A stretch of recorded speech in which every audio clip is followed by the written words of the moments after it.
drifted furniture,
Now, upper gallery, you have started again. Keep quiet.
Good morning. Good morning, everyone. A warm and cheerful welcome to all the first year students, esteemed dignitaries, faculty members, and guests gathered here today. It gives me immense pleasure to welcome you all to the orientation program 26-27, themed Discover, Connect, Thrive. As we begin this exciting journey of higher education, today's sessions are designed to inspire, inform, and empower you to make the most of your college life. May I now request everyone to rise for the invocation.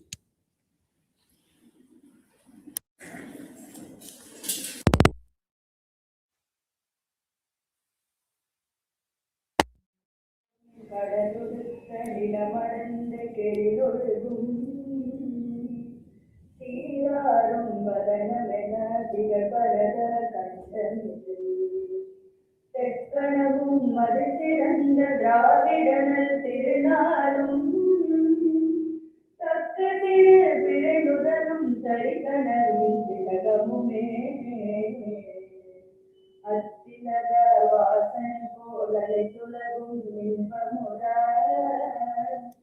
எத்திசையும் புகழ் மணக்க இருந்த பெரும் தமிழனங்கே தமிழனங்கே முன் சீரிலமை திரும்பியந்து செயல் மறந்து வாழ்த்ததுமே வாழ்த்ததுமே வாழ்த்ததுமே.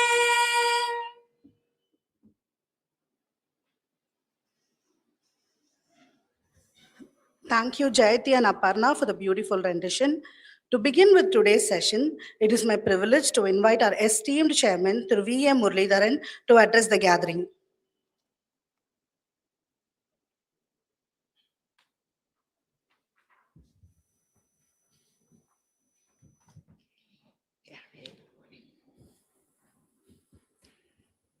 A very good morning to one and all present here. Good morning, students. Thank you. Good morning. I'm here today with immense pride and joy to welcome all of you to this orientation program. It's indeed a privilege to have all of you with us as all students begin their academic journey in this prestigious institution. Ethiraj College has always been a nurturing ground for excellence, and we assure you that all of you in this environment will value knowledge, integrity, and empowerment. We look forward to working together with you in shaping the future with care and commitment. At this juncture, it's my honor to introduce our dynamic leader, a passionate educationalist, and the driving force behind our institution's progressive journey. Our esteemed chairman, Ethiraj College for Women, Thiru V.M. Muralidharan.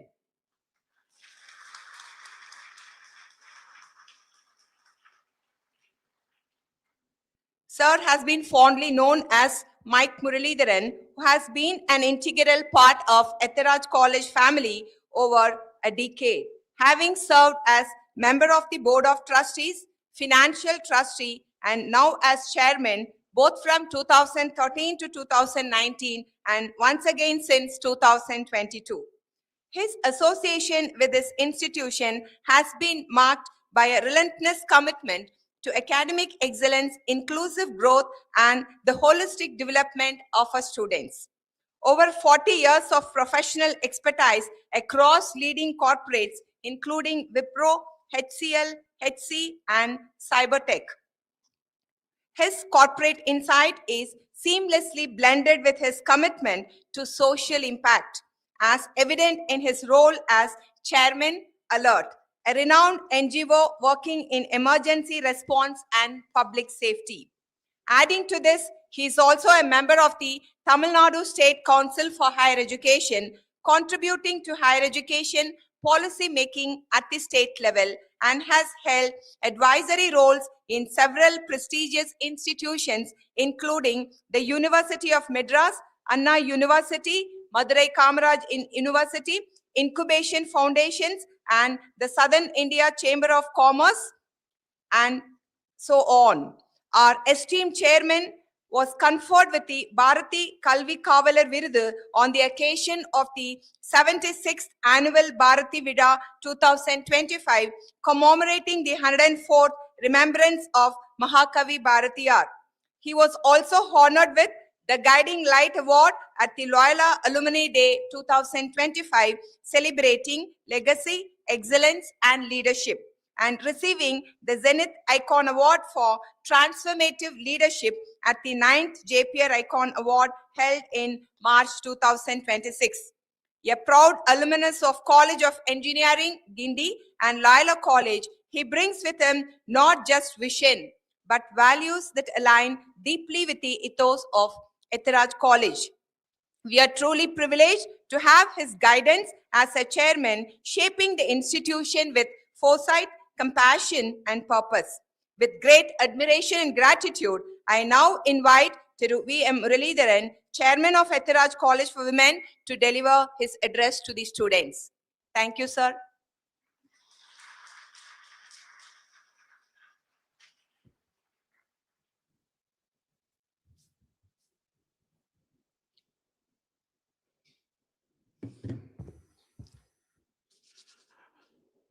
A very good morning to all of you. First of all, I'm excited to welcome all of you, young, raring to go girls, the people who possibly are going to shape the future of our state, our nation, why possibly our globe. I think it is a momentous occasion for all of you who have just stepped into the portals of this institution started 78 years ago. All the time, students, when you start joining school, probably around 12, 13 years, 14 years ago, when you joined your pre-KG, KG, whatever it is all a very conditioned process. You would all joined an institution like any other, not by your decision. Your parents would have chosen a school or whichever school they preferred that you would do well. You would have joined that school, and year on year you would have moved up. First standard, then second standard, third standard. It's all a conditioned process. And at some stage, for the first time, when you probably moved into +1, you would have had to make your first decision of which group you should take. I think that was the first time you were taking a decision, possibly where, again, you would have been influenced by multiple things. There would have been about 3 groups, maybe first, second, third, the usual MPC, then possibly the biology or something like that, and the third one could be commerce, and a few more.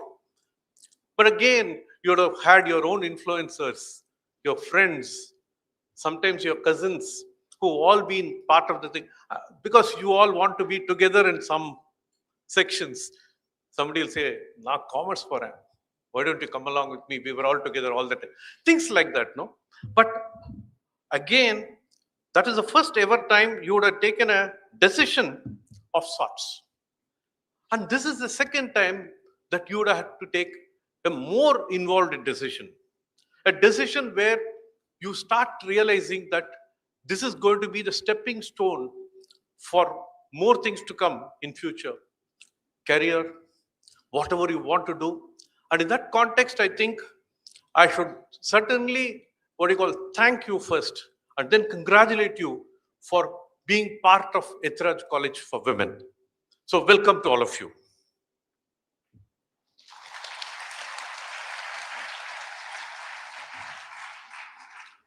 So that you have joined the institution, this is only a moment of celebration, but then it's only at the end of the next 3 years you should truly celebrate. I just thought before anything else to just make you understand that your vision or goal has something where this man right on the left side of me in the portrait, Thiruviyal Ethiraj, had a thought and a vision for all of you 78 years before. In fact, at that point in time, if I can give you a small idea, even Tamil Nadu would have had only about 1,000 odd students totally, not girls. Probably a few hundred of them studying in the girls in higher education.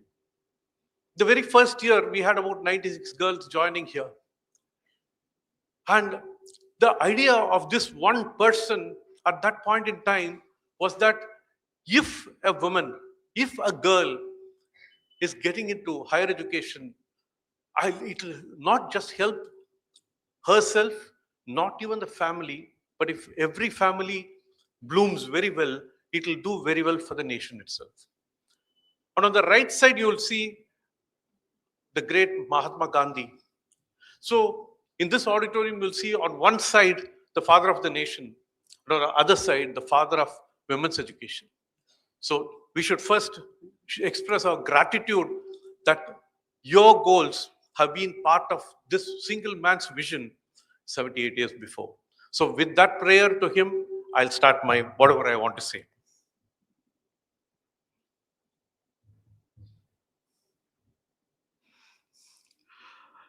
The motto of this institution, I am sure that most of you might not have gone through it, but it's a simple motto that we have from day one for the students, the girls of our institution, to strive, to seek, to find, and not to yield. The idea is that to strive, to seek, to find could mean anything. It could mean that you seek information, you really, delve deep, understand, then find for yourself what is really the right thing, assimilate, and then do accordingly. But the last word is what impacts me most: not to yield. I think that is staying relevant even after 78 years of the institution. It's a very important statement that last phrase, not to yield, is an extremely important phrase. Primarily because all of us can get education, can get knowledge, can do everything. But I think resilience has become a major part of every individual that's required who needs to be successful. So in that context, I think the motto, what was set as a motto for the institution 78 years before, still stays relevant and will always stay relevant. There are certain things which cannot change in the intensity or the purpose of what is stated. So in that context, I feel that that is extremely important, and all of you should always feel that when you think you are on the right path, on the right track, never yield. You always try to achieve your goals. And in that context, I think, I'm sure that all of you who are sitting here or probably in the on the virtual seats, wherever you're seated, please be clear that you just don't assimilate knowledge. It's not just classroom learning. It's much beyond. That's what is most important. And knowledge gives you independence. When you're aware, because many times what happens is people tell you, "Unakku theriyadu." That's how people put everybody down. But when you're aware more and more, and today's context with all the knowledge just coming into your mobiles, I'll tell you, all of you are aware. And when you're very confident, it gives you that independence. That's extremely important in today's context. I think independence, probably in the very early stages in 1948, when the country got independence, the college was virtually ushered in. And but at that point in time, girls were a suppressed minority. There was in fact, even today when I go to other parts of the country, I find that it's not improved so much like the way it is improved in our state. I feel that you people, you have what you call the type of awareness. We will give you all that. The institution, not just the teachers, your own friends, the rest of the people in this college, everybody will share so much of knowledge. You will develop friends from different schools. You might have been probably 100, 150, 200 students in the batch. You would, out of that, maybe every school or every institution, maybe 2, 3, 4, 5 would be here. That too in different branches. You may not have all your old friends. There'll be new friends. But then I'll tell you something that will actually give you new learnings. You'll find the cultural differences. Every school will have a culture, but this will be a multicultural environment. Students from different schools, different parts of the state, sometimes different parts of the country, people will be here, and you'll see a huge difference. But that will be a great learning. That is what will help you a lot when you go after 3 years, when you go to the outside world. What you have as a learning from these things would be much, much more. And resilience, how did it change? Possibly in 1948, as I told you, it would have been just that most girls did not get through 8th, 9th, 10th, 11th. 8th is okay. 11th is probably, or 10th or 11th or whatever was the intermediate or whatever it was. Those days, people were very happy with that. And then possibly got married off. But over a period of time in the 1970s, more students, more girls came in. But you should understand the context. In 1948, the country had, out of the youth or the 18 to 23 category, around 1%, 1.2% of boys and girls were studying in higher education. Only 1.2%. In those days, about 30 crore people. So 1% could have been around 3 lakh across the country. You get it? So that is the type of numbers that were talked about, and of which probably 5,000 across the country were studying, girls were studying higher education. But in the 1970s, started improving. But even then, it never reached high levels. It was probably a few percentages, from 1%, maybe 3, 4, 5%. Incidentally, in 2010 or 11, it was around 11% of all boys and girls going into higher education. Now it's 52% in Tamil Nadu. 52% is a huge number. It compares very well across the globe. So applaud for that, man.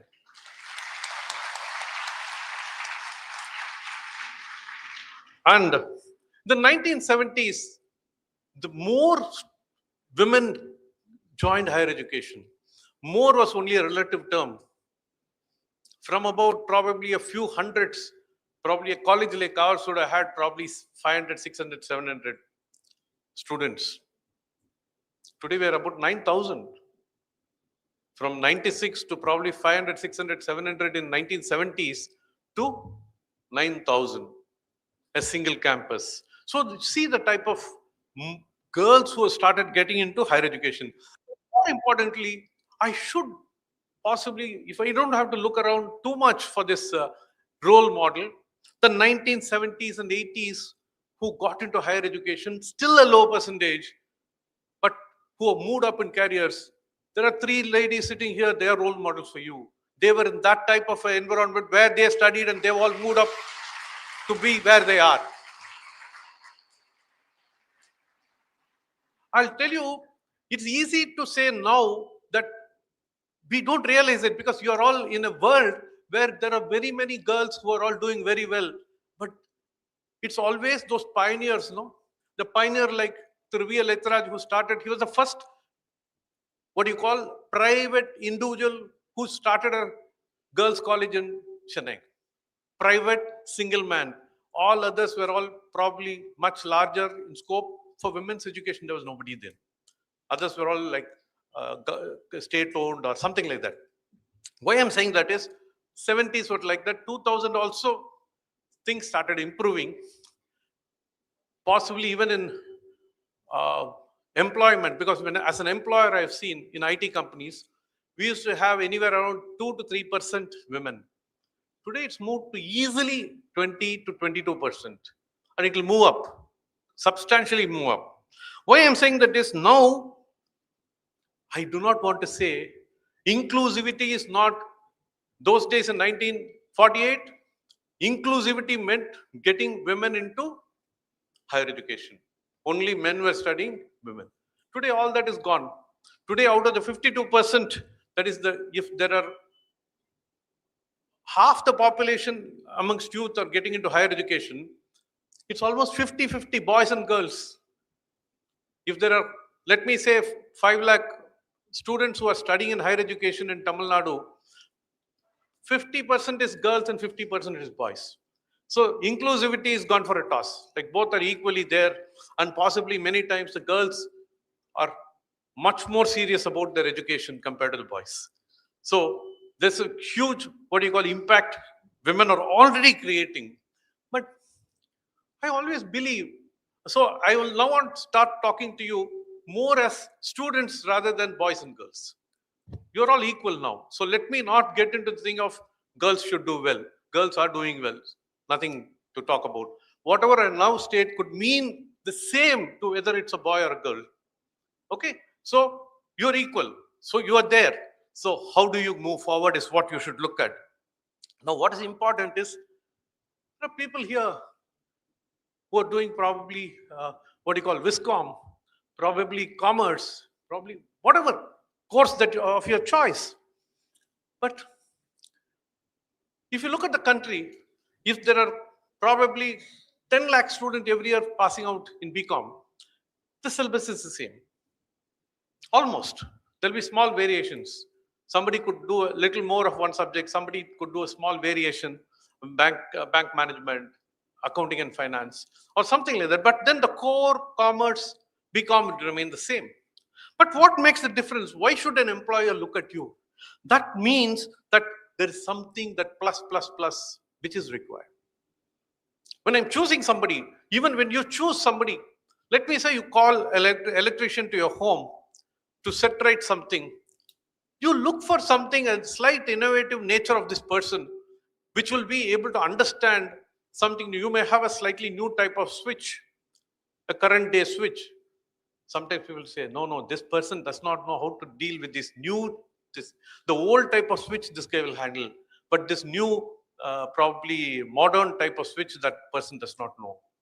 It's important for anybody in any form, any profession to be relevant for today.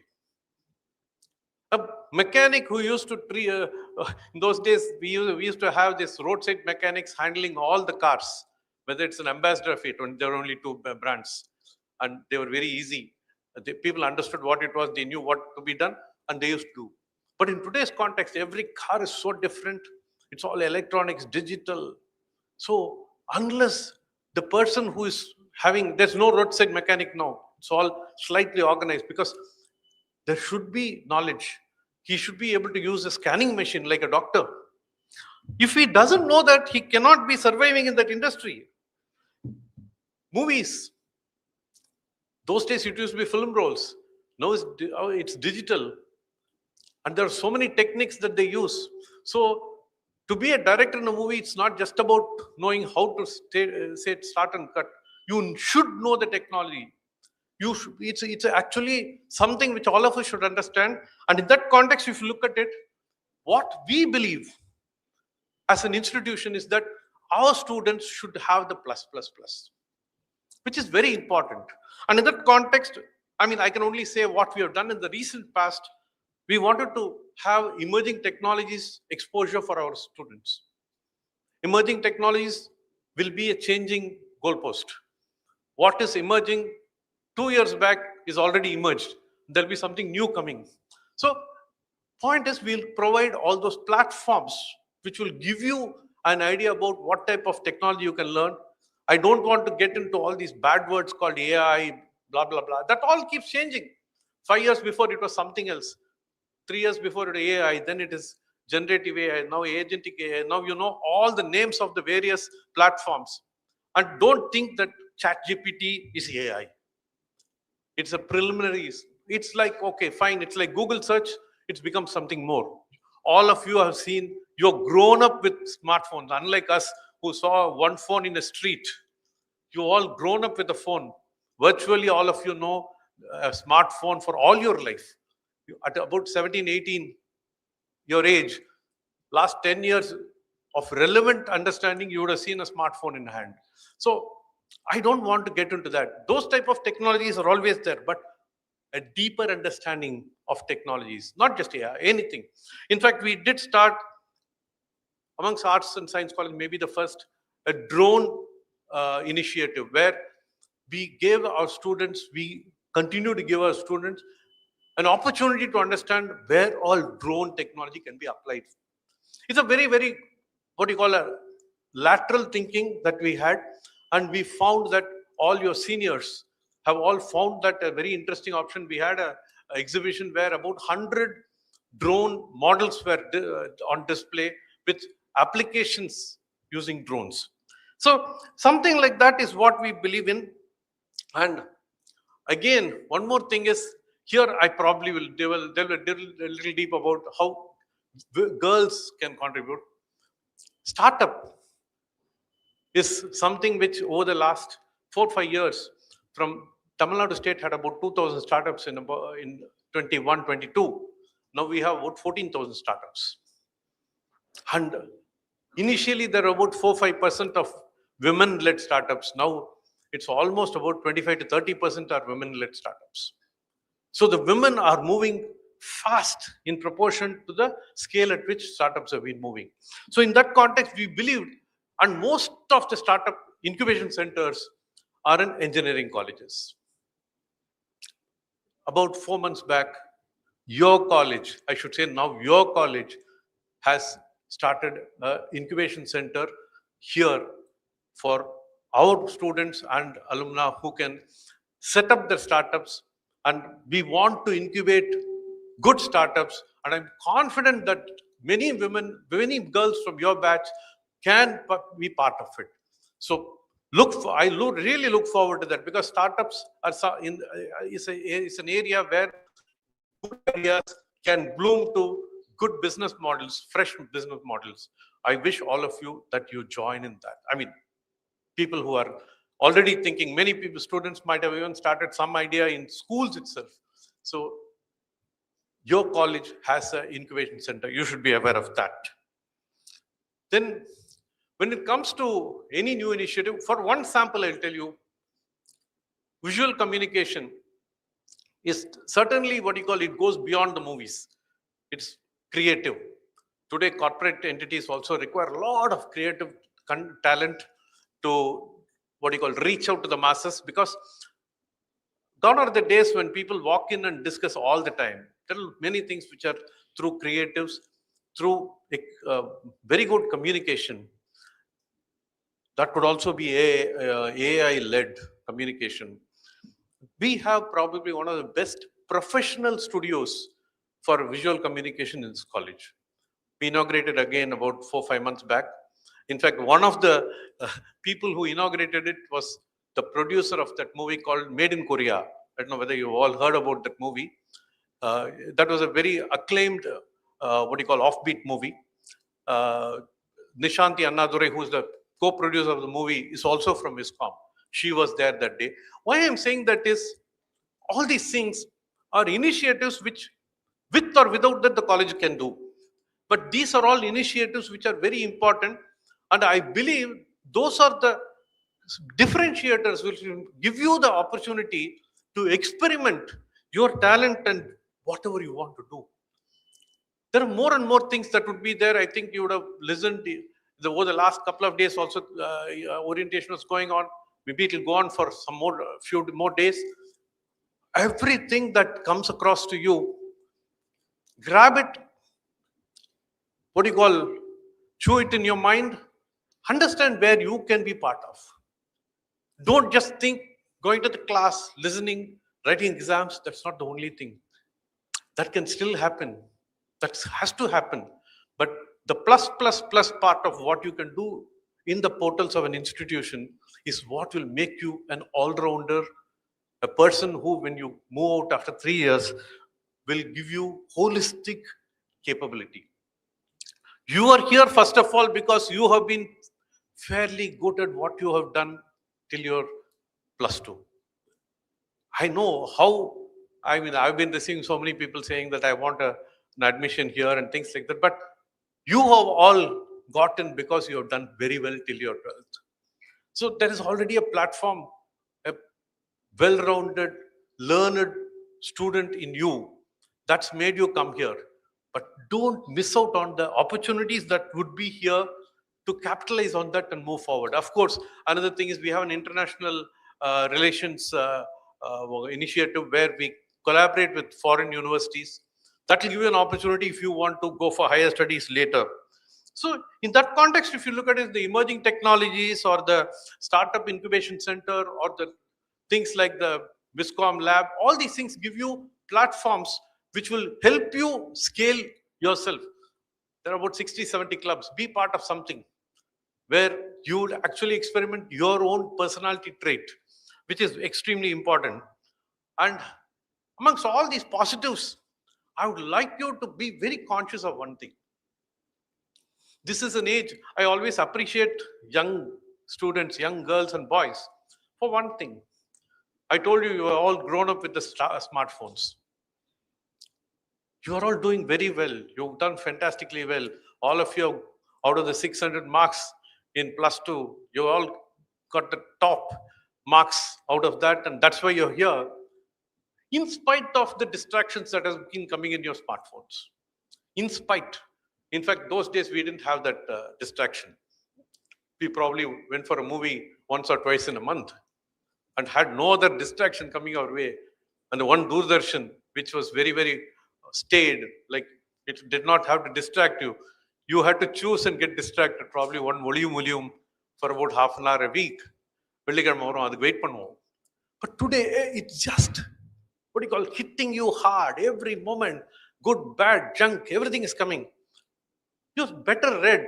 That way, I think you have already balanced out and done well in your +2. I would say that I always applaud the youngsters for doing very well in spite of the distraction. That requires an applaud.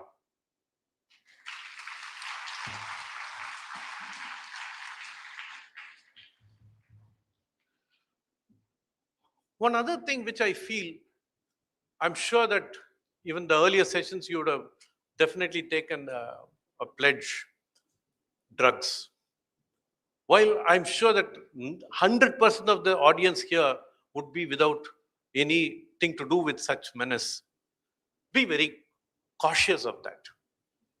Again, it's like the distractions coming in the, what do you call, the mobile. This is a distraction which will come and pound you. Somewhere somebody will say, try pannalame. Please don't get into that. Not anything else. There are very many ways of enjoying life. Watching a movie, going for this. I mean, all that is there. That is something which has actually ruined in front of my eyes. I have seen people, young people who are so fantastic, even toppers in class during school days, ruin their life later across the next 5, 6, 7 years by just falling prey to some nonsense. So that is something. So the distractions on the mobile, again, I will tell you something. Keep your, I mean, don't simply say I will keep my phone away. That's not life. Yeah, I want to say that also. All of you have your own space for those small distractions, maybe an hour a day or something like that. But remember one thing, if you're probably using an app in the phone or whatever you're using which distracts you, most of the time, almost all the time, a person of your age or possibly a little older, 20, 23, 25, 27 years, that age group person's hard work is that app. Somebody has applied the mind and created that app, distracted you, and is making money. You understand that? Understand what I'm saying? The person has really created a game where somebody gets stuck, becomes an addict, stuck in the mobile playing the game, stuck in the mobile watching something. Those are all hard work of somebody of a similar age group, not too very old, who's slogged, did not become an addict to a game, but he or she created a game where others get addicted. So it's not like, unless that type of hard work is there, that will not be a great out product. So why I'm saying that is, be very clear that drugs and the distractions you will never succumb to, which is a very important factor in my opinion. And again, just going off my this thing. Recently, I had an opportunity to be interviewed by somebody on a video interview. I found that suddenly we found that the institution, instead of talking about what type of courses we do, what type of things, whatever I spoke to you also, emerging technologies, etc., the whole thing moved to a different thing about how over the last 78 years, including the vision of our founder, how we have contributed very impactfully with the society. The person said, the interviewer told, no, this is more interesting than the normal thing because we can talk about it anytime, but this is what is more important. Why I'm saying that is, that was a moment when I felt really very, very happy when somebody, a popular interviewer, talks and tells you that what you're doing is something much more impactful, not just by educating in the classrooms. And why I'm saying that is, those are the things which make me feel that all our students also should have such a DNA where they don't do things just for the sake of studying, writing exams, and trying to go on. I mean, it's not just that. You have to be citizens who impact society. By saying that, I'm not saying one should be giving up all pleasures and doing something. No, but be very confident, and whatever you do, if you do it right, it will always impact society. And if you think that I should always be a person who is admired, you'll automatically, if you do well, you'll always be admired. I think that is what I felt when I was being interviewed, that our institution is doing all the right things to be admired. It is not just the results. Results are there. Results we are doing very well. That's a different thing altogether. So I think that is what I want all you people to think, that I should be the best in what I do. Incidentally, every department is having a very important role in creating impact in society. Every department, whatever be the discipline you have taken, but be the best in that. And it need not be only one person. All of you can be the best. All of you can get the best marks. It's possible. All of you can be doing whatever in the best possible fashion. Understand one thing. If you feel out of about 3,000 students who joined this year, how can he be the best? You're not 3,000 people. You're not 1 in 3,000. This 3,000 of your age group in the first year of undergraduation is possibly out of around about 5-6 lakhs of UG students joining this year in Tamil Nadu. You're less than the 1% of that population. On the other side, in the country, you may be probably less than even 0.1%. Across the world at your age group, you'll be a minuscule number. All of you can be individually successful across the globe somewhere because you're only a very small, minute population. Only thing is, each of you should feel that I will. And in that context, if you look at it, I would say today is not the day to celebrate. Yes, it's a good celebration that you all joined this institution. But I would say I would be proud if after 3 years you do well in the next levels. Maybe get a fantastic job. You'll be seeing, if you look at our social media page, our students are doing well at the national level competitions. I mean, it's just that some of the things that the students from our college do are fantastic. Maybe you'll do a good PG course or possibly become an entrepreneur.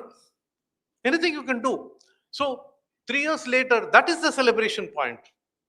Again, it's a journey. Life is a journey. But I'll tell you, so far till 12th, you were in a conditioned move. Now today, you are a real adult where you have chosen a college, you have chosen a discipline, but then from now on, choose your next step. Incidentally, you should lay your next step instead of waiting for somebody giving you a ladder. So if you do that, I'm sure that you'll do very well. And in that context, for the moment, I thought what is important to understand, there have been students sitting in this auditorium like you across somewhere without even knowing where you'll go to, without even knowing 3 years later what you'll do, without even knowing 10 years later what you'll be. For just, what do you call, for your knowledge, in arts, fine arts, the alumna who have passed out of this institution, Padma Vibhushan Padma Subramaniam, Padma Bhushan Sudha Raghunathan, fantastic artists, they have been from here. Sports, Joshna Channappa and Deepika Palikal, the Commonwealth gold medalists, they are from here. Sudha Shah, who was the first or one of the earliest test captains for women's cricket in India, she is from this college. Politics, Kanimuri, Tamilithu Tangapanian, two MPs from here right now are from this college. Jayanti Natarajan, a former central minister, was from this college. IPS and IAS officers. IAS, Sabita IAS was recently here as a chief guest. She was one of the senior most IAS officers when she retired. Kakarla Usha, who is right now an IAS officer in Tamil Nadu. Priya Ravichandran, probably the first IPS officer. Now she is an IAS, I think. All these people are from here. Entrepreneurs. Do you remember Covaxin? Do you remember? What is Covaxin? I want voices from there. What is Covaxin? COVID vaccine? No, that is the Covaxin is the one vaccine produced in India and supplied across the globe. When Corona hit us, we didn't have a vaccine. We were dependent on AstraZeneca and others for other type of vaccines. Covaxin is the one vaccine which was in the research labs of India, and within 8 months we created it and we supplied to the whole globe.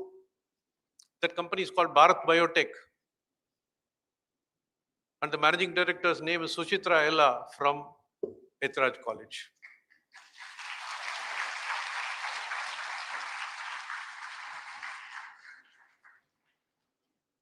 Closer home, we have you heard of Natural Saloon, page 3, Naturals? Are you aware? Are you or not? I want voices, men. Don't be like this. I don't want Ethiraj College students to be dumb and sitting there like that. Please be. I'll tell you, voice out yourself. Am I, what do you call, am I not making you, are you sleeping? At least you are answering that. I know you're not sleeping. Closer, are you aware of Naturals?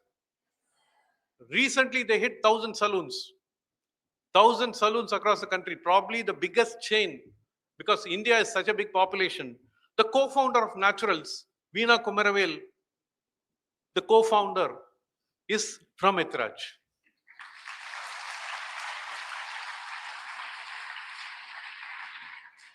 And recently, there was a startup which was recognized by CII in Thai and all that, called Mind and Mom.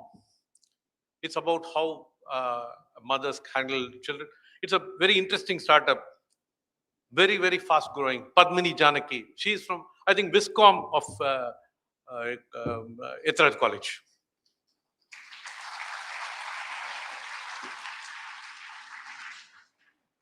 Now let's come to corporates, because I'll tell you, most of you may be looking at how you can succeed in corporate life. There is Niranjana, Chief Finance Officer of L&T Infrastructure. CFO of L&T is fantastic. She is from Ethiraj College. Neeta Revankar, CFO of Sasken Technologies.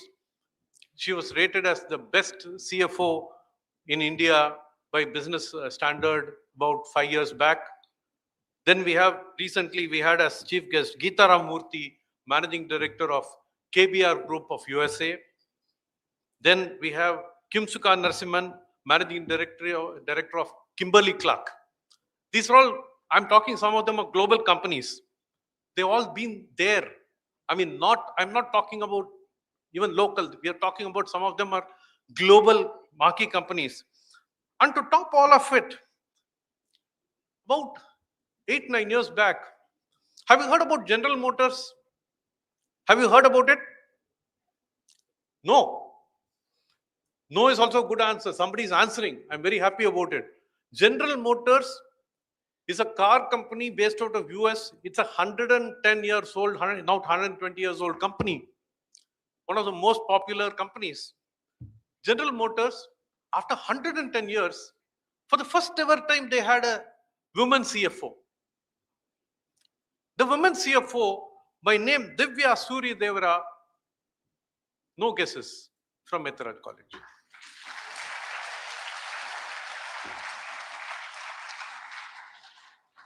Why I'm saying all that is, recently when Sabita was here on stage for the graduation day, he just said, I used to sit there just under the clock where that girl is sitting, the very last row, naughty, doing whatever. And she said, over a period of time, after moving from college, she became a professor here, finishing her PG. She said, as a faculty, I was sitting in the front row, like some of the faculty who are sitting here. And she became an IAS officer. She's here as a chief guest. Imagine from the very last row, she said how she moved onto the stage. And I'll tell you, many times, people like the names that I spoke about have all been here, probably in the 15th row, probably in the 10th row, probably not even saying a word today. But 15 years down the line, we'll be saying, Miss Lakshmi, can you come? Can you spare time to be the chief guest in an event here in the college? You all have that, what do you call, the potential, the capability. You have to unearth it. Don't leave it untapped. All of you are capable. Your 3,000 students this year, joining this year, among probably, what do you call, the 5 to 6 lakh students joining higher education in Tamil Nadu, less than 1% of that. All of you can be the best amongst this lot, top 3,000. Or across the country, there could be probably in 30 or 4 states, if it is 5 lakhs here, maybe around 1.5 crore students joining the first year, out of which only 3,000. See the percentage, it's 0.2, 0.02. So all of you can be there on top, and that is what you should aim for. And don't worry about anything. You be the best version of yourself. You be the best version of yourself. If you do that, automatically you'll see the best impact that you create in society. And in that context, I should say that I'm reasonably confident. Why reasonably? Absolutely confident that 15-20 years down the line, if somebody tells me that Krishna Kumari of this batch, who joined in 2026-2029 batch, is right now the CFO or the CEO of this company, I'll say, I knew that already. They were such a brilliant batch. So I'll tell you, all of you are capable of that. That's something, please keep it in your mind. Don't ever think, I am probably not the best. Your best version is most important, and you can be unique. Don't think you have to be the same as your classmate. Your unique best quality will succeed in its own path. How many people would have thought of starting a saloon chain like Veena of Naturals? It's a very different concept. She chose her path and she's probably the best in that trade. How many people would have thought an economic student, Suchitra Ella, will be heading Bharat Biotech and doing Covaxin? People can do it provided they give their best. I think that is extremely important. Don't ever think that it's not possible. And I'm talking only about samples who have gone out of this auditorium, leave alone the college. So I'm sure that you will all be very successful. And in the meanwhile, I would also like to thank your parents. The parents who have also felt when you made the choice of joining Ethiraj, they backed you and said, okay, go ahead, join there. And their dreams may be bigger and more what you call affectionate dream for all of you. That's an affectionate dream. It's not like they would be so happy when you bloom. In 10 years' time, if you do very well in your career, I'll tell you, they will be the happiest. And certainly, I should not miss out. The other happy part is sitting here and the teachers in the front row. Teachers are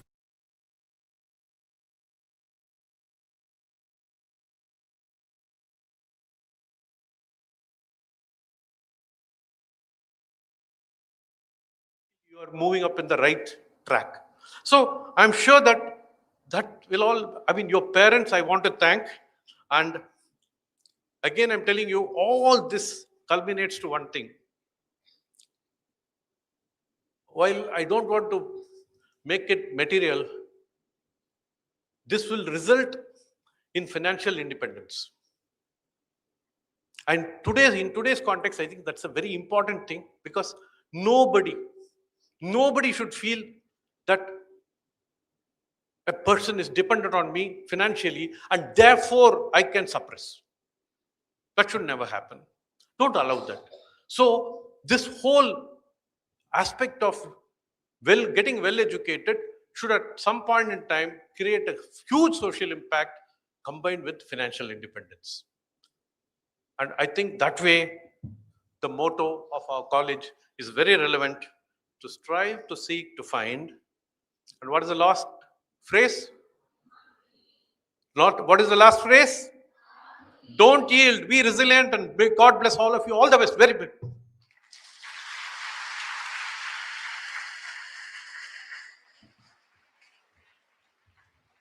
Thank you, sir, for your inspiring words and valuable guidance. Your address has undoubtedly motivated our students to embrace the opportunities that lie ahead. I now request our Madam Principal to present a fruit basket to our esteemed chairman as a token of our gratitude.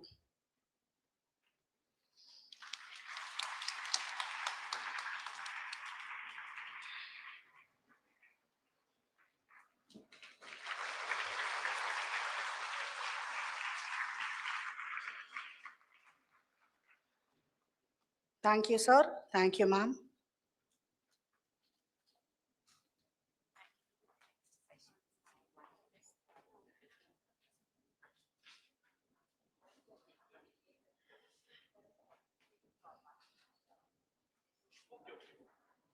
All the best.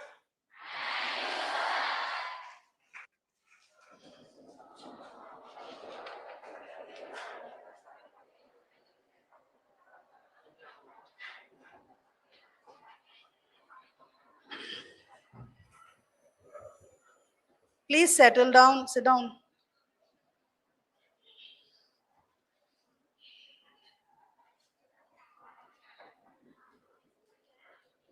Our next session is a presentation by the Controller of Examinations, who will familiarize the students with the examination system and academic regulations of the college. It is my pleasure to invite Dr. R.K. Maya, Controller of Examinations, to address the gathering.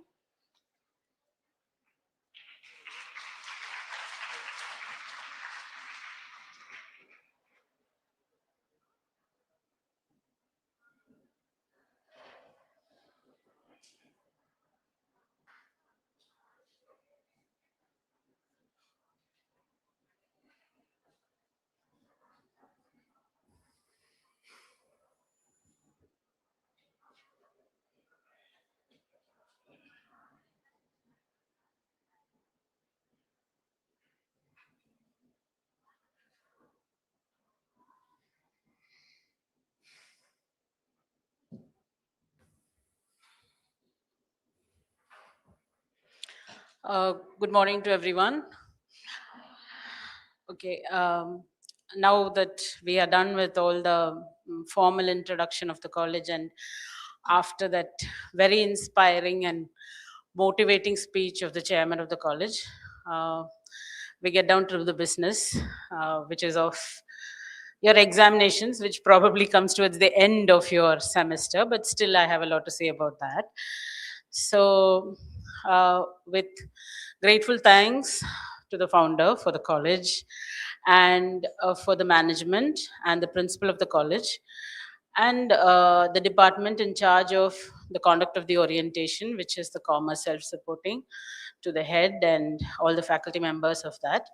I begin my presentation, which is pertaining to the examinations of the college. So, all of you are right now in a very exciting phase of your academic life, which I'm sure, like the chairman told you and like the principal has addressed you, it is a period in which you are seeing a drastic change from school life to college life.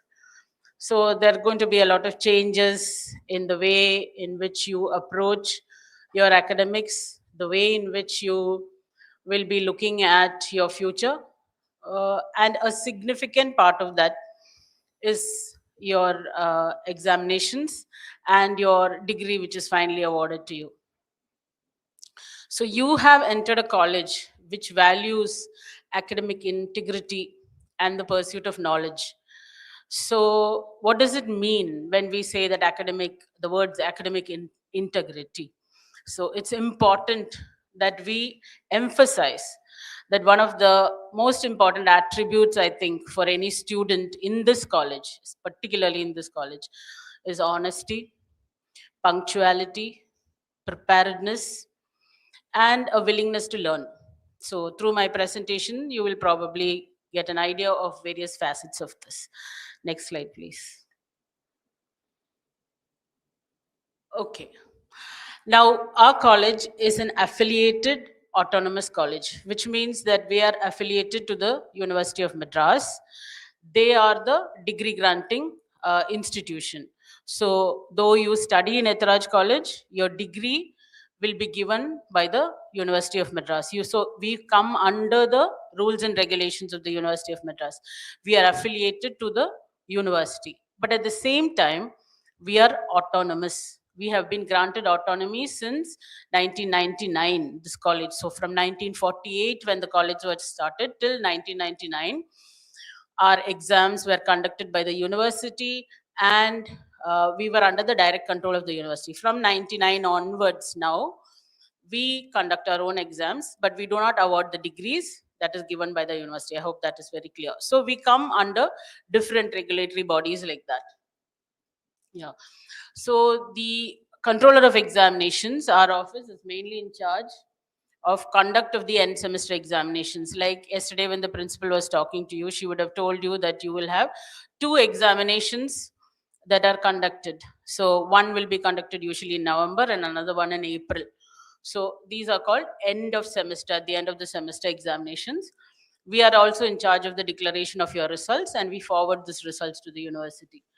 We are also responsible for maintaining the academic standards of the institution. So as you have heard, the college has a very great history of more than 78 years. So we have established certain standards and good practices in the college, and it is the duty of the controller of examinations, the office in fact, to uphold this and maintain this integrity. Yeah. And next, yeah. So you all belong to the undergraduate, you will be referred to as the UG or undergraduate stream. So coming to what you will be studying, this is the course template that you will have. You will have to study a part 1 language, either Tamil, Hindi, Sanskrit, and French. These are the languages that are offered over here. Part 2 is English. Part 3 are your core, allied, and elective papers. Part 4 are your soft skill, non-major elective, value education, environmental studies, and papers like that. Part 5 is what is called extension activity, which is your, you will have presentations by the in charges of these groups, the NCC, NSS, CSS, Rotaract, RRC, which is Red Ribbon Club, YRC or Youth Red Cross, and Consumer Club.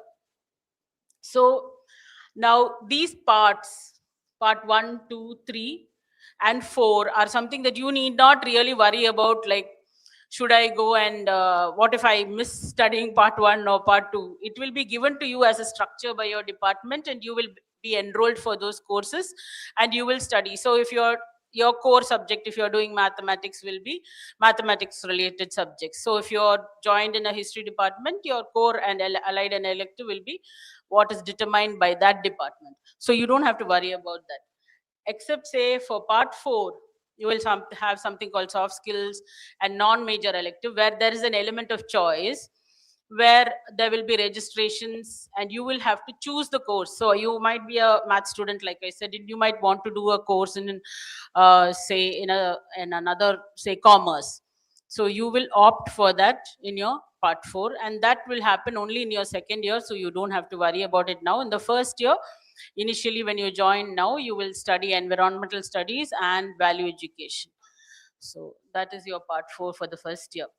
Now you can do something called additional credits. Now all of these, that is your part 1, 2, 3, and 4, each paper will give you certain credits. They might be 3 credit papers or 4 credit papers. Usually not much more than that, or depending on your course template. But there are certain credits that you can earn additionally. So if you want to, say, join the Women's Studies Center, or you join the ECEL, or you can do certificate courses which will give you 2 extra credits or 1 extra credit. So this will add on to your credits, and the end, when you finish it in the 3 years, you can have additional credits that you have done. That is not mandatory. There are optional and mandatory credits. Now I think I missed part 5, which is extension activity. Now all of you, during your entire course of study, that is on this 3 years, you have to do 60 hours of some kind of extension activity. 60 hours will be given to you by your teachers of those activity, say, clubs or groups. So you will earn 1 credit from that. Within the 3 years, 1 credit has to be obtained from extension activity. This is a Madras University regulation, that you have to either join NCC or NSS or Consumer Club, only the ones that I've mentioned over here: NCC, NSS, CSS, Rotaract, RRC, YRC, Consumer Club. These are the mandatory extension activity. You have to get 1 credit from that, which means now itself, in this semester itself, you can go and join any one of these groups, and they will tell you what to work at and how to get that credit. The one that I said about women's studies and all are additional. If you want to, it's optional. Okay. Then there are what is called compulsory extra credits. You have to do an internship during your study, and you have to do what is called as a value added course. A value added course is usually conducted outside college hours and also will earn you 2 credits. So in the UG, if you're doing an internship, you will get 1 credit because it will be a mandatory 14 days. In your PG, it's different. And you will also do a value added course that is offered. Either it might be something related to your subject. It can be you can go and take it from any department. So I hope you're not too confused. From part 1 to part 4 is taken care of. In part 4, like I said, there is some electives that you will choose in your second year onwards. Part 5, extension activity must be done. You have to complete 1 credit from that, without which you will not be given your degree. There have been students, believe me, who have done very well in all their courses, got all their credits from everything else, but when it comes to extension activity, they would have just not done it, or they wouldn't have earned that credit, and because of which they will not get the degree. Okay, so please don't come to that position. See that you enroll for an extension activity. Then the compulsory credit, also extra credits that you have to do, you must do an internship in your second year for 14 days. You must do a value added course, any one value added course you can do.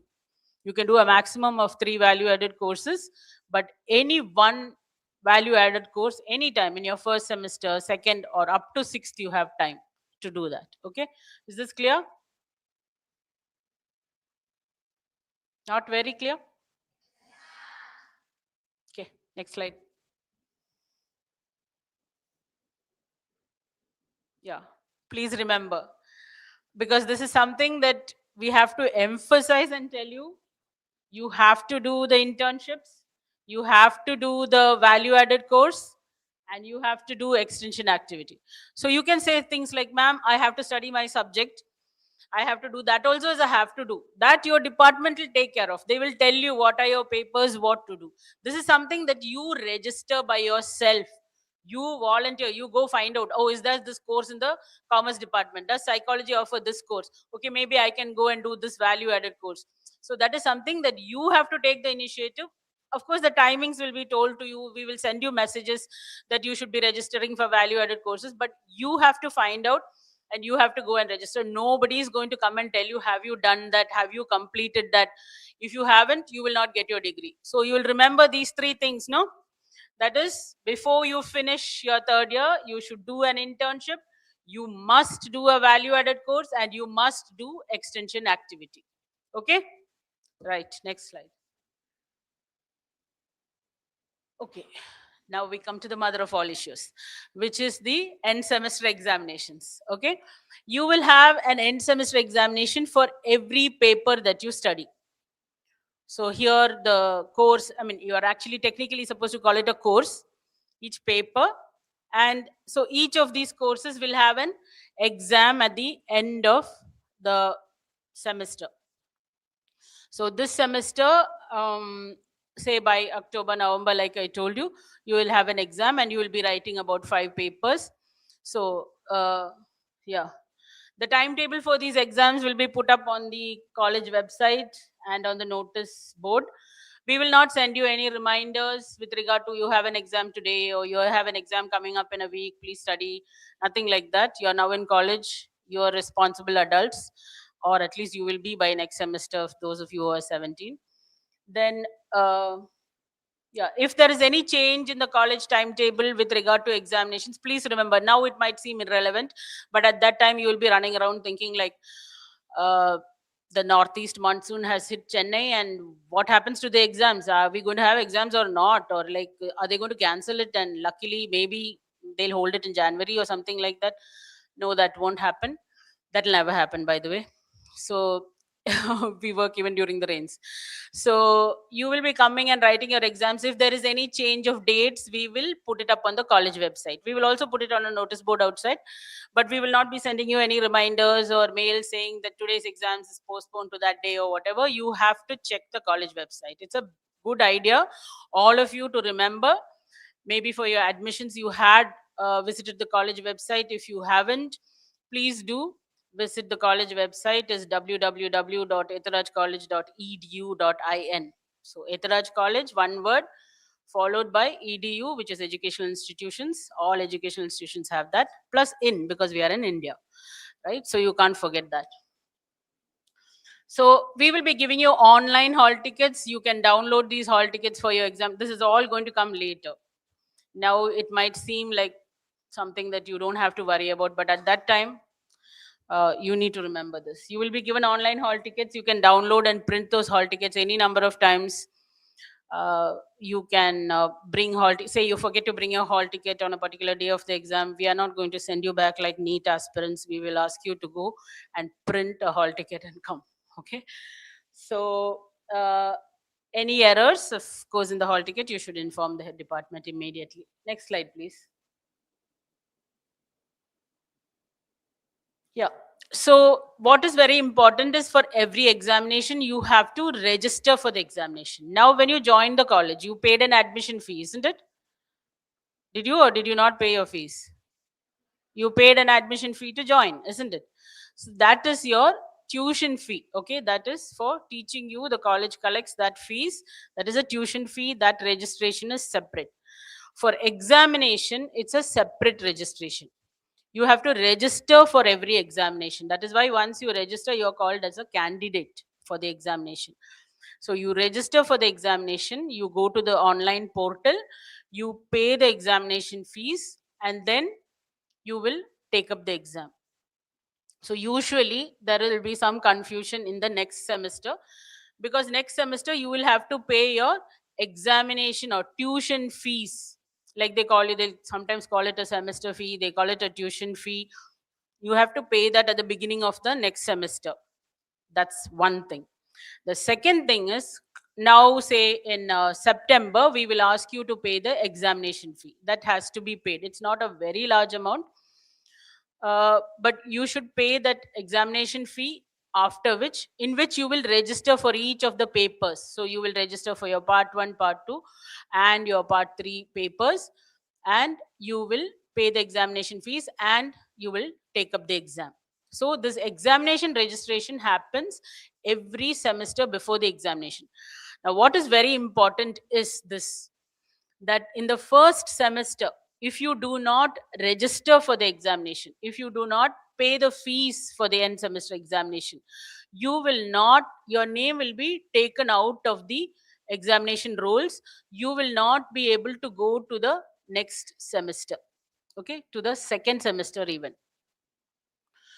But in the second semester, if you don't pay the fees at the end also, you will go to the third semester. No, that's something that you need not worry all about. But the first semester examination registration is crucial. If you do not pay your examination fees this semester, when we ask you, you will have to take readmission. Okay. So for some reason you don't continue with your classes properly, or you don't pay the examination fee when we ask you, then you will have to readmit. Do you want to go through the admission process once again? I don't. I'm hoping that you also don't, because it's so tedious in any college for that matter. So pay the examination fee on time. Yeah, like I told you, there is something called an examination roll. There is a college roll in which now when you pay your admission fee, your name will be entered on the rolls of the college. So and so Aparna A has joined economics on this day by paying this fee. That is your college roll. You will also have to enter your name on the examination roll. So don't forget to pay your exam fees. Next. Yeah, like I told you, the fee payment is online. Nobody can pay it offline. You can't go to the bank and pay it. You have to pay it online. It must be paid in full. There's no part payment. Ma'am, I don't want to write 2 papers. Can I pay? No. You're writing whatever we tell you to write. So you have to pay it in full. You have to pay it on online at coe@ethirajcollege.in.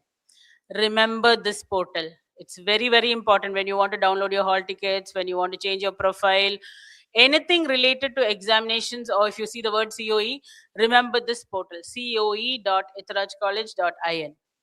Not difficult to remember. Okay. So we will not remind you about any fee payment. We will not tell you this is the day that you have to pay the fees. Your department will send you the message. Of course, we will tell you when we expect it. We will give about 10 days for fee collection. Within that, you have to pay. Beyond that, we do not allow. Okay. Then very interesting rule is that there is no refund. Okay, ma'am, my examination fees is around 2,500, but I paid 1,000 extra. We will just say thank you very much and leave it at that. Okay, so you will not get a refund. Okay, I'm I am studying in the day college and I by mistake paid my examination fee to the evening college account. So thanks for that also. Now pay for the day college also. So there is no refund, there is no transfers. When it comes to our accounts, please remember, I'm not talking about all the other accounts in the college. I am talking about the COE accounts. Please do not pay and then say, I want a refund. You can say it, of course, but we won't give it. Right? Next slide. Like I told you, you have an examination roll. If your name is deleted from the examination roll, you must go and meet the principal and get permission to have the name put back in the roll. I'm not talking about the first semester. Remember, first semester examination fee has to be paid. There is no negotiation about that. It will become readmission. So in the second semester, if you by mistake do not pay the examination fee for whatever reason, you don't have money, like my bank closed on that day, whatever, and if you don't pay the examination and you don't take up the examinations, by the way, that's an exciting thing that you can do. You can not take up your exams if you want to, but then it will result in a whole lot of problem. My sincere advice is don't do that. Take up all the papers. So you should take permission from the principal of the college and you can join. Okay, another very very important, that's why I put it in bold, that is, if you do not pay your tuition fee next semester, say by November or so, the college will ask you for the tuition fee for the next semester, for second semester. If you do not pay the tuition fee, remember I told you what the tuition fee is. The tuition fee is for the teaching, whatever that semester fees. If you do not pay that, you cannot even enter the portal, the COE portal. I told you about the coe.ethirajcollege.in portal. You cannot even enter that. You cannot come to pay the exam fees. So remember, tuition fee comes first. You must pay that.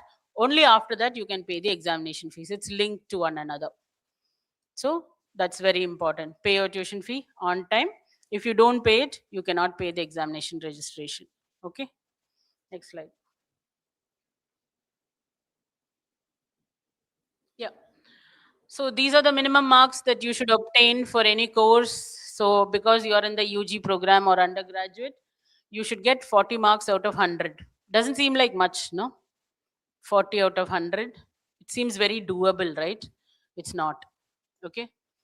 So you have something called the continuous internal assessment, okay, from which you have to earn 40 marks. And you have something called the end semester examination. So there are these two major, what should I say, divisions, okay.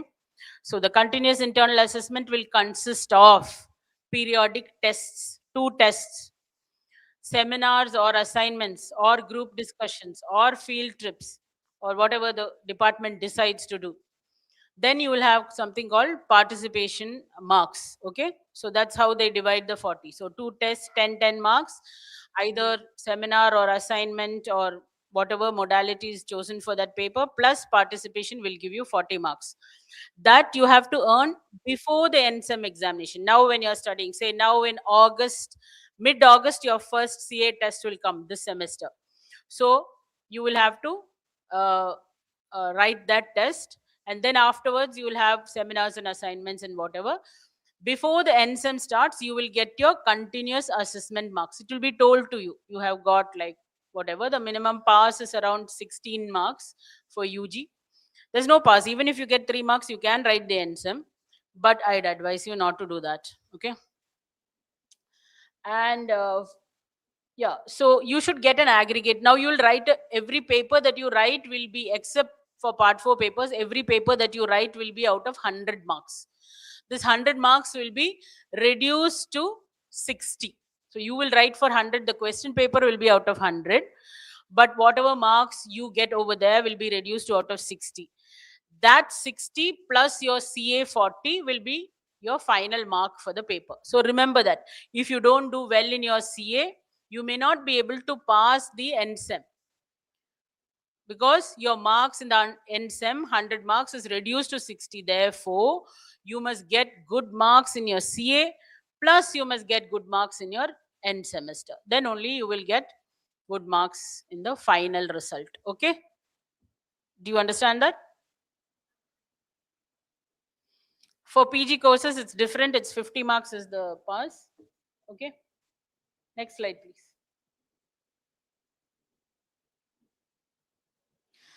like I told you in the beginning, something like credits and part 1, part 2, part 3, part 4 has credits, part 5 also there is 1 credit. So total number of credits that you have to earn is 142. Okay, 142. That's the minimum credit that you have to earn in the UG program. Honors program, it's different. It's 167 credit. We have only BCom honors, so they have to get 167.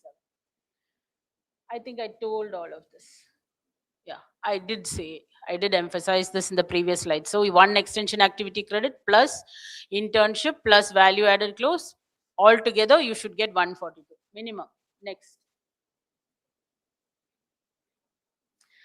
Yeah, the college has a grading system like many universities have.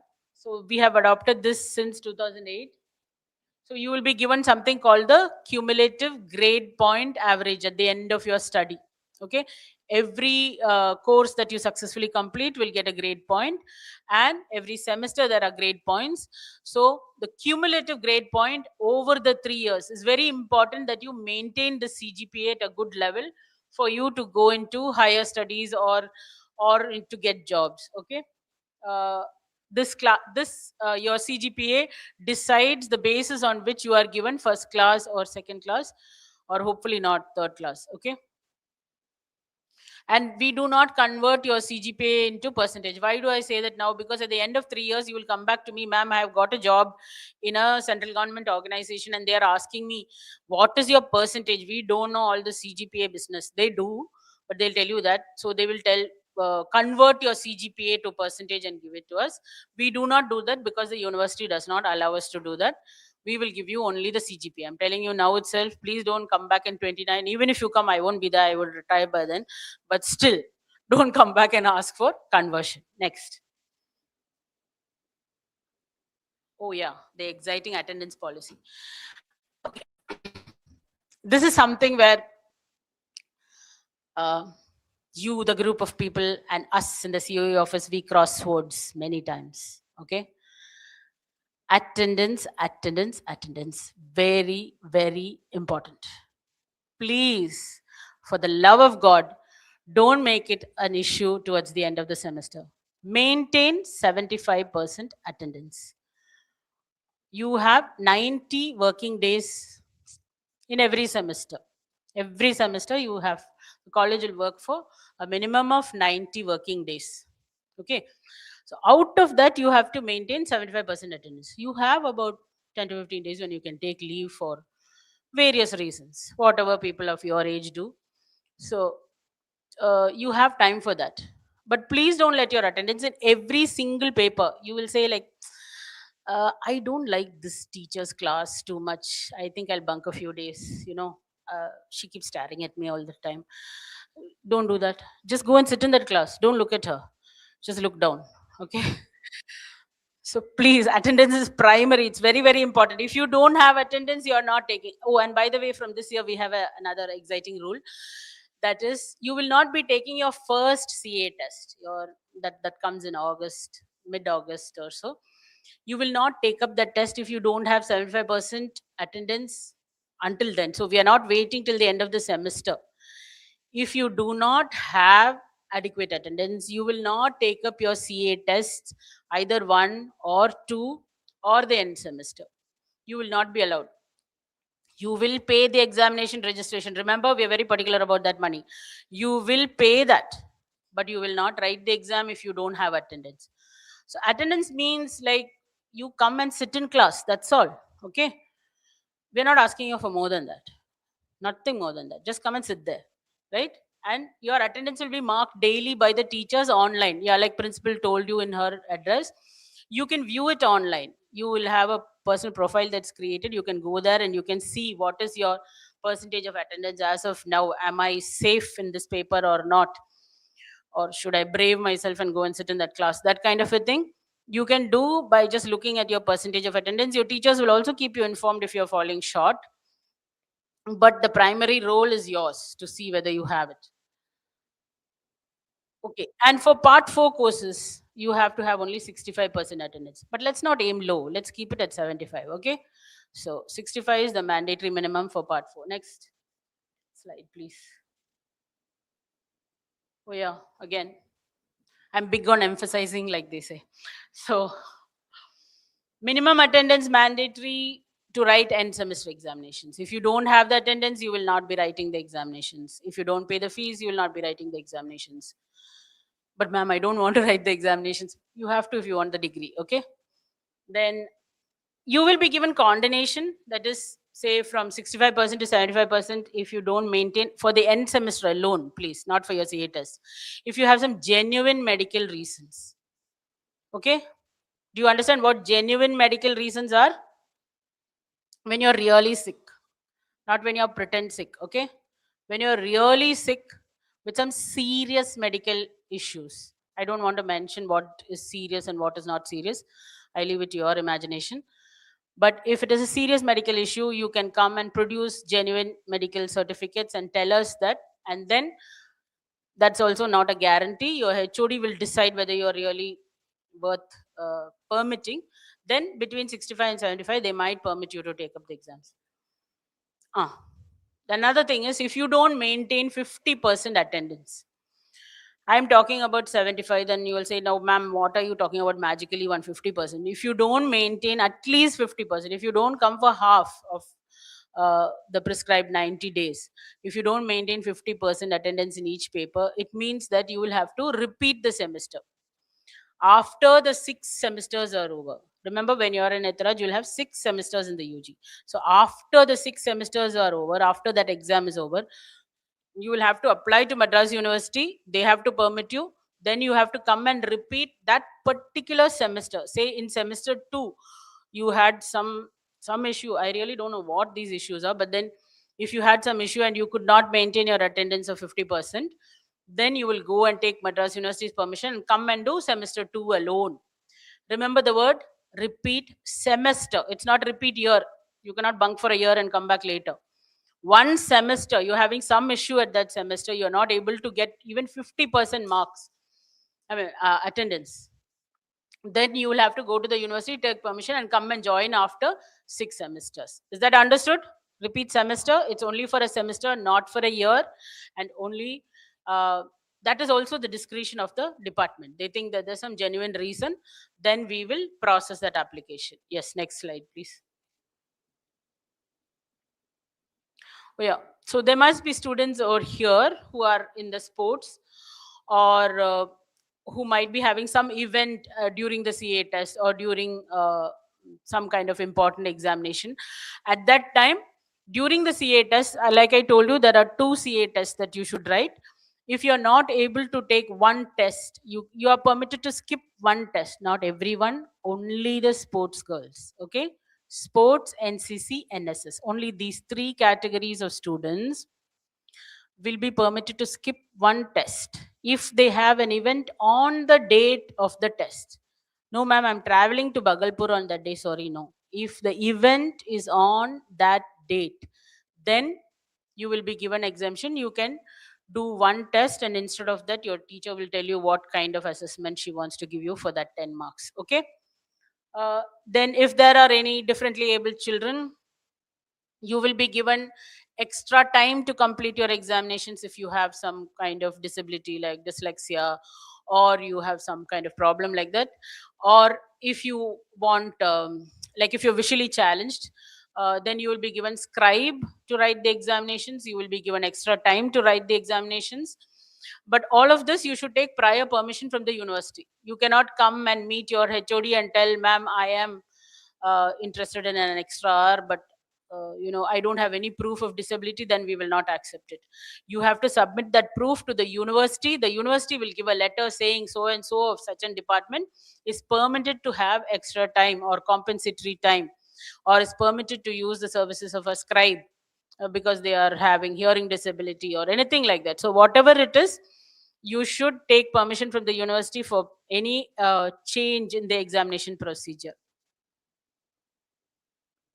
Yeah, and visually challenged students, if any of you are here in college, now in this group, you don't have to pay any examination fee at all. So that examination registration, you have to register, in the sense you will come and meet us and give us your names and all that, but you don't have to make any payment for the examination. This is something that the government insists on. There is a government order which says that we are not supposed to collect, and we gladly support that order. And if there are any visually challenged students, you can reach out to your department. Only thing, you have to show us a proof of your disability card. Okay, next slide. Oh yeah. Now, wherever there are such a huge logistical exercise like an examination taking place, there are chances that there might be some kind of grievances in between you and us, or between you and your teachers and things like that. So we have certain measures by which we try to maintain the transparency of the examination process. So all of you will have something called a CA register in the department, and you will be shown what are the CA marks that you, like I told you, there's this continuous internal assessment that happens. Those marks will be shown to you before the end semester starts. So you will know what is the marks you have got in your CA, and you will sign in that register that this is the mark that is I have got, and you will have your test papers as proof, or your whatever assessment that the teachers have done. Another method of transparency is that you can take a photocopy of your answer script at the end semester examination. If you have, all of you would have heard of revaluation, which is in the news nowadays with CBSE and all that. So you can take a photocopy of your answer script. You can reevaluate your paper if your department allows you, like if your department says that this paper is worthy of, or if they recommend it for reevaluation, then you can get your end semester papers reevaluated also. There's a provision for that. Then also there is a student grievance cell, in case any of you are interested in that. The names and phone numbers and email IDs of the members of the cell is put up on the college website. Like I told you, it's a very important thing to visit. So go and see that. Next slide, please.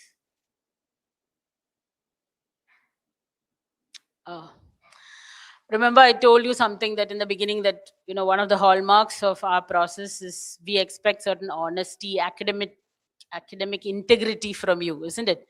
So it's all about this.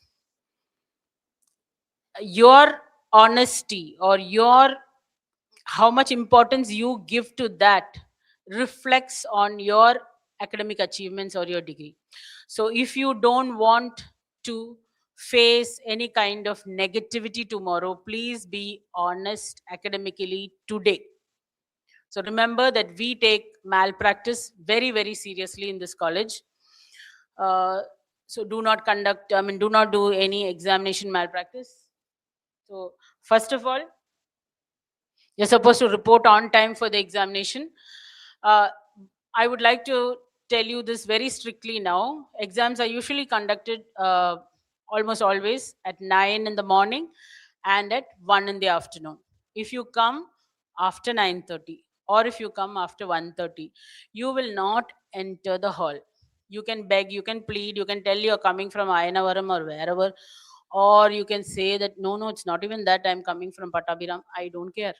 You will come on time. Please report on time. For your tests, for your examination, punctuality is very, very, very important. And carry your hall ticket. Like I told you, a hall ticket is downloadable and printable. So if you don't bring it, don't come there and weep or anything. Go to the nearest DTP center and get it printed and come for the examination. Bring your stationery. We will provide you the paper. Apart from that, bring your stationery and come for the exam. That's all we are asking of you. Okay, don't bring anything extra. Yeah, and follow the instructions of the hall superintendents when you're writing the exam.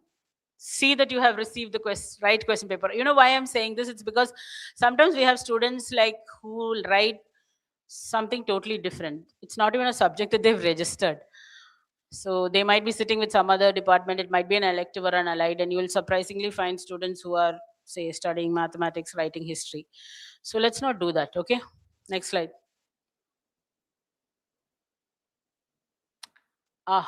Malpractice. Now this is something, like I told you, that we take this very, very seriously. I don't want to teach you what malpractice is, but in case you have a doubt, okay, you write anything on the question paper, it's wrong, except your ID card, except your register number, You should not even tick anything on the question paper. No writing, no talking or gesturing. Okay? To anybody in the hall. No sharing stationery. We will give you whatever stationery you want. Don't share. Okay? No social service in the examination hall. Don't bring any written material. Ma'am, I just wrote these hints. You believe me when I tell you there are students who say, I usually study by writing on my hand. New flash news. Yeah, I write on my hand. I write on my leg, and when I'm practicing, when I'm studying for my exam, I sit down and write on my leg. See, y'all are laughing. Y'all know that how silly that sounds. So don't write anywhere on your body. Don't write on any paper. Don't bring it to the hall. If you're caught, I don't care. Some of them will even tell us things like, ma'am, this question didn't come. It's not my fault that the question didn't come, right? So this is not the question, this is not there in the question paper, but I just happen to bring this, like, for moral support. So don't do anything like that. Next slide.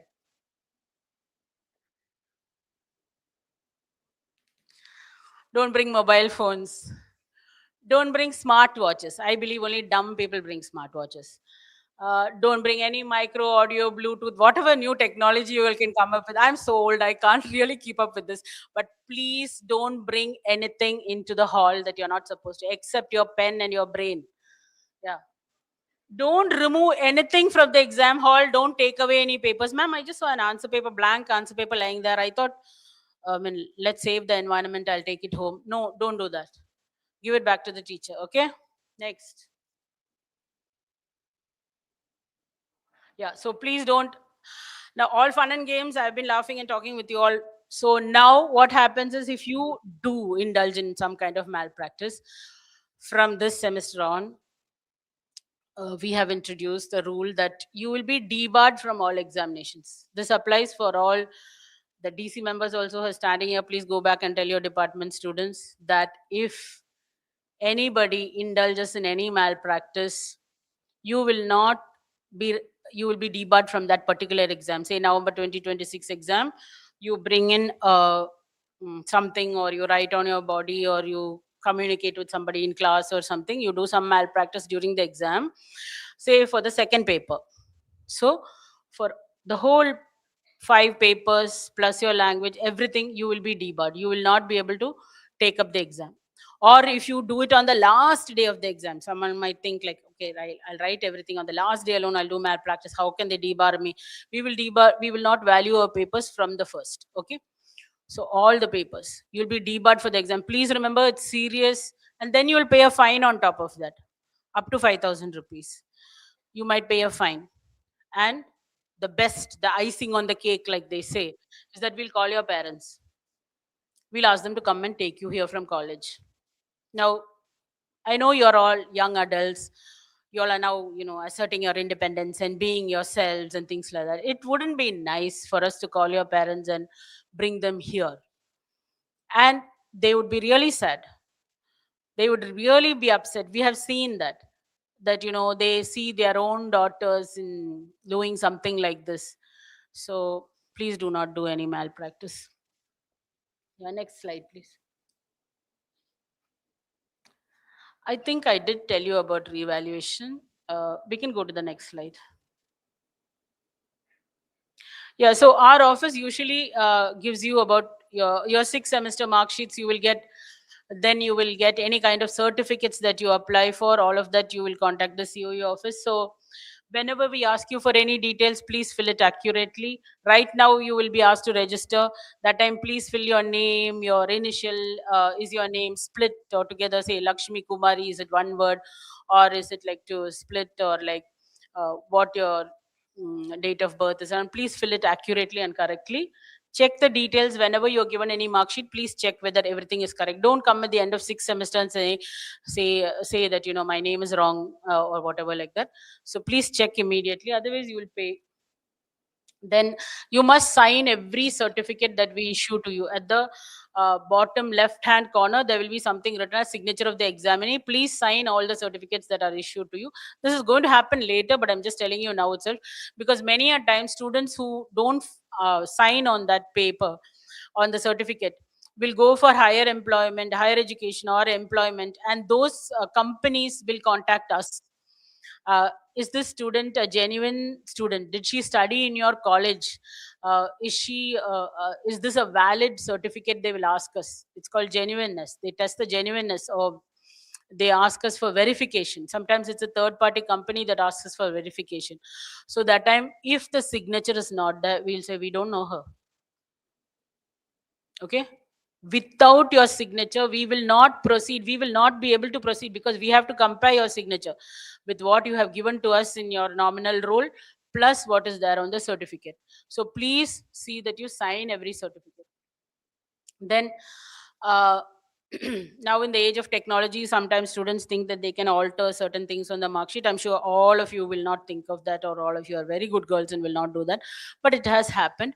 So please do not try to tamper with the certificate in any way. We have security features, very high end security features. One look at the certificate and we will know if you have tried to do anything with that. Okay, next slide please.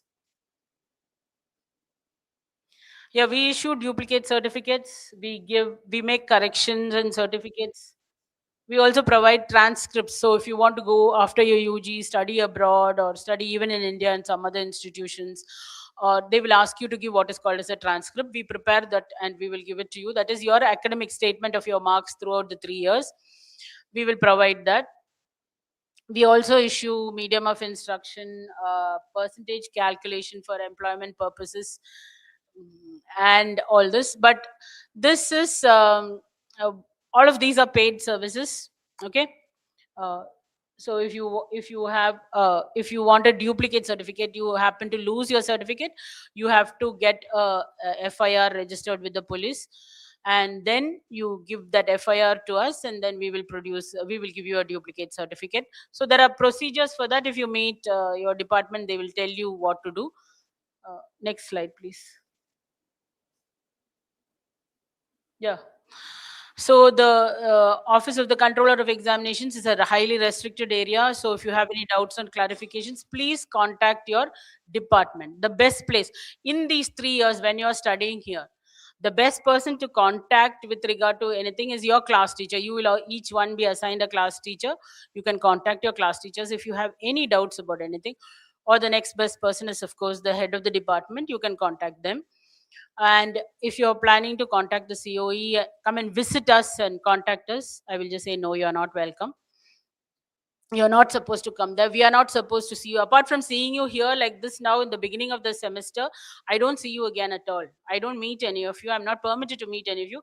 It's mainly because of transparency reasons. If I know you, become friends with you, then later on you can come and say, hey Maya, how about changing that mark, sir? So that's not going to happen. So we don't know one another, you're not welcome there, you can't come there. But at the same time, of course, I understand that there might be grievances which you want to take up beyond a particular level. In that case, you can call us or you can email us. Okay. And if your parents have some issues, they can email us. We are ready to address you. coe@ethirajcollege.edu.in. Yeah, that's about it. Next slide. Yeah, this is who we are. We are situated above the bank, nicely so, because we get the money there on the first floor. Yeah. And that's my name. And then the additional controller of examination is Dr. Hilda Stanley. She's the HOD of maths with data science department. So self-supporting students, you can be aware of that. Then we have some administrative staff. I've put their names, I'm not reading it, but just that we have about 10 in number. So we'll take care of you so long as you are honest, punctual, and prepared. Okay. So all the very best for your 3 years over here. Do well. Thank you.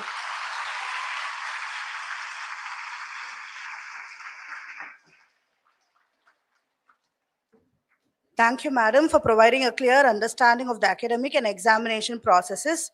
We are certain that this information will help our students navigate their academic journey with confidence.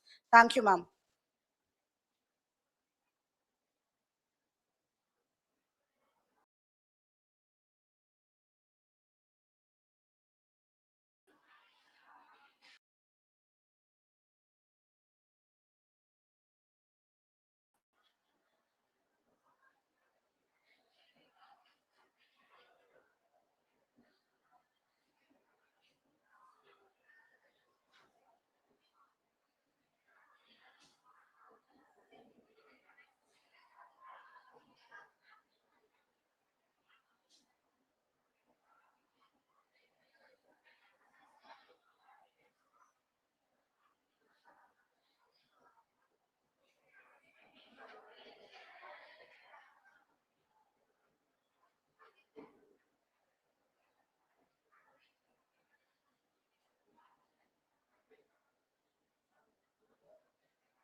Dear students, kindly please remain seated and please ensure that you maintain silence.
Students, please be seated.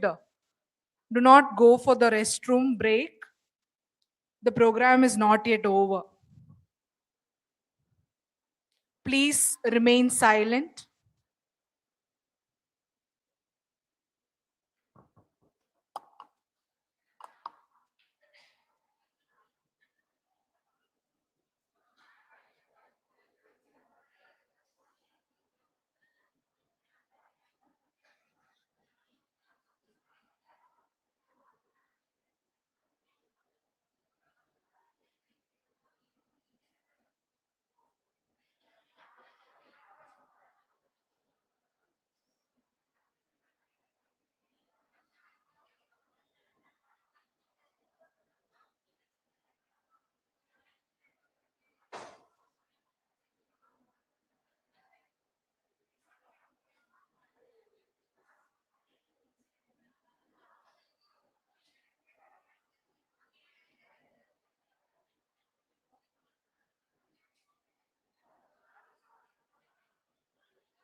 Now we will have a session that beautifully connects our rich heritage with the limitless opportunities of tomorrow. I request our Madam Principal to present a fruit basket to our esteemed chief guest, Mr. Uday Shankar.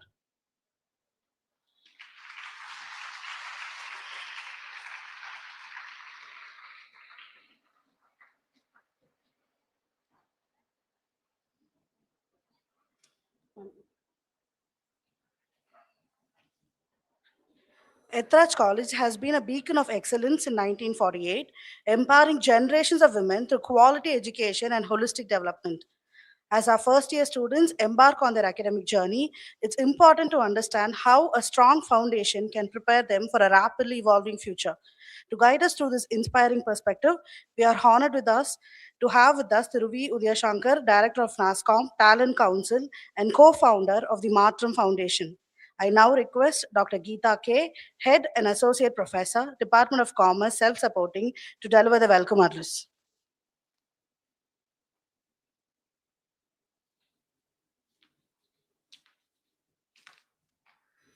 A very good morning to one and all present here. It is my privilege and pleasure to extend a warm welcome to one and all gathered here today. On behalf of our college, I would like to express our sincere gratitude to our esteemed guest speaker, Thiruvi Udayashankar, for taking time to be with us. Today's session promises to be both insightful and inspiring, and we are honored to have a distinguished personality who has achieved excellence in their field and is here to share their valuable knowledge and experience with us. Before we invite our speaker to address the audience, I take this opportunity to introduce Thiruvi Udayashankar. Thiruvi Udayashankar is a dynamic leader with over 16 years of experience in driving academia industry government collaborations to strengthen India's digital talent ecosystem. As director at NASCOM, currently part of the Talent Council and previously associated with the Sector Skill Council until March 2026, he has led national initiatives under Future Skills Prime, playing a key role in shaping India's digital skilling ecosystem, enhancing employability, and driving workforce transformation at scale. A passionate educationalist, mentor, and motivational speaker, Thiru Udayashankar has addressed more than 8 lakh students across 2,000 plus forums and has collaborated with over 1,000 academic institutions nationwide, inspiring young minds to embrace technology, innovation, and purposeful learning. Fluent in his native language, Tamil, bilingual Malayalam, and English, with limited proficiency in Hindi, he has built meaningful connections with diverse audiences across India.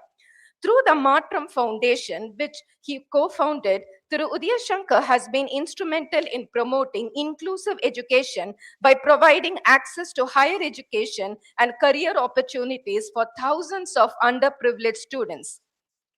As national-led academia and government relations at NASCOM, he has spearheaded the rollout of the Future Skills Academic Initiative across India, driven Skill India implementation in South India, and established strong industry academia linkages to enhance employability and future readiness. Recognized as an inspirational speaker, educational strategist, and visionary professional, his work has earned numerous honors, including the Achievers Award, Dhanish Award 2025, Star Performer of the Year, NASCOM 2015-2019, State Award from the Government of Tamil Nadu 2018, Youth Icon Award, APJ Abdul Kalam Society 2015, and the Social Influencer Award, Chennai Youth Welfare Committee in 2016.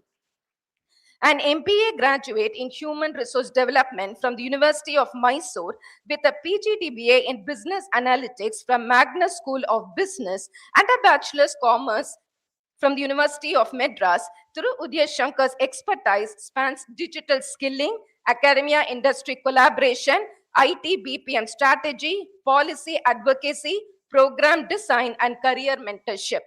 Guided by a vision to empower every learner with the skills, confidence, and purpose to thrive in the digital future, He aims to inspire 1 million students, strengthen academia industry partnerships, and expand the Matram Foundation's impact through scholarships, mentorship, and employability initiatives that foster inclusion and innovation. We are very privileged to have such an eminent person with us whose vision is not merely to prepare individuals for jobs, but to empower them with skills, confidence, and purpose needed to succeed in the digital future. A very warm welcome to you, sir. We are very eagerly looking forward to your insights and to share your very valuable words. Very warm words of welcome to our beloved principal, Dr. S. Uma Gauri, who's always extended continued guidance, encouragement, and support in all our endeavors. A very warm welcome to one and all present here. Thank you.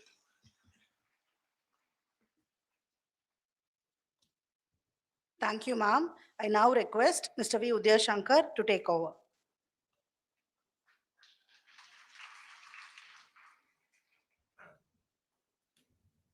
கொஞ்சம் கஷ்டம்.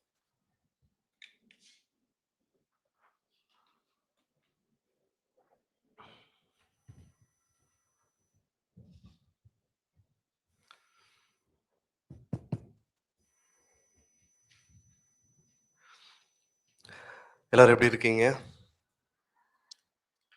எல்லாருக்கும் என்னுடைய அன்பான, பணிவான, ரொம்ப நேர்மையான இந்த அண்ணனுடைய வாழ்த்துக்கள். கிரிஞ்சா இருக்குன்னு சொல்லிடாதீங்க.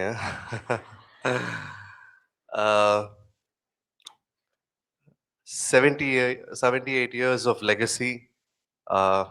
வெறும் ஒரு 150லேருந்து 170 பேரோட ஆரம்பிச்ச இந்த கல்லூரி இன்னைக்கு தமிழகத்துல பல அடையாளங்களை உருவாக்கியிருக்காங்க அப்படின்னா அதுக்கு உடந்தையா இருந்த அன்னைக்கு இருந்தவங்கலேருந்து இன்னைக்கு உழைக்கிற ஆசிரியர்களா இருக்கட்டும், சப்போர்ட் ஸ்டாஃபா இருக்கட்டும், அதை வழிநடத்துகிற சேர்மேன்ஸாக இருக்கட்டும், இங்கே இருக்கக்கூடிய டெக்னிக்கல் ஸ்டாஃபாக இருக்கட்டும், கேட்டில் நிற்கிற வாட்ச்மேனாலேருந்து இந்த விழா நல்லா நடக்கணும்னு உள்ளேயே அடையாளம் தெரியாமல் பின்னாடி ஸ்டேஜ்லேருந்து ஒர்க் பண்ணுறவங்கலேருந்து வெளியில் இந்த இந்த இந்த காலேஜை சுத்தமாக வச்சிருக்கிற அக்காக்கள்லேருந்து அண்ணாக்கள்லேருந்து எல்லாருக்குமே இந்த அரங்கம் நிறைந்த கைத்தட்டலோட என்னோட ஸ்பீச்சை ஆரம்பிக்குன்னு நினைக்கிறேன்.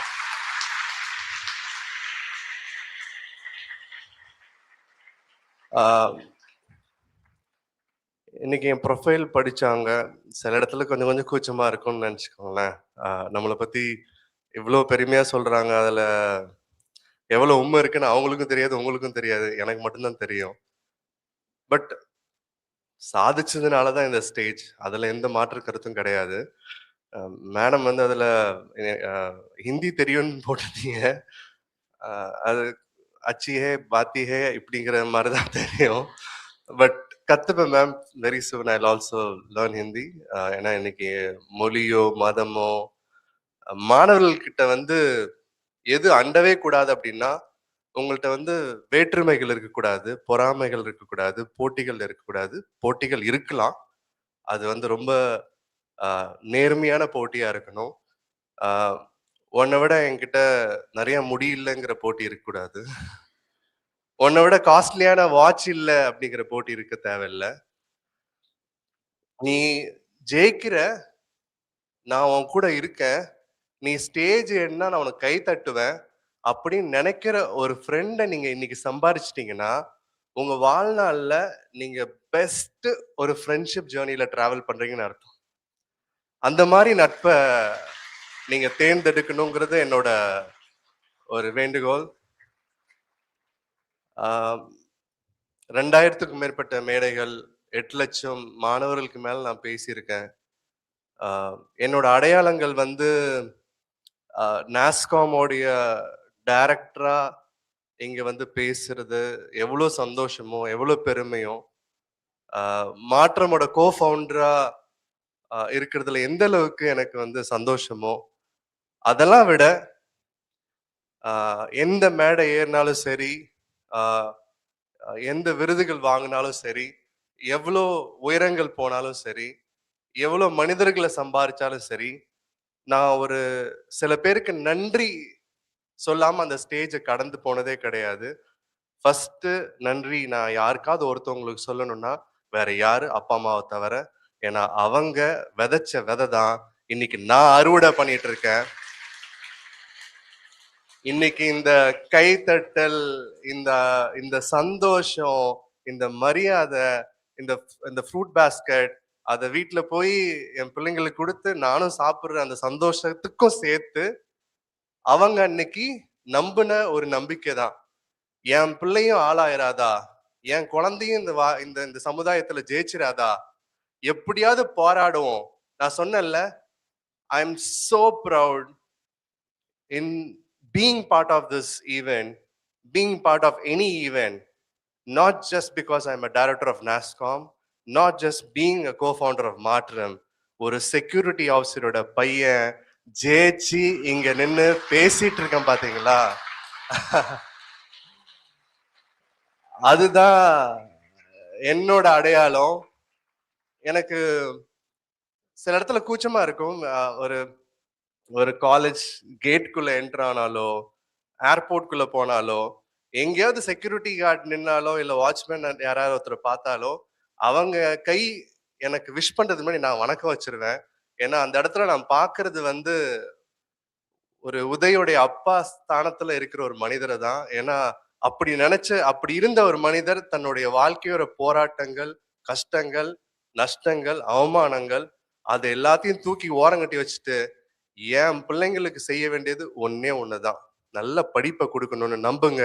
அந்த படிப்பும் அந்த அன்பும் அந்த பழக்க வழக்கமும் அந்த நல் ஒழுக்கமும் தான் இன்னைக்கு இந்த ஸ்டேஜ்ல என்ன நிக்க வச்சுட்டு இருக்கு. நான் இங்க நின்று உங்கள்கிட்ட ஒரு நல்ல அடையாளமா பேசிட்டு இருக்கேன். ஃபர்ஸ்ட் இயர் எப்படி இருக்கும்?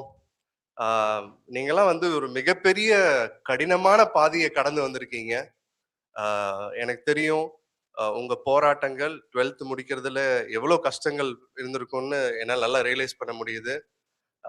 எல்லாரும் எதை பண்ணியிருப்பீங்களோ இல்லையோ ஒரு விஷயம் கண்டிப்பா பண்ணியிருப்பீங்க. நீங்களே உங்களுக்கு நிறைய ஜட்ஜ்மெண்டா மார்க் போட்டிருப்பீங்க, உங்களை ஃபெயில் பண்ணியிருப்பீங்க, பாஸ் பண்ணியிருப்பீங்க. அம்மா பாசமா சோறு ஊட்டி விட்டா அன்னைக்கு மார்க் 100 தொட்டிருக்கும். லைட்டா திட்டி இருந்தா மார்க் கொஞ்சம் 60 வந்திருக்கும். தெரியாத கடவுள்லாம் தேடி போய் அவங்களுக்கு வணக்கம் வைக்கிறதா இருக்கட்டும். எல்லா கடவுளுக்கும் உங்களுக்கு அதை பண்றேன் நான் பார்த்துக்கோங்க, நிறைய கணக்கு வச்சுக்காதீங்க, அப்புறம் செய்யலைன்னா கஷ்டமாயிரும். ஆனா உங்க வேண்டின கடவுள் உங்களை கைவிட மாட்டாருங்கிறது எனக்கு தெரியும். ஆனா நீங்க கடவுள் ரூபத்துல பாக்குற உங்க அப்பா அம்மா உங்களை கைவிடல. இன்னைக்கு இந்த மாதிரி ஒரு தி பெஸ்ட் காலேஜ்ல சேர்த்து விட்டுருக்காங்கிறதுக்கு நீங்க வாழ்நாள் கடன் பட்டிருக்கீங்கன்னு அர்த்தம். பிரின்சிபல் மேம், இப்பயே என்னோட 2 பெண் குழந்தைங்களுக்கு அட்மிஷன் கேட்கறதா கூட நினைச்சுக்கோங்க. ஏன்னா இங்க என் பிள்ளைங்க படிச்சாங்கன்னா இன்னைக்கு இந்த குழந்தைங்க எந்த அளவுக்கு சந்தோஷமா இருக்காங்களோ அதை விட நான் சந்தோஷமா இருப்பேன். I wish that occasion should come. நீங்க நினைச்சுக்கலாம் எல்லா ஸ்டேஜ்லயும் இப்போ இதே தானே பேசுவேன், ஒரு காலேஜ்ல இதுதான் பேசுவேன்னு. மேம் சத்தியமா கிடையாது. இந்த ஸ்டேஜ் எனக்கு ரொம்ப ஸ்பெஷல். உனக்கும் இந்த காலேஜுக்கு என்னடா சம்பந்தம் கேட்டுறாதீங்க. என்னோட ப்ரொஃபைல் படிக்கும் போது ஒரு விஷயம் சொன்னாங்க. நான் வாங்கின விருது, என் பேர் எத்தனை பேர் ரீச் ஆச்சுன்னு தெரியல, இப்ப பேக்ரவுண்ட்ல இருக்கிறதுனால அவங்களுக்கு கண்டுபிடிச்சிருவீங்க. அதுல சொல்லும் போது யூத் ஐகான் விருது வாங்கின கலாம் அதோட ட்ரஸ்டோடைய அவார்டை நான் ஜெயிச்ச இடம் இது. இந்த மேடையில இளையராஜா சார் கையில வாங்கின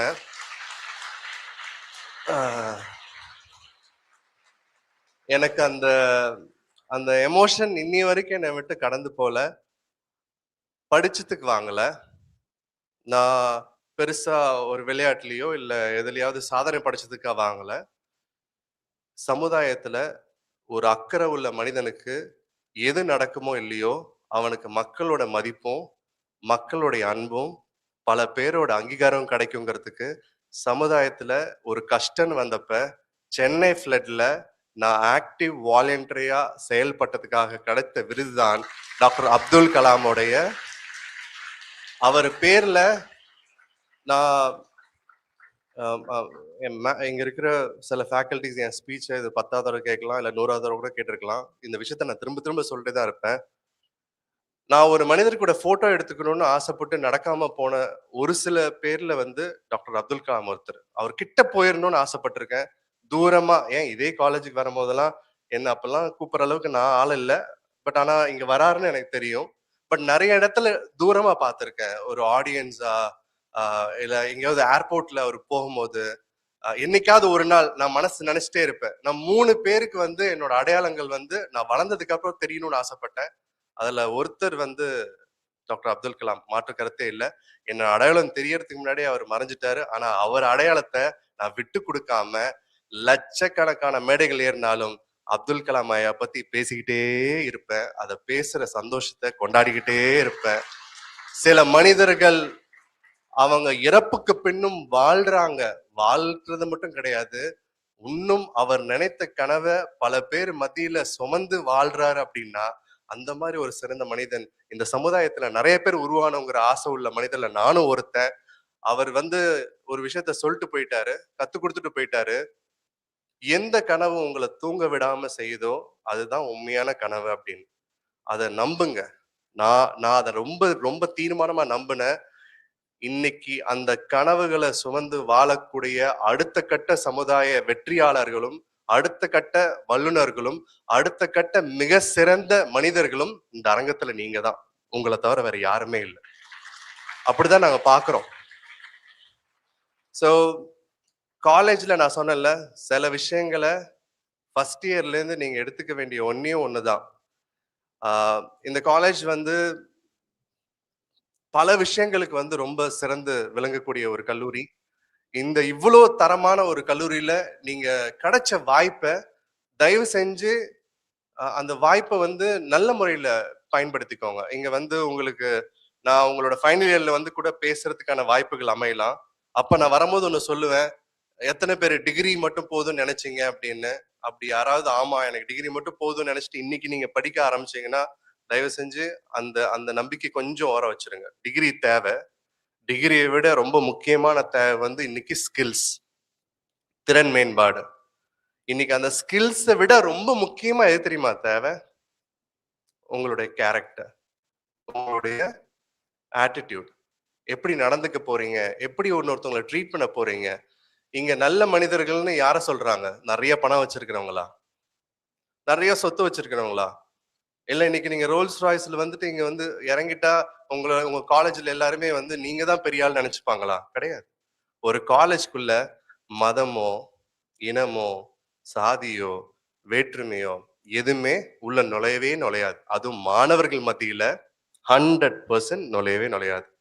உங்களுடைய ஒற்றுமை இருக்கு பாத்தீங்களா, அதுதான் சமுதாயத்துல பல மாற்றங்களை ஏற்படுத்தி இருக்கு. அதே ஒற்றுமை உங்க வளர்ச்சிக்கும் ஏற்படணும்னா தயவு செஞ்சு ஒரு விஷயத்துல குறிக்கோளா இருங்க. இங்க இருக்கிற நிறைய பேரு தமிழ் மீடியத்துல இருந்து வந்திருக்கலாம். ஸோ தமிழ் மீடியம்னா எனக்கு டக்குன்னு do everyone follow Tamil here? Anyone here who is not following what I'm speaking? அப்பா ஒரு நிமிஷம் ஹார்ட் அட்டாக்கே வந்துருச்சு. நான் இதெல்லாம் நடந்திருக்கு எனக்கு. பயங்கரமா தாய்மொழியில பேசுறத விட ஒரு சந்தோஷம் இல்லை, எல்லாருக்கும் அது கனெக்ட் ஆகும் அப்படிங்கிற ஆங்கிள் பேசிடுவேன். இதே தமிழ்நாட்டில் இருக்கிற காலேஜ்ல எல்லாம் முடிச்சுட்டு கடைசியா வணக்கம் சொல்றதுக்கு முன்னாடி எல்லாருக்கும் புரிஞ்சுதா அப்படின்னா பயங்கரமா தலையாட்டுவாங்க. எனக்கு இந்த பயங்கரமா தலையாட்டினாதான் எனக்கு பயமே வரும். அப்ப கேட்டேன், எத்தனை பேருக்கு இங்க வந்து நான் சொன்னது புரிஞ்சுதுன்னா ஒரு 10-20 பேர் தான் கை தூக்குனாங்க. ஏன்னா பாதி பேரு அட்மிஷன் வேற வேற ஊர்ல இருந்து இருந்து படிச்சுட்டு இருந்தாங்க. ஸோ நல்ல வேலை உப்பையும் நான் கொஞ்சம் அலாரமே ஆயிட்டேன். அப்படி யாராவது பக்கத்துல உங்களுக்கு இருக்கிறவங்களுக்கு தமிழ் தெரியல புரியல அப்படின்னா தயவு செஞ்சு டிரான்ஸ்லேட்லாம் பண்ணாதீங்க. அது அவசியம் தேவையில்லை. நான் இங்க நாட்டை மாத்தியோ வாழ்க்கையை மாத்தியோ பல பேரோட வாழ்க்கையை புரட்டி பேசுற தி மோட்டிவேஷன் ஸ்பீக்கர் கிடையாது. நான் ஒரு ரெப்ரசன்டேட்டிவ், ஒரு அண்ணனா இங்க வந்து பேசுறேன். அண்ணன் சொல்றத யாரும் கேட்க மாட்டீங்க, அது வேற விஷயம். பட் இந்த அண்ணனை என்னைக்காவது ஒரு நாள் பார்க்கும்போது கொஞ்சம் யோசிச்சு பாருங்க.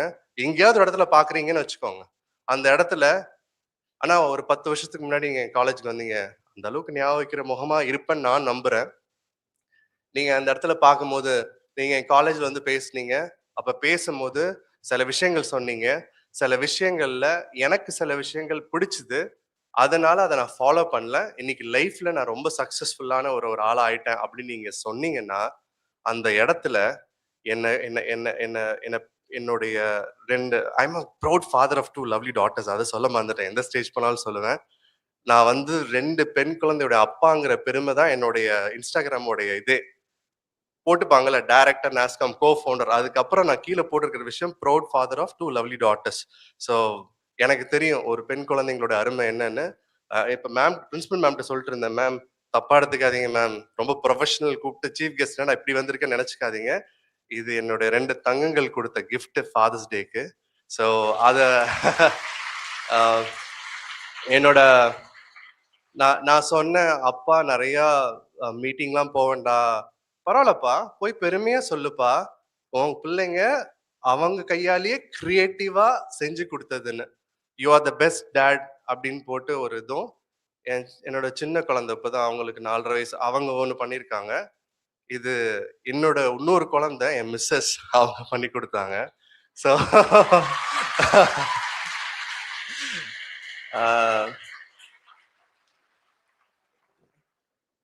குடும்பங்களை கொண்டாடுங்க.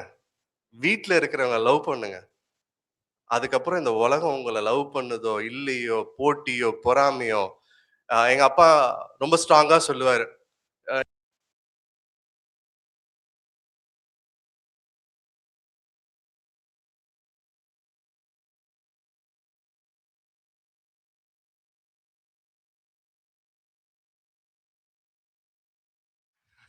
அங்க ஏதாவது நடக்குது, அங்க வந்து உனக்காக மன்னிப்பு கேட்க ரெடி. பக்கத்து வீட்டுக்கார பையனுக்கும் உனக்கும் சண்டை, அதுக்கும் மன்னிப்பு கேட்க ரெடி.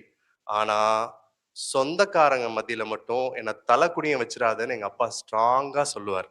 நம்புங்க, இன்னைய வரைக்கும் அந்த மனிதரை என் சொந்தத்துக்கு முன்னாடி நான் தோக்கடிச்சதே கிடையாது. அவரோட தலை நிமிர்ந்து நேர்மையா தலை பயங்கரமா அவர் வாழ்ற அளவுக்கு ஒரு ஏற்பாடை பண்ணியாச்சு. உங்க அப்பா அம்மாவை எங்க விட்டு கொடுக்கணும், எங்க விட்டு கொடுக்க கூடாதுங்கிற அந்த கரெக்டான விஷயம் என்ன தெரியுமா? The most special thing is to love yourself. நீங்க எத்தனை பேர் உங்களை லவ் பண்றீங்க? Sir, I have a beautiful hair, I have a good skin tone. நான் அந்த லவ் சொல்ல. உங்கள்ட்ட எது இருக்கோ அதுதான் சந்தோஷம். எது இல்லையோ அது பேர்டன். இல்லாத தேடி போறோம் பாத்தீங்களா, அது ஒரு ஸ்ட்ரெஸ். இருக்கிறத வச்சு ஜாலியா இருக்கீங்களா? இன்னைக்கு உங்க டிஃபன் பாக்ஸ்ல கிடைச்சா லக்கு பிரியாணி, இல்லாட்டி தயிர் சாதம், it's okay. But don't get too much stressed. நான் இப்ப இருக்கக்கூடிய இங்க இருக்கிற உங்க எல்லாருக்கும் சொல்ல வேண்டியது ஒன்னே ஒண்ணுதான். Opportunity is blessing. Your first big opportunity is Ethiraj. இங்க இருக்கிற ப்ரொஃபசர்ஸ், என் வயசுக்கு மீறி எக்ஸ்பீரியன்ஸ் உள்ளவங்கலாம் இங்க வந்து ஒர்க் பண்ணுவாங்க கண்டிப்பா. எல்லாரையும் சும்மா கேளுங்களேன், நீங்க ஒன்றும் பண்ண வேணாம். நான் இந்த ஹாலை விட்டு போனோன்னே எல்லாத்தையும், மேம் நீங்க எத்தனை வருஷமா இருக்கீங்க? அதுக்குன்னு டக்குன்னு அடுத்த கேள்வி கேட்டிருக்கேன். இத்தனை வருஷமா இங்க இருக்கீங்கன்னு கேட்கக்கூடாது. அத்தனை வருஷம் இருக்கிறது. நான் நாஸ்காம்ல எனக்கு ரொம்ப பிடிச்ச விஷயம் வந்து காலைல எந்திரிச்சு ஒரு ஒரு ஆஃபீஸ்க்கு போறதை நான் ரொம்ப செலிப்ரேட்டிவா போவேன். எனக்கு என்னைக்குமே நான் பண்ற ஒர்க்கை நான் ஸ்ட்ரெஸ்ஸா எடுத்ததே கிடையாது. அதே மாதிரி இந்த டேகை நான் ஒரு நாள் மிஸ் பண்ணதும் கிடையாது. என்னோட அடையாளம் உதயசங்கர் கிடையாது. ஒரு பேரை வச்சு மட்டும் நான் இத்தராஜ்குள்ள உள்ள வந்திருக்க முடியுமா? உதயசங்கர் உள்ள விடுங்க அப்படின்னா வாட்ச்மேன் என்ன தம்பி பாத்துக்கோ அப்படின்னு இருப்பாங்க. இந்த பேருக்கு பக்கத்துல இருக்கிற இந்த படிப்பு இருக்கு பாத்தீங்களா, அது ரொம்ப முக்கியம். படிப்புக்கு பக்கத்துல நீங்க எந்த நிறுவனத்துல வேலை செய்யறீங்கன்னு ஒரு அடையாளம் கிரியேட் பண்றீங்க பாத்தீங்களா, அது ரொம்ப ரொம்ப ரொம்ப ரொம்ப முக்கியம். அதெல்லாம் விட உங்க படிப்புனாலையும் உங்க கேரக்டர்னாலையும் உங்களோட ஸ்கில்ஸ்னாலையும் நீங்க அந்த கம்பெனில என்ன ஒரு அடையாளமா உருவாக போறீங்கன்னு இருக்கு பாத்தீங்களா, அதுதான் இங்க நான் உங்களுக்கு எக்ஸாம்பிளா ஸ்டேஜ்ல நின்று பேசுற ஒரு பின்பம். இத மட்டும் நீங்க புரிஞ்சுக்கோங்க. நீங்க எல்லாரும் சேர்ந்து வேலைக்கு போங்கன்னு நான் சொல்ல. இங்கிருந்து சிறந்த விஞ்ஞானிகள் ஆகட்டும், சிறந்த வல்லுநர்கள் உருவாகட்டும், சிறந்த மேடை பேச்சாளர் உருவாகட்டும், ஏன் சிறந்த நல்ல ஒரு பொலிட்டீஷியன் கூட உருவாங்க இங்கிருந்து, தப்பே கிடையாது. ஆனா என்னைக்குமே மத்தவங்களோட ஜட்ஜ்மெண்ட்டை பேஸ் பண்ணி, ஐயோ அவங்க அவங்க என்னை விட பெட்டரா இருக்காங்க, என்ன இந்த சொசைட்டி என்ன சொல்லும், என் சொந்தக்காரங்க என்ன சொல்லுவாங்க, அதெல்லாம் யோசிக்கவே தேவையில்லை. இந்த 3 வருஷம் you have any PG courses இருக்காங்களா ma'am?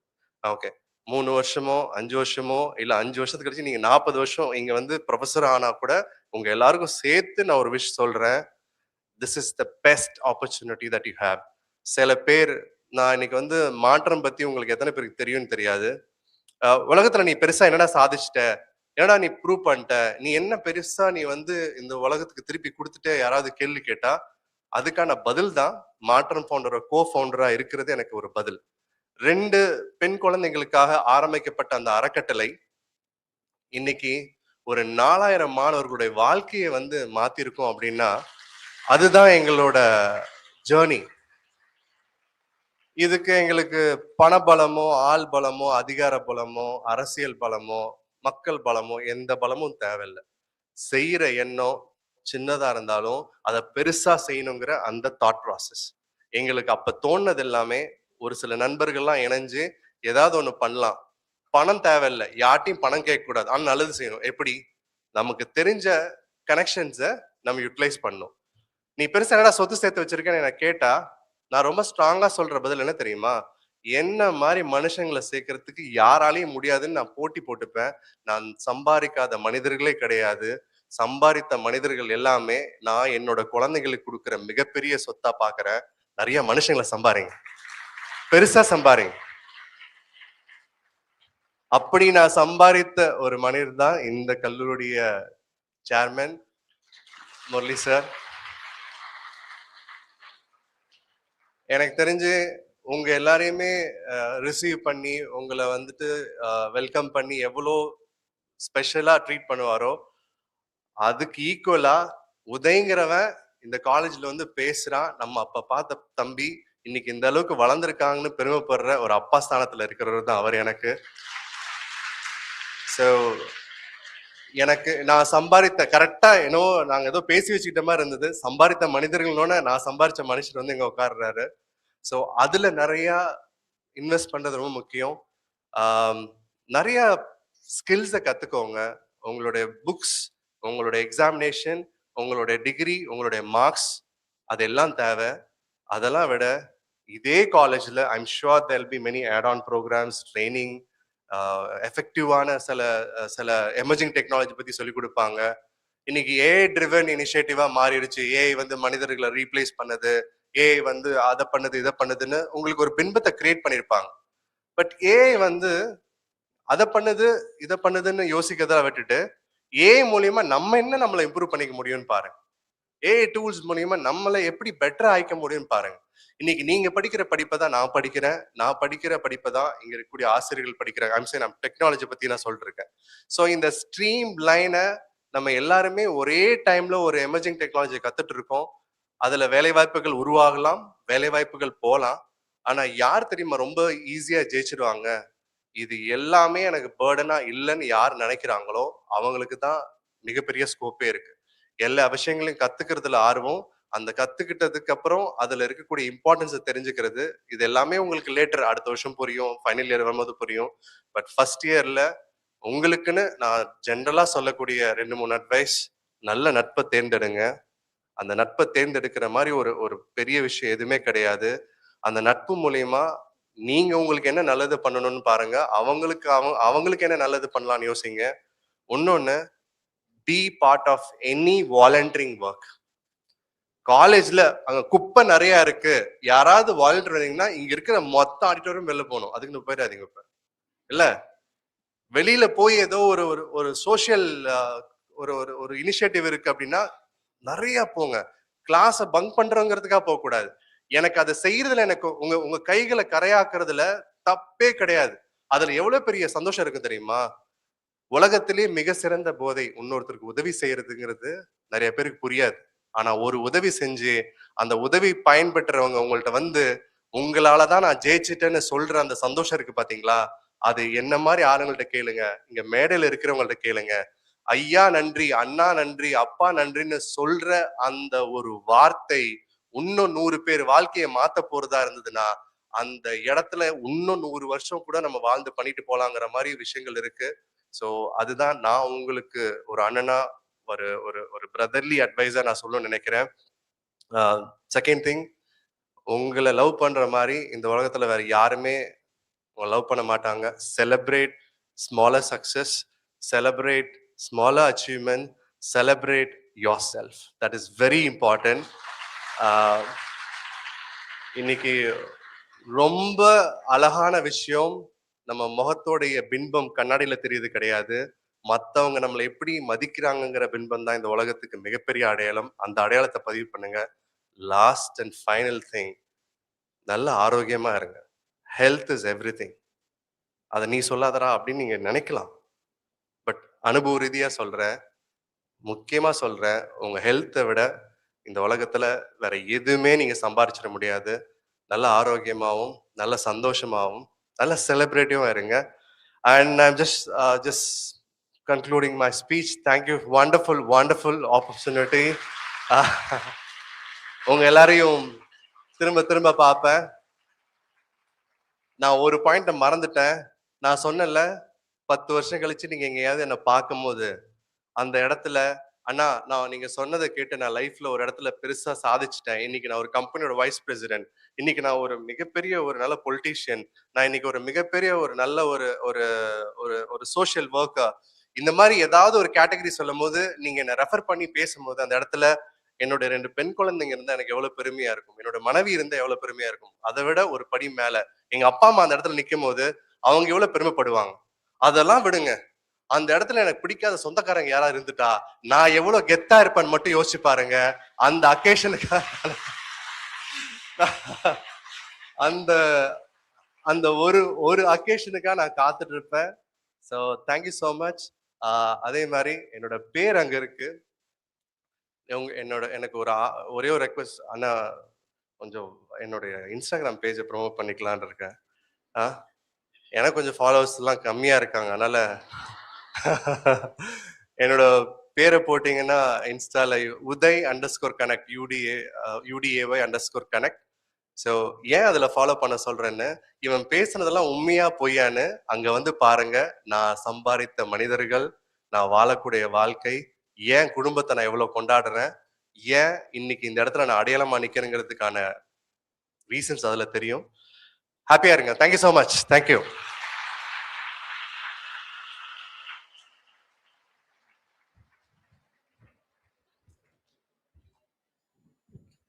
Thank you, sir, for your enlightening and motivational session.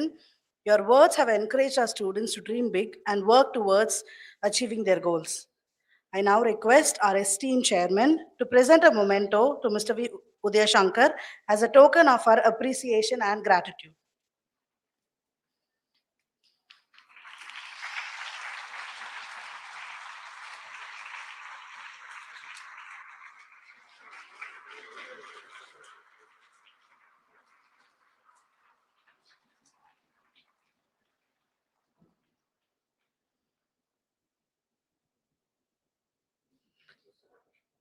Thank you, sir.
former assistant professor, Department of Nutrition, Food Service Management and Dietetics. To address the students on the topic, Your Plate, Your Power. Mom completed her UG degree at Jabaz College for Women and a PG degree at PSG College of Arts and Science, where she was a class topper. She pursued her MPhil degree from Women's Christian College. She started her professional journey as a clinical dietitian at Chennai Kaliappa Hospital, where she served as chief dietitian. She later worked at reputed hospitals in the United Kingdom, gaining international experiences. Mom then joined this esteemed institution, Ethiraj College for Women, where she rendered over 23 years of dedicated service. Through her teaching and guidance, she has inspired generations of students and has been instrumental in fostering awareness about balanced nutrition for long, healthy living. Mom has published and presented several research papers at both national and international conferences. She has also authored a chapter titled Role of Diet in Non-Communicable Diseases in a book published by the Department of Nutrition, Ethiraj College for Women. She has delivered several lectures on the topics such as healthful eating, food for thought, healthy eating practices, and many more for students, faculty members, healthcare professionals like neurologists, and employees from organizations such as Indian Overseas Bank and Indian Oil Corporation. She retired from this esteemed institution during the last academic year, leaving behind a legacy of excellence, dedication, and compassionate service. Once again, I warmly welcome you, Ma'am.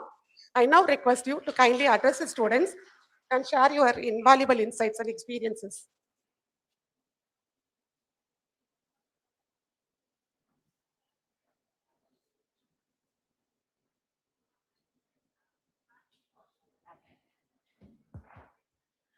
Good afternoon.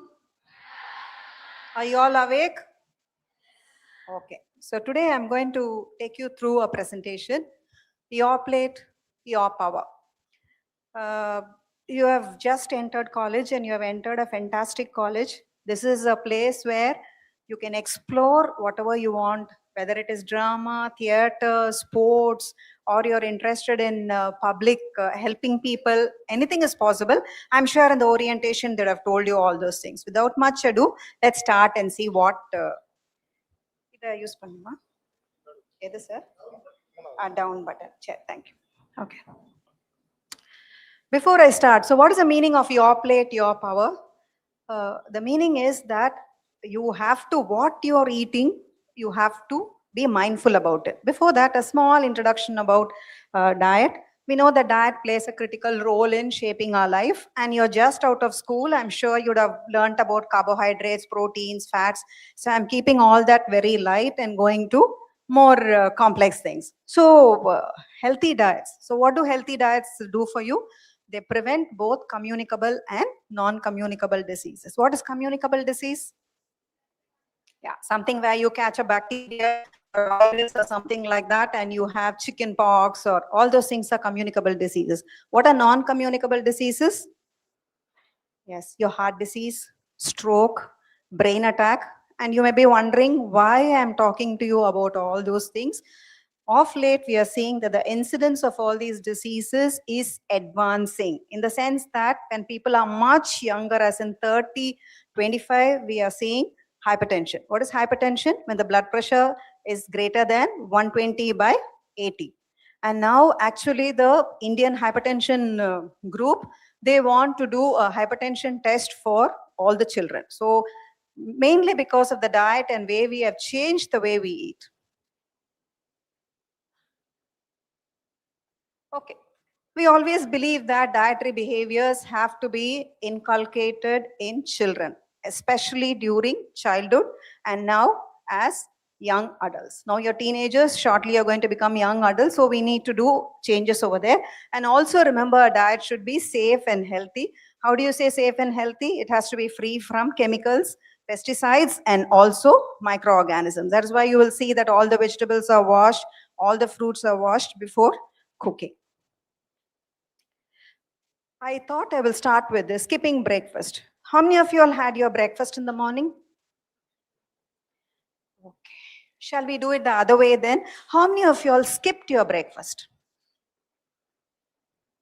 I'm sure there are quite a lot. In school, I think you won't have had an opportunity because it's a structured kind of, not that this is not structured. Probably the school is located close to your house. That's how you work. Very rarely you travel a long distance, but that's not going to be the case now. Probably you're coming from faraway places. Don't ever skip your breakfast. It is not worth it. With this, I want to start actually because it can harm the heart health. Why harm the heart health? Because when you don't eat, you become hungry. And when you're hungry, you will lay your hands in whatever is available. That can be the most unhealthy food. So it can have an impact on your heart. It slows the metabolism. That's why people add weight. People who skip breakfast invariably pile on weight. So that's something that you have to remember. Mental fatigue. With mental fatigue, whether you're in the Department of Nutrition, Department of Mathematics, Department of Computer Science, or Department of Chemistry, everything is going to fly over your head.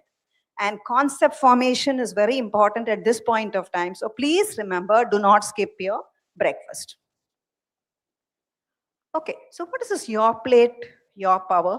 Whatever you're going to put in your plate is going to decide your future because it is about health over there. Okay, this is easy for me.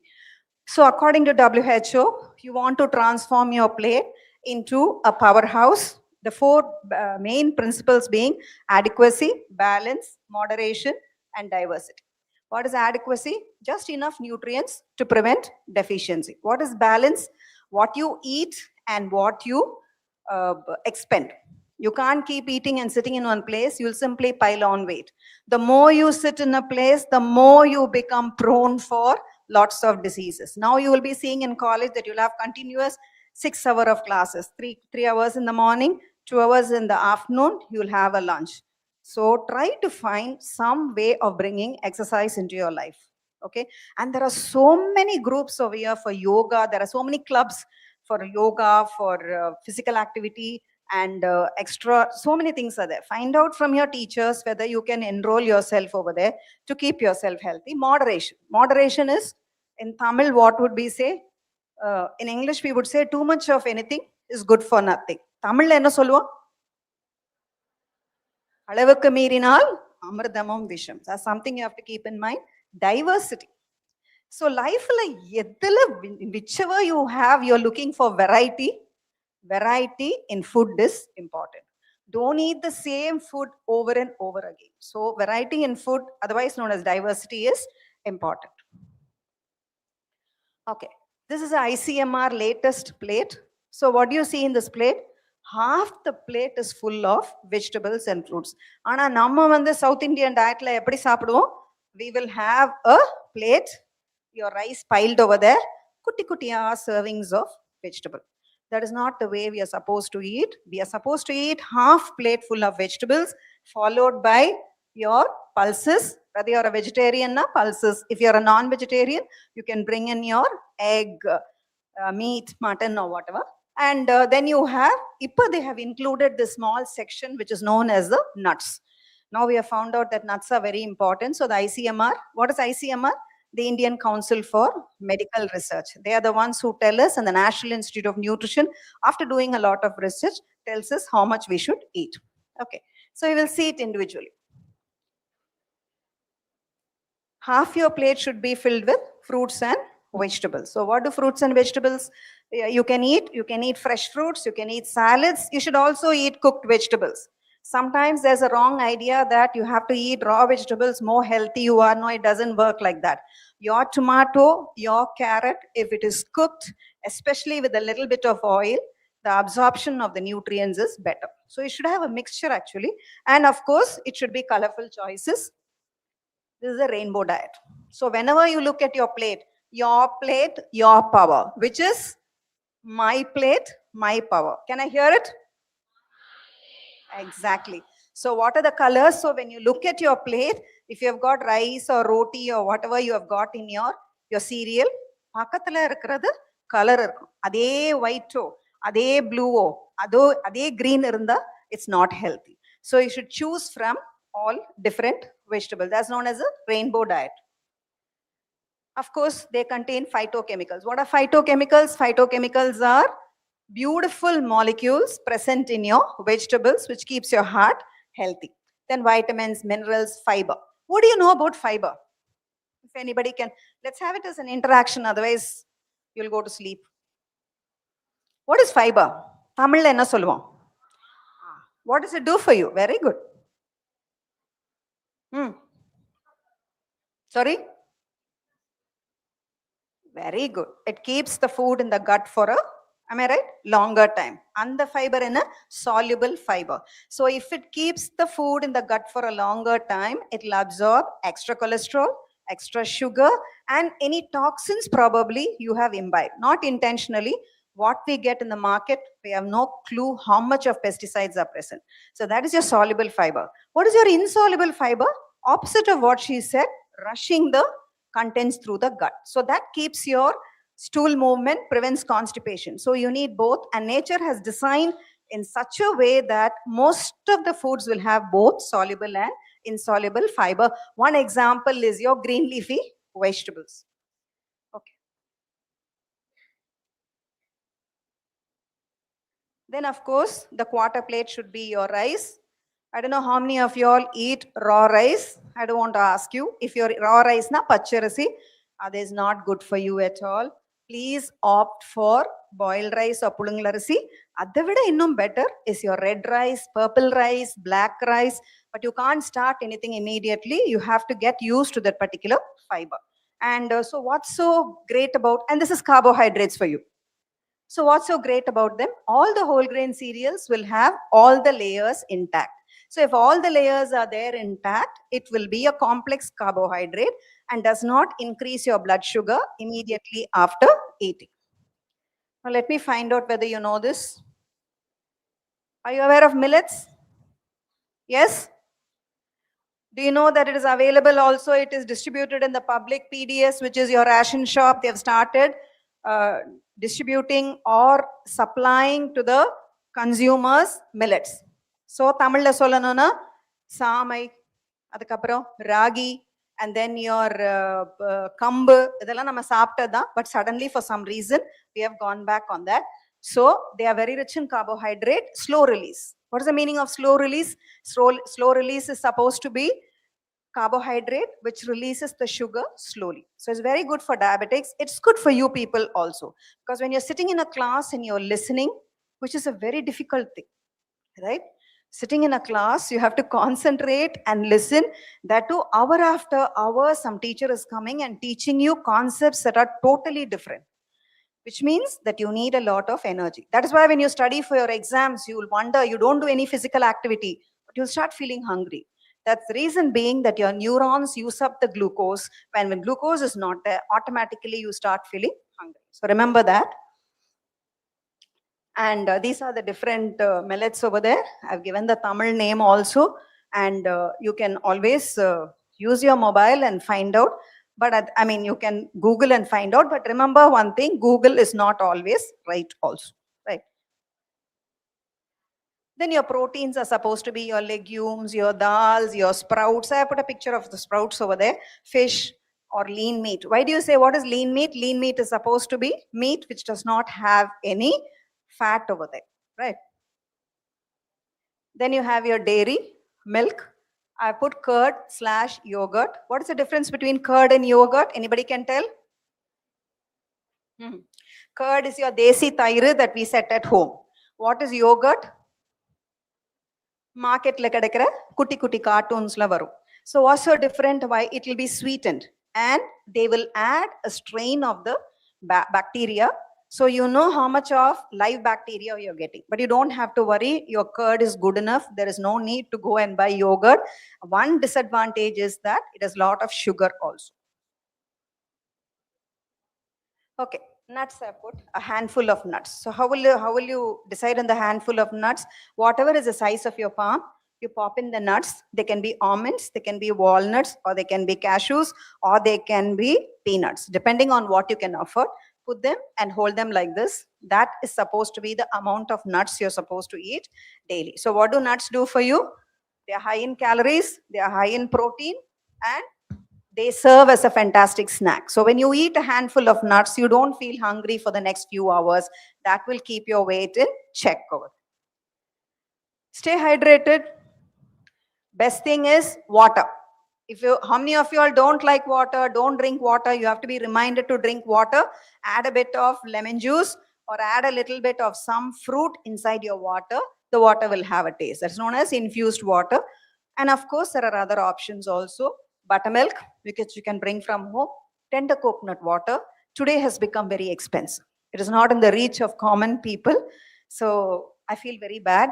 Something that nature gives without even asking for anything. But then for some reasons best known to people, fresh lime water. If you can add a little bit of salt, little bit of sugar, excellent beverage, especially during summer.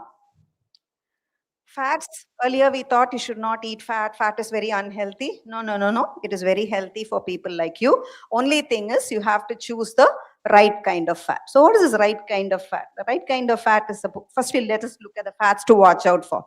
Trans fat. So trans fat is not found in nature. Eppadina, when you eat your biscuits, what do you expect? Crumbling. Correct? You put it, you bite it. What happens? The biscuit crumbles over there. That crumbling texture happens because of trans fat, which is nothing but oil hydrogenated. Believe me, children, this is very, very, very, very unsafe. Why? Because you have just left school, you have entered college, you have a lot of independence now. It is not like what it was in school. You can do a lot of things that you want to now. Remember that whenever you have money, once in a while, nothing is a problem. But if it's going to be regular, you'll run into problem because it can block your arteries. So pastries, cakes, biscuits, definitely should not be a daily issue. Fried foods. They will tell you this, especially when you look at the advertisements, they will tell you this puri is fried in fantastic, very clean, lovely oil. Whichever oil it is, if you subject the oil for heating for more than 20 minutes, it is trans fat.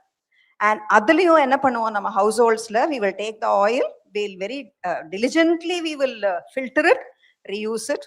When you reuse it, it can cause cancer, it can cause heart disease. So remember to use small kadais. So use small kadais, use lesser oil.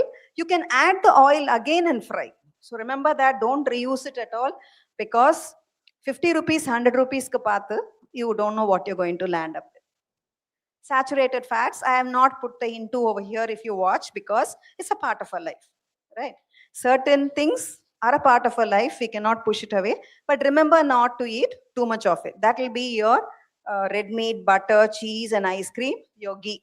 Because mainly because of ghee, we believe that a little bit can be taken, but not too much. This is the oil that is fat that is trending now. If you look at avocados, they have become a part of our life. That particular fruit is not even very desi also, but today everybody eats avocados. It's a fantastic fruit. Olive oil, almonds, peanuts, sesame seeds. What are sesame seeds? Yellow. Healthy fats are omega-3. Omega-3 is basically a non-vegetarian fat. And today we need to consciously concentrate on omega-3 for a heart healthy. It can be all your mackerel is supposed to be a kanangalati, ilamine. All those things are very good. If you are a non-vegetarian, go ahead and have fish not more than 2 times a week, because all our oceans are polluted. So mercury is something that we have to worry about. Then this is your flax seeds. Flax seeds is the chia seeds, canola oil. Canola oil you get from rapeseed. Rapeseed is a particular acid. That's clean canola oil. And whenever you're using an oil, stick to the traditional oils that you are used to. Just because somebody said olive oil is good, there is no need. If you can afford it, fine. If you like the taste, it's fine. Otherwise, your groundnut oil and sesame oil is fine. And of course, your omega-6 is found in all the oils. What you have to remember is keep the ratio 4:1. So you can ask me a question, do I have to count? No need to count. Consciously look at your omega-3 and try to increase. So the question that should come from you is that, ma'am, if I am a vegetarian, what to do about my omega-3? Don't worry. Have your idlis, your green leafy vegetables, fermented foods, they will give you adequate amount of omega-3. Okay, gut health is something that you have to worry about or you have to remember, because today gut is the most important thing. Recently you would have got your results, right? And when you heard that your results are being released on the website or whatever, what is the common feeling that you will have? Butterflies in your stomach. So where do those butterflies come from? Gut health. So that is your second brain. Keep it happy. So what are gut bacteria? You can't count them. You can't name them.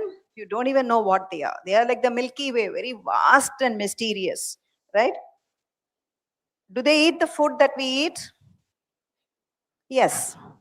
But they are so kind and good to you. They eat the food which you don't need. So it's only the fiber.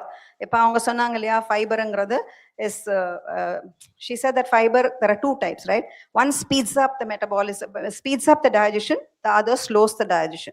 So whatever it is, that fiber is their food. In return, they do so many good things for us. They prevent even for PCOS. Like that is a common problem for today's young girls, right? Piling on weight, hormones not under control. For all those things, your gut health is important. So take care of your gut health. So you have three things over here. Prebiotics is your dietary fiber. Probiotics is your live beneficial bacteria like your thyre, more, all those fermented foods. What is postbiotics? Leaving the mark over there, right? When you see a beautiful plant or a tree somewhere, whatever you feed that particular plant, whether it is water or any kind of fertilizer, is your prebiotic. The plant itself is your probiotic, and the flower and the fruit that you get is your postbiotic. So concentrate on all of them. And so what is the role of your plate in shaping the healthy gut? Simple, healthy diet. That's all, right? So what is this? Your curd, right? Ragi ambali. Have you heard of ragi ambali? Ragi thing, kanji, fermented. Pazhaya sadam. How many of you all eat pazhaya sadam? Proudly put up your hands. You're doing extremely well. That is called the gold. Okay. And the pazhayadala, you have so many beneficial bacteria, so good for you. In fact, the Institute of Gastroenterology at Stanley Hospital found out that when their patients were very sick with intestinal problems, they told them that for the next 1 month, you have pazhaya sadam. And they found out that more than half of the patients did not need surgery, and more than 3/4 of the patients did not need the massive medication that they were giving. So that is one thing that you have to keep in mind. More korambu. More korambuku first class example is your postbiotic. Correct? Ferment ana thaira nama thalichu podumbodhu, that will become a postbiotic.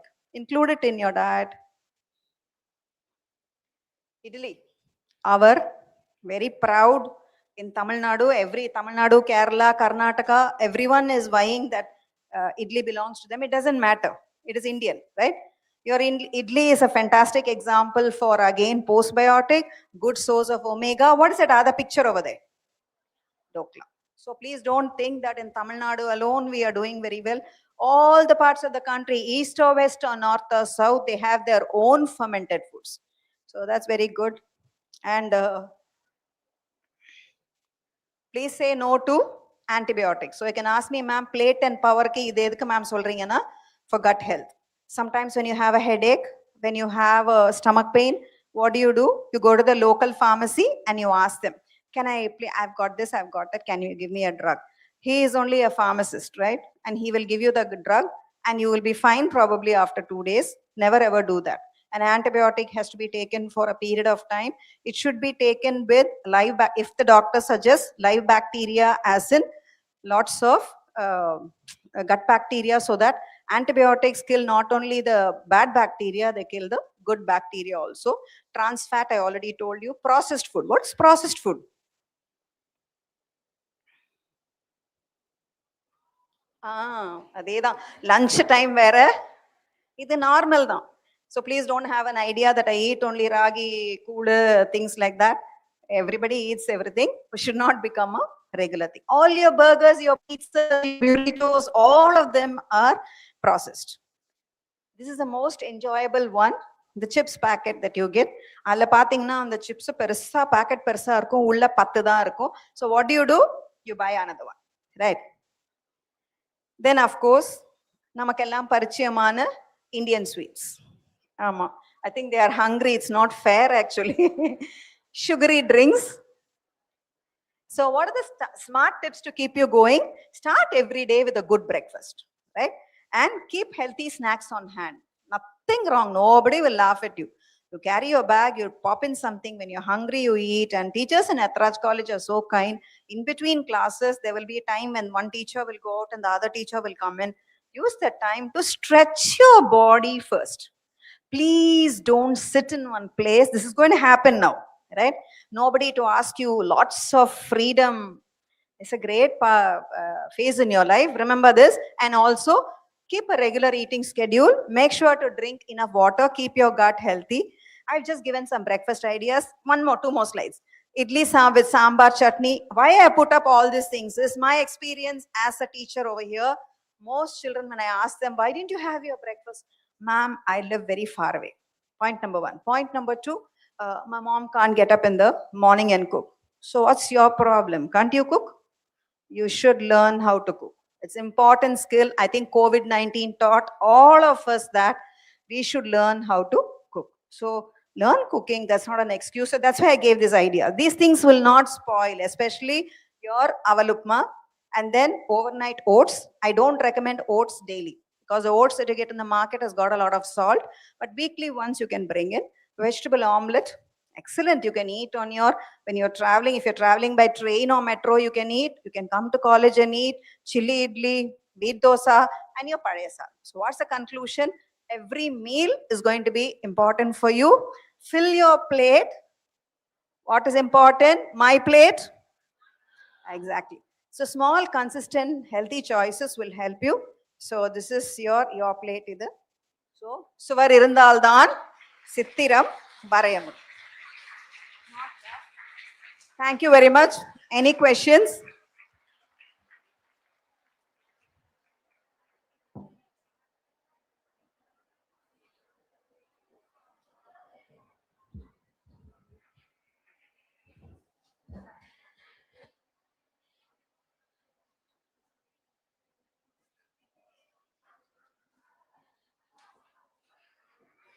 Thank you, madam, for the insightful and engaging session on Your Plate, Your Power.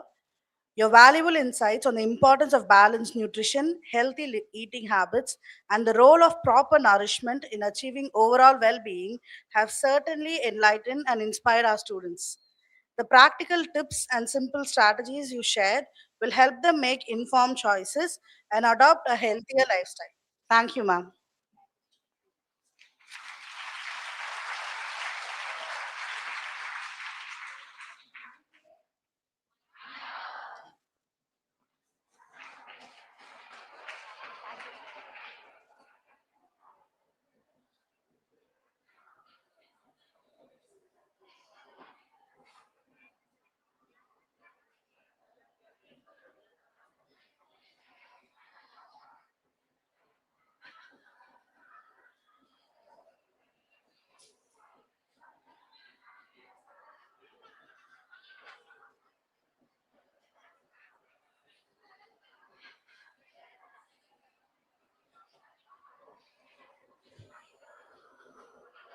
Every successful journey begins with a single step in the right direction. Our last session will be by Dr. M. Ramya Maheshwari, Head and Associate Professor, Department of Psychology.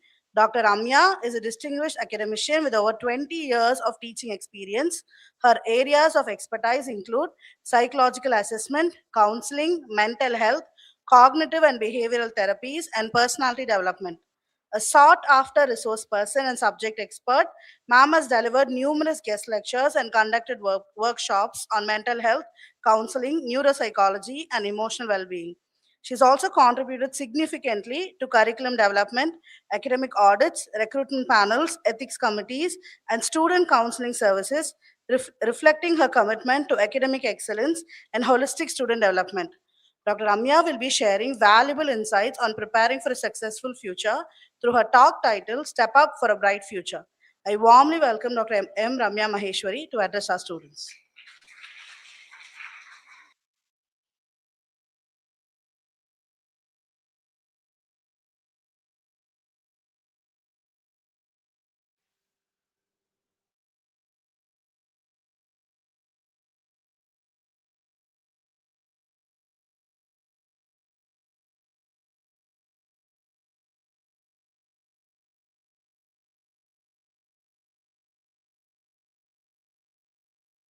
Was there in the inaugural session, and I was really taken aback by how all of you were like really self-absorbed, nobody talking and listening completely to the chairman and all of that. And I see that's a wonderful batch of 26, 29 in front of you, in front of me. So so one of you can time my speech for like about 20 minutes. One of you, I can get an indicator from one of you in the hall to say that 20 minutes is up, so that we wind up there. So before we start the program, I just want you to follow the instructions that I give you. Okay? So stand, sit, stand, sit, stand, look up, look down, look to your side, and say hi. Say hooray. Thank you, girls. Please sit down. Okay. So welcome freshers to the batch of 26, 29. So I am not here to bore you, but I am here with the student community for the past 23 years. So one of the things that has kept me young was the interaction that we have had with our students over the years. And generally, we do an orientation program for students who are coming to the psychology department. Psychology hands, can I see you? Okay, guys, great. So today, I think I should thank our principal and our chairman for giving the Department of Psychology an opportunity to talk to so many people in this huge auditorium. So with that gratefulness, let me begin the session. Okay, so this is what? This is the gates of the Ethiraj College that you walked into. Okay, and this is the gates that you will walk out of after 3 years. Okay, so today somebody is one person, and after 3 years, okay, who will you think you be? You'll be the same person, different person? How many of you say same person? Put up your hands. How many of you say different person? Wow. Okay, so exactly that. So all of us wanted to grow, all of us wanted to be that different person. So I'm going to just share some of the thoughts. I'm going to just leave you with certain thoughts to ponder on a mental health scale, because that is what we have been doing with our students. So I'm going to just leave you with certain thoughts and for you to ponder. Okay, so later, if you have anything, we will have counselors available on campus to whom you can talk to, but you can also approach the department later. So we'll just try to quickly run through some of the thoughts that you need to carry. Fine. Next slide. Okay, so you look at that paper there, sleeping on the couch. What is that paper asking? Can anyone read it? Who am I? So do any of you ask that question to yourself? Who am I? How many of you ask this question to yourself? Who am I? Okay, not many people are asking, but I think, this is the phase of life wherein you need to ask this question, who am I? Okay, so far, if I asked you who you are, what would the answer be? What would the answer be? I'm so-and-so's daughter. I come from so-and-so community. I come from so-and-so family. I come from so-and-so school. Okay, but is that the definition of who you are? How many of you agree that is the definition of who I am? Hands up. How many of you don't agree that is the definition of who you are? Wonderful. So that is not the definition of who you are. And so to that question, okay, interestingly, we do have an answer. You can be anything that you want to be. Can you all repeat that with me? You can be anything you want to be. And that's what psychologists have shown us. Okay. In fact, one person, the founder of behaviorism, he said that you give me a child, a born child, I'll make him whatever you want him to be. Okay. So how do we be whoever we want to be? It's a set of responsible and conscious choices that we make on a daily basis that we are going to do. So what we are going to be doing the next 3 years is, number one, make simple, conscious, responsible choices. Number one, repeat with me, make simple, Responsible, conscious choices. Okay. Okay, so let's move. Move. Okay, so I'm going to give you a mantra. Okay, I'm just going to leave you with 4 words. Okay, V-I-V-A. Viva. Okay, say Viva. Viva. Okay, so the first V stands for vitality. Okay, vitality. What does vitality mean? When I see students in the first year, okay, they are brimming with enthusiasm. First year and all, they'll be very nice. They'll come to the department, they'll say, ma'am, I want to go for conference, I want to do this, I want to do that. Somewhere in the second year, aale irukka maata. Enga thernala irukka maata. Okay, all of a sudden, there is a problem with sustaining the motivation somewhere. Okay, and I don't have to elaborate on that. Okay, Bhavani ma'am sonna madri. Okay, sovar irundada sitra variya mudiyum. Your body is your first tool. Okay, and if at all you have dreams and you want to realize that, you need to take care of the body which is carrying that dream. Okay, so the first thing about coming to college is vitality. Bring yourself to the college. You bring you. Okay, don't bring the weight that has happened in the home or just bring you, completely you. Okay, so that is very important. Physical strength is important. The second thing is mental vigor. What we call as mental vigor is the ability to adapt. School and the college mariache. School la ஒரு மாதிரி நம்ம நடந்துப்போம், teachers கிட்ட ஒரு மாதிரி பழகி இருப்போம், friends கிட்ட ஒரு மாதிரி பழகி இருப்போம், ரொட்டீன் வேற மாதிரி இருந்திருக்கும். Now things are going to change. Okay, இல்ல நான் இப்படி தான் பண்ணிட்டு இருந்தேன், அதனால நான் இப்ப இப்படி தான் பண்ணுவேன் அப்படினு சொன்னா, how many people do you think we will be able to see the change? Okay, நான் வந்து இப்படி இருக்கேன், பட் ஆனா நான் இப்படி இருக்கணும். சோ நான் இப்படி இருக்கிறதுக்கு நான் வேற மாதிரி ஏதாவது செய்யணும். Okay, I can't do the same things and then expect me to change. And so what if something doesn't go as per the plan? நிறைய பேர் சொல்றாங்க, மேம் நான் வந்து சைக்காலஜி படிக்கணும்னே நினைக்கல மேம், எங்க வீட்ல கொண்டு வந்து இப்படி தள்ளிட்டாங்க. Okay, sometimes people say that, and I was also one such person. I didn't want to do psychology, but I'm here standing there. So sometimes what happens is, it's okay sometimes if things don't go your way. Okay, things don't have to go the way you have always planned. Okay, but what you need is the ability to bounce back from that. Okay, mental distress today is not because of what has not happened to you, but because of what you think should have happened but it didn't happen. நீ நடந்துக்கணும்னு நினைக்கிற ஒரு விஷயம் உனக்கு நடக்கலங்கிறது தானே தவிர உனக்கு இப்படி நடந்துருச்சேங்கிறது உனக்கு கவலை கிடையாது. Okay, if you are able to see an opportunity in what you are now having, currently having, okay, you will be having the feeling of aliveness. You will be, how will you all be? How will you all be? Sad? Sad or alive? Alive, exactly, that's exactly. 2, inquisitiveness. Okay, what is inquisitiveness? We have heard a lot about Einstein and all of that, and I think some of it was already covered in the chairman's speech also today. So காலேஜ்ல வந்து இன்னொரு ஒரு பெரிய பிரச்சனை நான் பசங்க கிட்ட பாக்குறது என்ன அப்படின்னம்னா, 12 வருஷம் படிச்சுட்டு வந்துட்டு இது இப்படி ஒரு கேள்வி கேட்கிறியேம்மா, இதெல்லாம் கேள்வி கேட்கலாமான்னு சொல்லிடுவாங்களோ. How many of you have that fear? Honestly put your hands up. Wow. Okay, one thing that you have to start off with is that you don't have to know everything when you start. எனக்கு எல்லாமே தெரியாது, but எனக்கு எல்லாம் தெரியலங்கிறத வந்து நான் ஒத்துக்கிறதுக்கு தயாரா இருக்கணும், அதை கத்துக்கிறதுக்கு தயாரா இருக்கணும். ரெண்டு விஷயம் தான். So when you start college, you basically don't have to know everything, but you have to have the courage to ask when, how, who.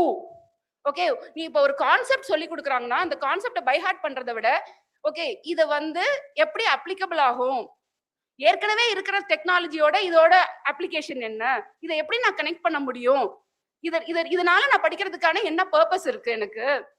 Okay, next slide. So I told you, how can I do things differently? Who can I network with? Girls, don't underestimate the power of connection.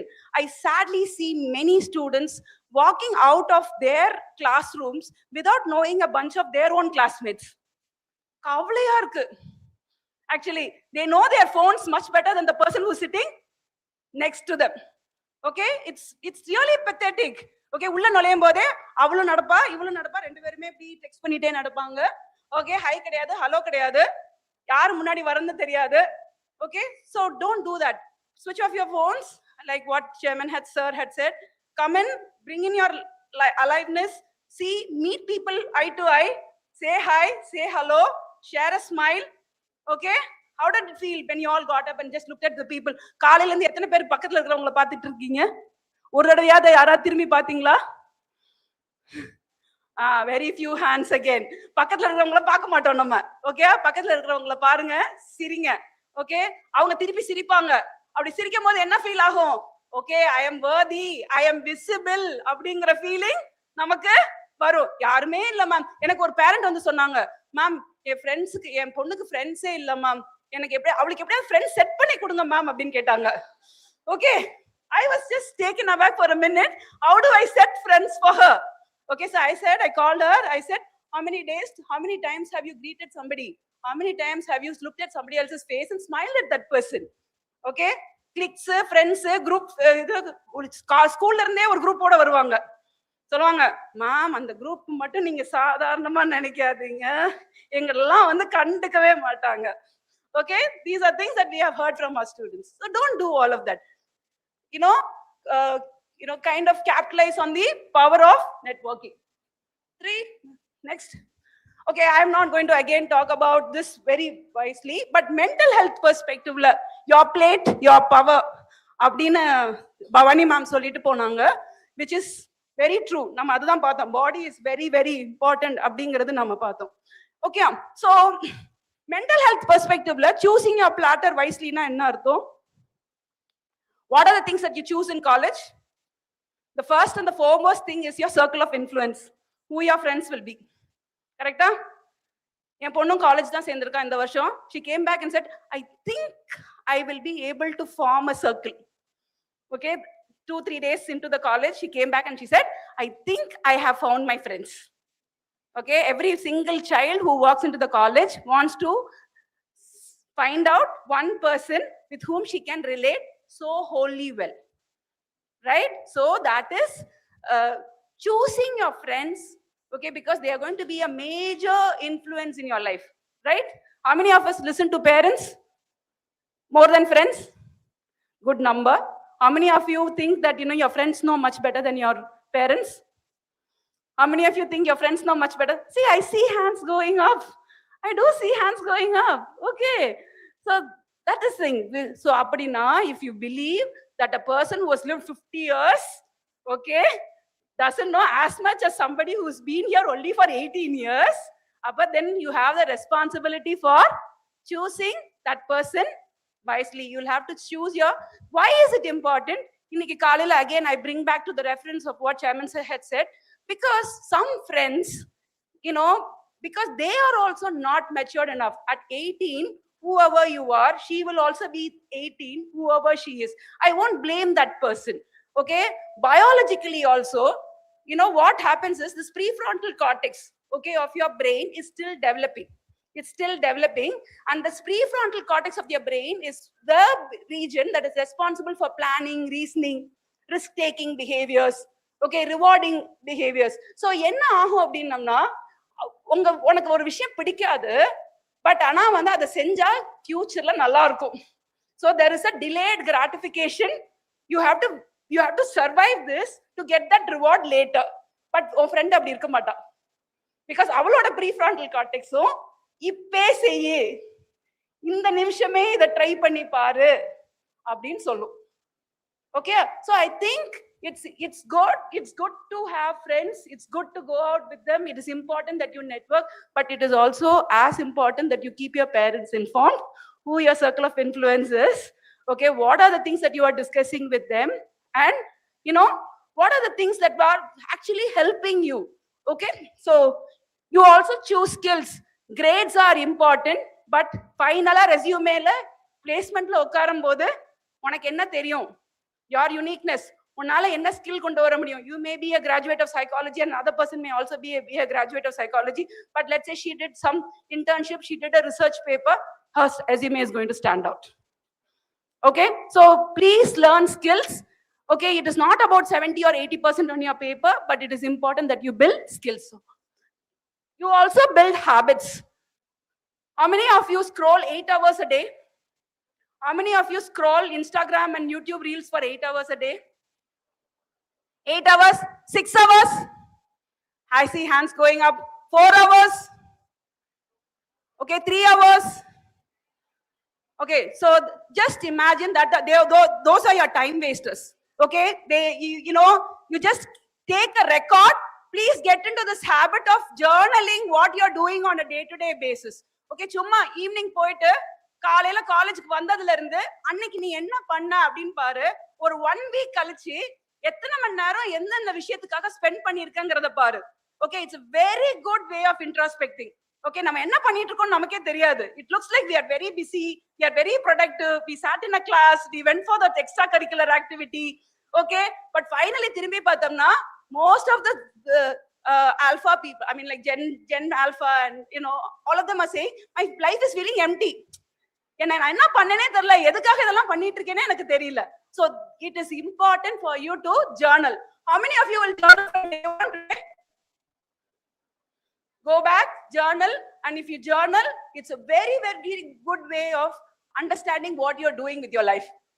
So, and most importantly, on the mental health side, do not compare your platter with the other.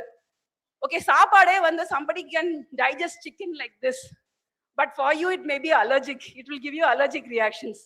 Fish is not mine because it will give allergy. So, just because your friend is doing one program, just because your friend is doing an MBA, or just because your friend is going for a particular value-added course, don't choose courses like that.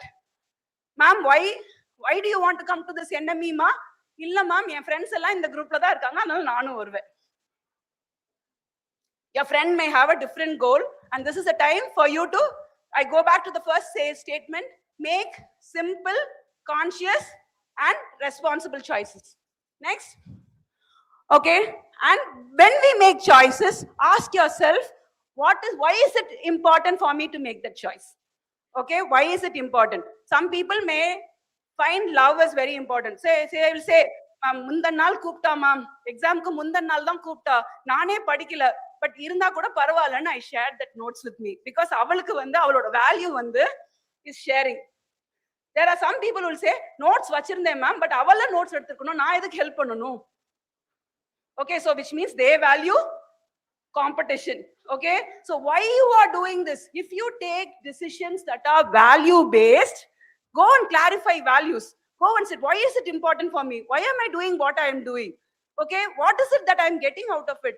Is it close to who I am? Does it define me? These are questions that you can ask for yourself. Next. And develop a positive attitude. Positive attitude na enna? I fail in an examination. Okay, so I will say question paper was tough. Okay, நான் வந்து ஜெயிச்சேனா அதுக்கு நான் காரணம், நான் தோத்தேனா உலகத்துல இருக்கிற மத்த எல்லாருமே காரணம். How many of us feel like that? How many of us feel like that? Nobody feels like that? Good. If you're not feeling like that, it's good. But generally, we tend to attribute success to our own selves and failures to others. When we start owning up responsibility for what we do, we will see change. And when will we do that? When it becomes significant and valuable for us. Okay? Are you all with me? So what was V? Vitality. What was I? Inquisitiveness. Curiosity is your compass. Now curiosity ன்னு சொல்றது என்னன்னா, இது என்ன, இதனால என்ன, இது ஏன் இப்படி இருக்க கூடாது, இது ஏன் இப்படி செஞ்சா என்ன, இந்த மாதிரி கேள்வி வந்து it will also help in the definition of who you are. நான் சொன்ன மாதிரி ஐடென்டிட்டி டெவலப்மெண்ட், who you areங்கிற கேள்வியை ஆன்சர் பண்ற ஒரு ஸ்டேஜ். psychosocial developmentல வந்து we call this identity achievement. Identity achievement is a chief developmental task of adolescence. If you are able to define who you are at the end of your education, okay, then you are successful. Okay, so so the first is B, vitality. Second, inquisitiveness. 3, values. 4, attitude. Okay, 4, attitude. Okay, next. So again, I have just tried to put caution. Do not engage in, Don't say things like, I can't do. Don't wait for others to come and ask you.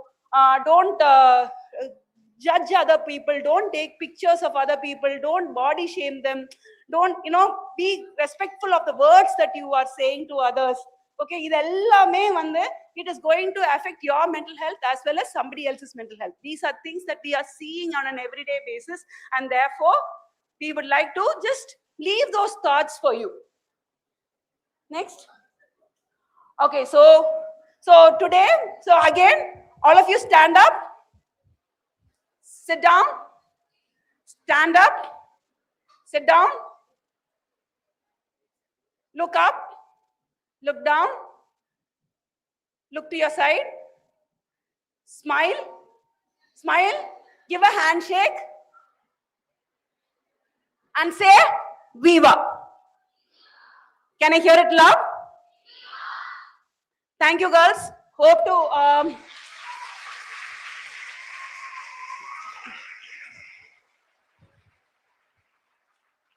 Last slide.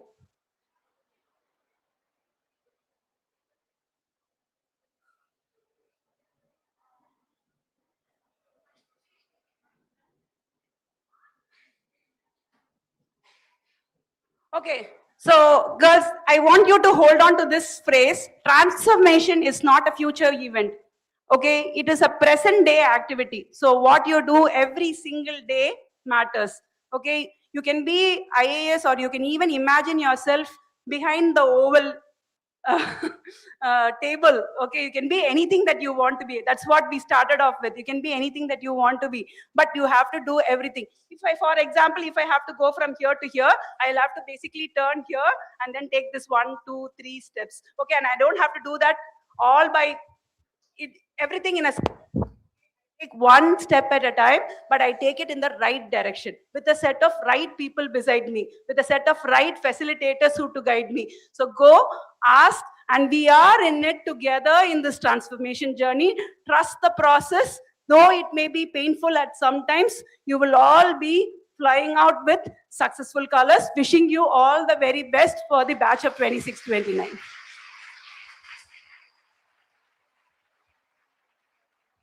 Thank you, ma'am, for your enlightening and motivational session. Your words have encouraged our students to dream big and work towards achieving their goals. Thank you, ma'am. We've now come to the conclusion of the morning session of day 2 of the orientation program 2026. Thank you to all our distinguished speakers for sharing their expertise and experiences. And thank you, dear students, for your active participation. You can now report to your respective departments for attendance. Reporting for attendance is compulsory. Thank you.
Good afternoon, everyone. A warm welcome to all our first year students, respected faculty members, distinguished speakers, and guests. I extend a heartfelt welcome to day 2 of our orientation program, Discover, Connect, Thrive.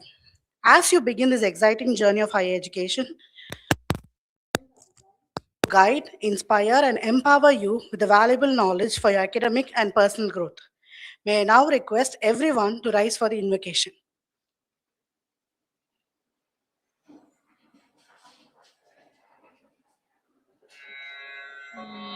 நீராறும் கடலொடுத்த நிலமடந்த கெழிலொழுகும் சீராரும் வதனமென திகழ்பரத கண்டமிது தெக்கணமும் அதில் சிறந்த திராவிடனல் திருநாடும் தக்க சிறு பிறை நுதலும் தரித்தனரும் திலகமுமே அத்திலக வாசனை போல் அனைத்துலகும் இன்பமுற எத்திசையும் புகழ் மணக்க இருந்த பெரும் தமிழனங்கே தமிழனங்கே உன் சீரிலமை திறம்பியந்து செயல் மறந்து வாழ்த்துதுமே வாழ்த்துதுமே வாழ்த்துதுமே.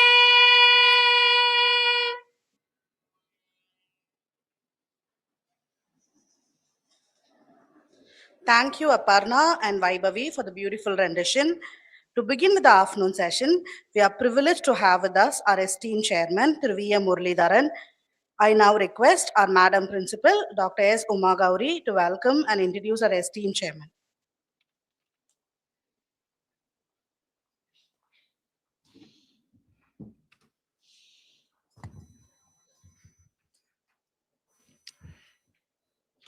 Very good afternoon to one and all present here, and good afternoon, students. I hope this is an afternoon session, but still an very energetic session.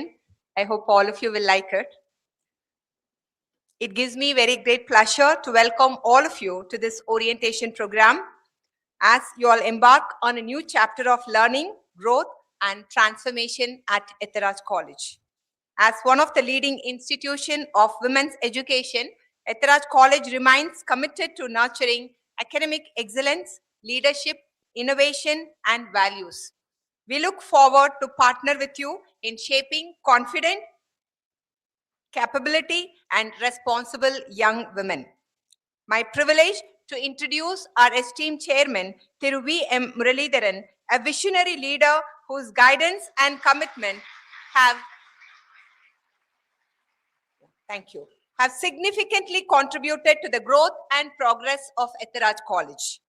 Fondly known as Mike Muralidharan, he has been associated with Ethiraj College for over 2 decades, serving in various leadership capacities, including member of the Board of Trustees, financial trustee, and chairman twice. And now he is a chairman. His dedication to educational excellence and student development continues to inspire the community.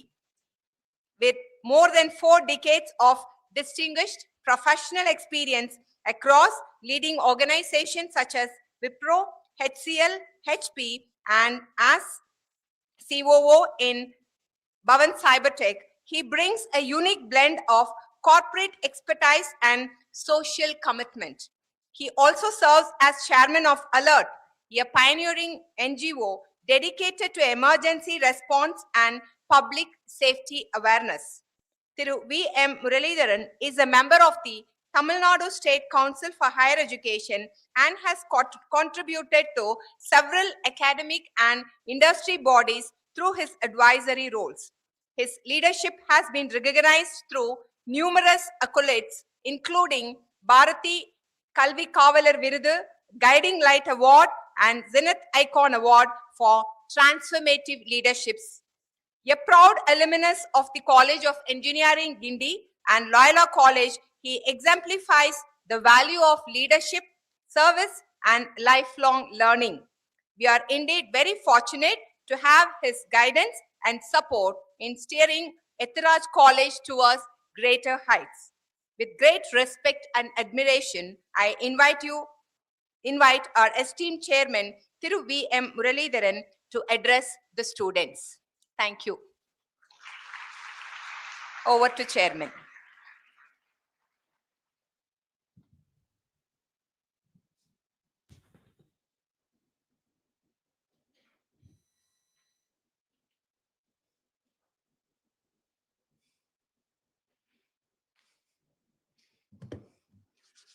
A very good afternoon to all of you.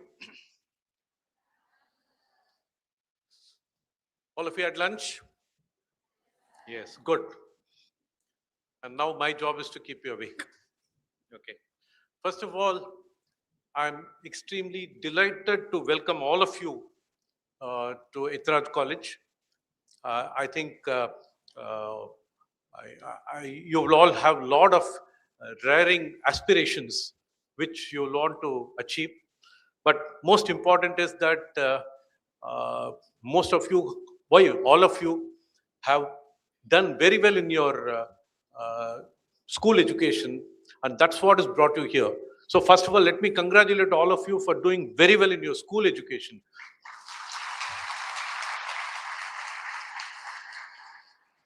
Always, without your own realization, school was a conditioned path.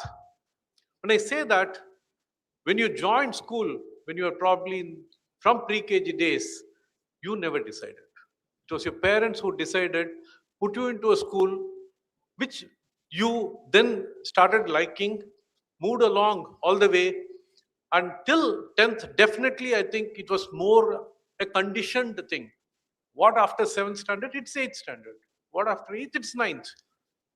Then 10th. But then there is a decision making which has come, a preliminary decision making.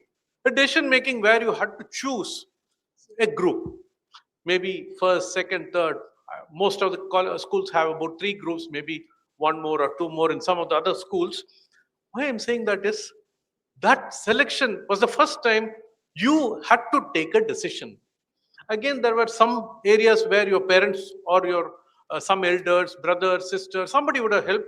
And many times it is the friends. They'll say, I'm joining this group. Why don't you also come?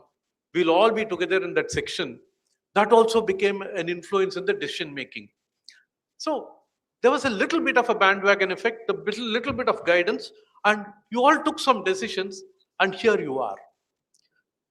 The next decision was college. Probably this was a much bigger decision for all of you. Many times I find that today the students, the youngsters like you, are making those decisions yourself. You decide based on your understanding of what institutions are. You decide which course you should take. Should I take BCom? Should I take economics? Should I take computer applications? Should I do this? I mean, every decision of yours is now not totally forced by your parents. Your parents may advise you, somebody else will advise you, but I find that your decision-making capacity or confidence has gone up substantially from the time you finished 10th to the time you finished 12th. And so in that particular context, I should say now you joined a course with a certain amount of goal that after 3 years, this is what I would want to do. I mean, I think you'll understand how your mind itself, from a forced decision of conditioned growth in school to a decision to take one of the 3-4 groups to now choosing a college of your choice, a course of your choice, and possibly even thinking and dreaming about what you should do after the 3 years. So I think the responsible decision making has already started in your mind. So in that particular context, I should say that joining an institution, while it could be like a celebration, I don't think that is the only reason to celebrate. It's not only to celebrate, this is a journey. In fact, 3 years down the line, you may be deciding many more things. Should I do higher education? Should I get into a job? Should I do entrepreneurship? Everything is a decision-making path. And some of those things should start from today. Your mental makeup to see what you should do 3 years down the line can start today. And in fact, I am proud to say that as an institution, Ethiraj College does provide those opportunities for you to think on these various lines. and also providing some platforms within the institution, within the campus to do certain things. So that is where I think you should not miss out on those opportunities and platforms that are in front of you. Make use of them and see to it that you reach your goals. So that is something which I want to state. And before anything else, I thought we are all sitting here in this campus thanks to the vision and dedication and what you call the goal of one individual, Ethiraj. In 1948, when actually India was just about getting independence, and the thought of forming this college had been during that stage, even before independence, he had seriously thought. He was at that point in time, there were only government and other colleges. No private college was existing for women. There was no girls' college for women by a private institution. And he had thought about it. And when he started, there were only 96 girls in the institution. You should first of all understand the gross enrollment ratio, what we call the 18 to 23 category, getting into schools and colleges, both boys and girls put together, across the country was about 1.2%, which means only 1.2% of the boys and girls who were aged 18 plus were in higher education colleges. Most people settled with the school education and then went on to work. And on top of it, on the 1.2%, there were hardly any girls. I mean, a girl in a college was like an alien creature. I remember the college that I was in, Gindi, College of Engineering, Gindi, the main campus of Anna University. They used to say there was one girl studying in the whole batch of 300. One girl. You can well imagine, even in medical, you know, most famously, Dr. Muthulakshmi Reddy was the first one. There's a road in her name. I mean, they're all, that was a time when education for girls, leave alone boys, was not something which was most important. And to start an education institution, he had the vision. And he felt that that is what is going to not just help the girl, it's going to help the family. No, but if every family does well, it will help the nation. I mean, it's a very, very, very good thinking. And that happened. And initial stages, he did feel that, is it the right decision? Because students didn't come. Hardly 96 students, and possibly over the next few years, it was even then around 500, 600 students. And you should understand that there are only about 3-4 colleges for girls, having totally a few hundred girls, and probably a few thousand boys who are studying higher education here. It's a very different situation because today the whole scenario has changed, especially in Tamil Nadu, especially in places like Chennai, because from that 1%, which countrywide has moved to something like about 25-27%, Tamil Nadu has moved to 52%. It's a huge jump. And what does it mean? Out of about 8-9 lakh students who are passing out of there are students who don't do education, I mean higher education, I mean school education, they don't complete. That's a chunk of about 7-8 lakhs. But there's a huge chunk of around 8.5 lakhs who pass out of school education in Tamil Nadu, of which almost 90% of them get into higher education. It's a huge change of mindset. We should appreciate ourselves for moving into that stage. That is the power of awareness about all your parents. Many of them have got educated 30 years back. Many were first generation. There are still first generation, but you have all been fortunate that you're part of that 52% in Tamil Nadu. And more importantly, that time, the number of girls coming to higher education so low, but today, in that 52%, 26, it's almost equal number of boys and girls studying in higher education. That's a fantastic thing for all of you. And in that context, I should say, very symbolically, we have Mahatma Gandhi on one side and Ethiraj on the other. He is the father of the nation. He can arguably be called the father of women's education, because at the same time when we got independence, I'm so grateful to him, and I thought we should first pray to him and then start this conversation.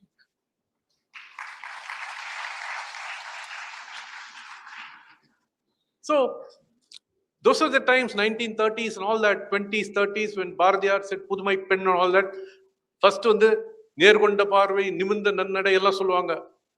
இப்ப எல்லாரும் நிமிர்ந்து தான் பாக்குறீங்க. அதனால அது பிரச்சனையே கிடையாது. But what next?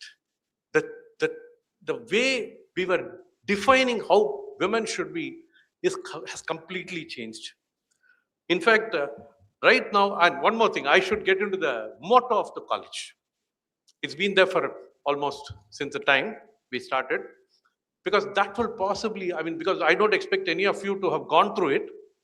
The motto is to strive, to seek, to find, and most importantly, not to yield. It's a very, very interesting thing. While education, you definitely strive to get as much knowledge as possible, seek, be inquisitive, gain more knowledge. Don't take things for granted. Just question where there is, where you have a doubt, and then find for yourself based on whatever you gained as knowledge. But all that is okay. Never yield. Don't compromise. Be resilient, which is a very important factor. And I'm very happy that sometimes people talk about, okay, things are all irrelevant as it times goes on. But in this case, our motto, I think, stands very relevant even today. And so when it comes to that, gaining knowledge is one thing. And I feel that gaining knowledge should give you the confidence to be independent. And I'll come to that later. I think being independent, for that, how will you be independent? When adverse things happen, you should be resilient, you should be able to face the challenge. I think that is something which we feel at the end of the 3 years in the portals, you should feel confident. It's not just that you know commerce, you know computer applications, you know cyber security, all that is fine. You go to any college, you'll get the same knowledge. So what is the difference that Ethiraj College can make on you? We have to make you all-rounders, confident people. In fact, recently we have been winning some competitions at a national level. Incidentally, we are in about 40,000-50,000 colleges across the country. I think you should be aware, we are the 64th as per national rankings in the country. In about 50,000 colleges, being 64th at the national level is there. It's on top. And I'll tell you something. How are we there? It's not just by studying. There are so many things, including how people outside view us. Perception, peer perception, everything is there. So why I'm saying that is, today, the institution is something which wants the students to gain knowledge beyond the syllabus, knowledge beyond the classroom. It's not knowledge alone, confidence beyond the classrooms. So in that context, if you look at it, to give you a perspective, 1948, being educated in itself was a unimaginable thing for women, as I told you. Over a period of time, people used to get educated, but hardly anybody used to get into careers. They'll get educated, then they'll settle down, because they'll not be any more unaware. They will know, they know what to do, and predominantly they taught their children very well, because they knew, they had the knowledge, what is education, what is the value of education. But by around the 60s and 70s, things moved and people started getting into jobs, and it was not so easy. If you look at it, many of your mothers or grandmothers would have told you how the society did not want everybody to work. They felt enough is enough. Girls studied, no, that is sufficient. But yes, there have been people who have broken the glass ceiling even those times and started to get into jobs. And some role models, you don't have to go anywhere. They are sitting here. People at that point in time, when taking up a job was possibly questioned by parents and elders, there were people who broke the glass ceiling. You may not be able to imagine it today, but those days it was a difficult thing. And so let's applaud these role models sitting in the front row who have all taken jobs Because I'll tell you something, role models are required, the pioneers, the people who break ceilings are required, because that is what makes a path for us, which we now get into easily. You will not realize how difficult it was in those days. So why I'm saying that is gradually 2000s, then by that time, many of your parents are already educated. They would have been first generation, but they would have got educated about 30, 40 years back. Now they are aware and they are actually absolutely having a great dream for their children like you. So in that context, we look at this 2000, it changed drastically. Now there is no problem. In fact, why I'm saying that is probably 15 years, 20 years back when I was talking, I'll talk how women should get into higher positions and things like that. Now I think all of you are equal to the boys. So why should I talk to you like talking to a, what do you call, a girl? I'll talk to you as a young 18-year-old, 17-year-old who is moving up. Whether it's a boy or a girl, I think my message could be probably the same. You get what I'm saying? I think we have moved up. Today there's no difference. 50% of boys and girls have got into higher education. The competition that you have is very similar. The education that you get is very similar. It's up to you to absorb that and go for the kill. I mean, that is what is that is what is required. In that context, if you look at it, I'll tell you, right now, the plus becomes very important. And that is what we are focusing on, whether it's boy or girl. So you don't think about boy and girl now on. It's only a youngster at the 17, 18 category who has just got into higher education. What is it? How you should go about it? We are talking about many things. I would not want to call it AI, any new technology, any new thing coming. You have all, you're a generation. See, I grew up when I had one telephone in a street. Just trying to think about it. There's no phone at home. One phone in the whole street. And then at one point, maybe we had a phone at home. Then the PC was, then a pager, which is nothing but only SMS in a phone. Somebody will call up and give a message. It will come to you so that you can call back home or wherever it is. Then the key telephone. Then probably 20 years back, the first smartphones happened. There was a BlackBerry in between. Why I'm saying that is, all of you, if I put you back by about 8 to 10 years, when you really were aware of what a phone was, I think it was a smartphone. You have simply grown with a smartphone all through your life. We have seen probably 5, 6, 7 generations of how a telephony evolved. We know how to have no phone at home. You get it? It's a very huge. In fact, today, a parent says, my daughter's gone to college, but I don't know. I didn't get any message that she reached college. That day, we didn't even know where we existed. If we go out, we have gone out. If we come back, they know we are back safe. It's a different era altogether. But what does it mean? You are having so many things coming straight at you in your phone. Good, bad things, fantastic apps. You learn a lot. You have so much of information flow. You're much more aware. At your age, I was not as aware as what you are. But there was no way of learning except going to school and studying. I didn't have anything. Those textbooks were the only source of information. Whereas today, everything, whether what Trump does there or what Hormuz Strait is or everything you know, I didn't know. I was actually, if you can call, we were all dumb. But still we had some aspirations with that dumbness. And we used to go around libraries to learn something. That's all, limitations.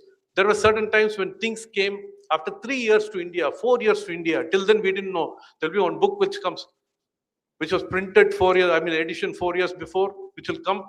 We will try to learn. That was all like something, what do you call it? It was like a piece of gold. Information coming to us even after 3 years, 4 years. Computers were brought in second hand. Russia or somebody would have used an IBM 320 or something for about 8 to 10 years. That will get collapsed, brought to Guindy Engineering College, and it will be reassembled.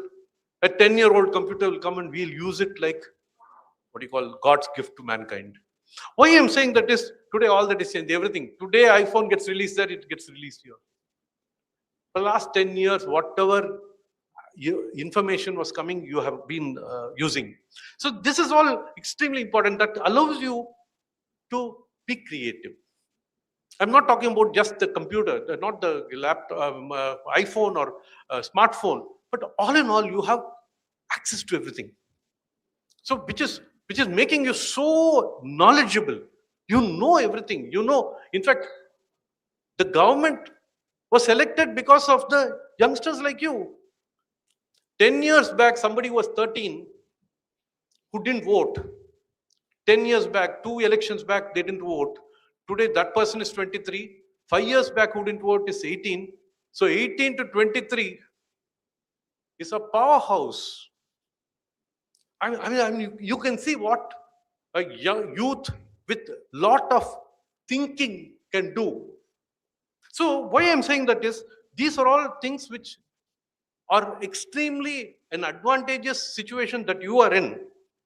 And so what our idea is to, I think many of you are absolutely IT savvy, at least practically, but it's not like AI is not ChatGPT. Please understand that. AI is not just using like Google. One step above is ChatGPT. Today, earlier what used to happen is, if there's a spelling mistake and the mother tells the student, especially a school student, illa spelling tappu, illa correct. Why correct? Tell me. Why? Because my teacher told that. Even if the teacher makes a mistake, the student will simply believe that what the teacher told is true. Today the teacher is changed. If you ask something and if somebody says, it is 100% I know it is sure. Why? ChatGPT told me. It's a very different situation, but I'll tell you, don't go by that, because ChatGPT is as good as how you prompt and ask questions. You ask 15th question, the answer may be very different from the first question you asked. Why I'm saying that is, don't get blinded thinking that is AI. It's not. AI is a much more intense thing when you use it in a serious environment. So it's important that you use tools, keep learning, and maybe 3 years down the line, there'll be new tools by the time you pass out. And your creativity has to come in. That is where the human in you will come in. And experiential learning is important, where you should be able to put your ideas and your creativity into something. It need not be big things, but you can identify small things which you can put to use. But how does the institution come to picture there? We have always been thinking that something new should come into an arts and science college, which was not there earlier. So about a few years, 2 years back, we started a drone initiative where our students had started to experiment with drones for various applications. So drone is not just for a wedding reception camera flying around and taking pics or things like that. The camera is the only one which we normally see. There are so many more very intense applications, including drones can go up and measure the depth of how much excavation has happened in a coal mine or whatever it is. It's a very deep subject. There are many more applications. And recently we had a drone exhibition, and there were about 100 new ideas our students, your seniors, had demonstrated here. In terms of, some were demonstrated in flight, some were demonstrated as concepts. But the imagination was absolutely wild. And I think that is what will make you actually do something fresh and possibly create an impact first to the society by the idea, probably then monetize it as a startup. So coming to that, so emerging technologies is one part which we are trying to give a platform for all of you to learn. The second thing is, in arts and science colleges, it's very rare, at least to the extent I could see. And we had just inaugurated a startup incubation center in our campus. There are already about 8 new startups which have registered there, and they're working on their ideas and at various stages.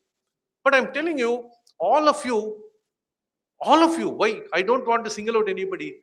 if you really think seriously, you could possibly become a founder of a startup. And I'm telling you something, don't ever think, எனக்கு அதெல்லாம் கிடையாது, அது வேற. No, all of us should actually, in fact, if you look at it, in the current government, except one minister, all the 32 others virtually are first-time MLAs and first-time ministers. I don't know whether you're aware of that. First time, including the CM, he's a first-time MLA. So far, if you look at the past, everybody has been a MLA for once or twice or thrice before becoming a CM or a minister. For the first time, how will everybody who's a first-time MLA, first-time minister, they didn't know that there will be a MLA even by March 20th, because they didn't know they're going to be nominated. 45 days later, they're a minister.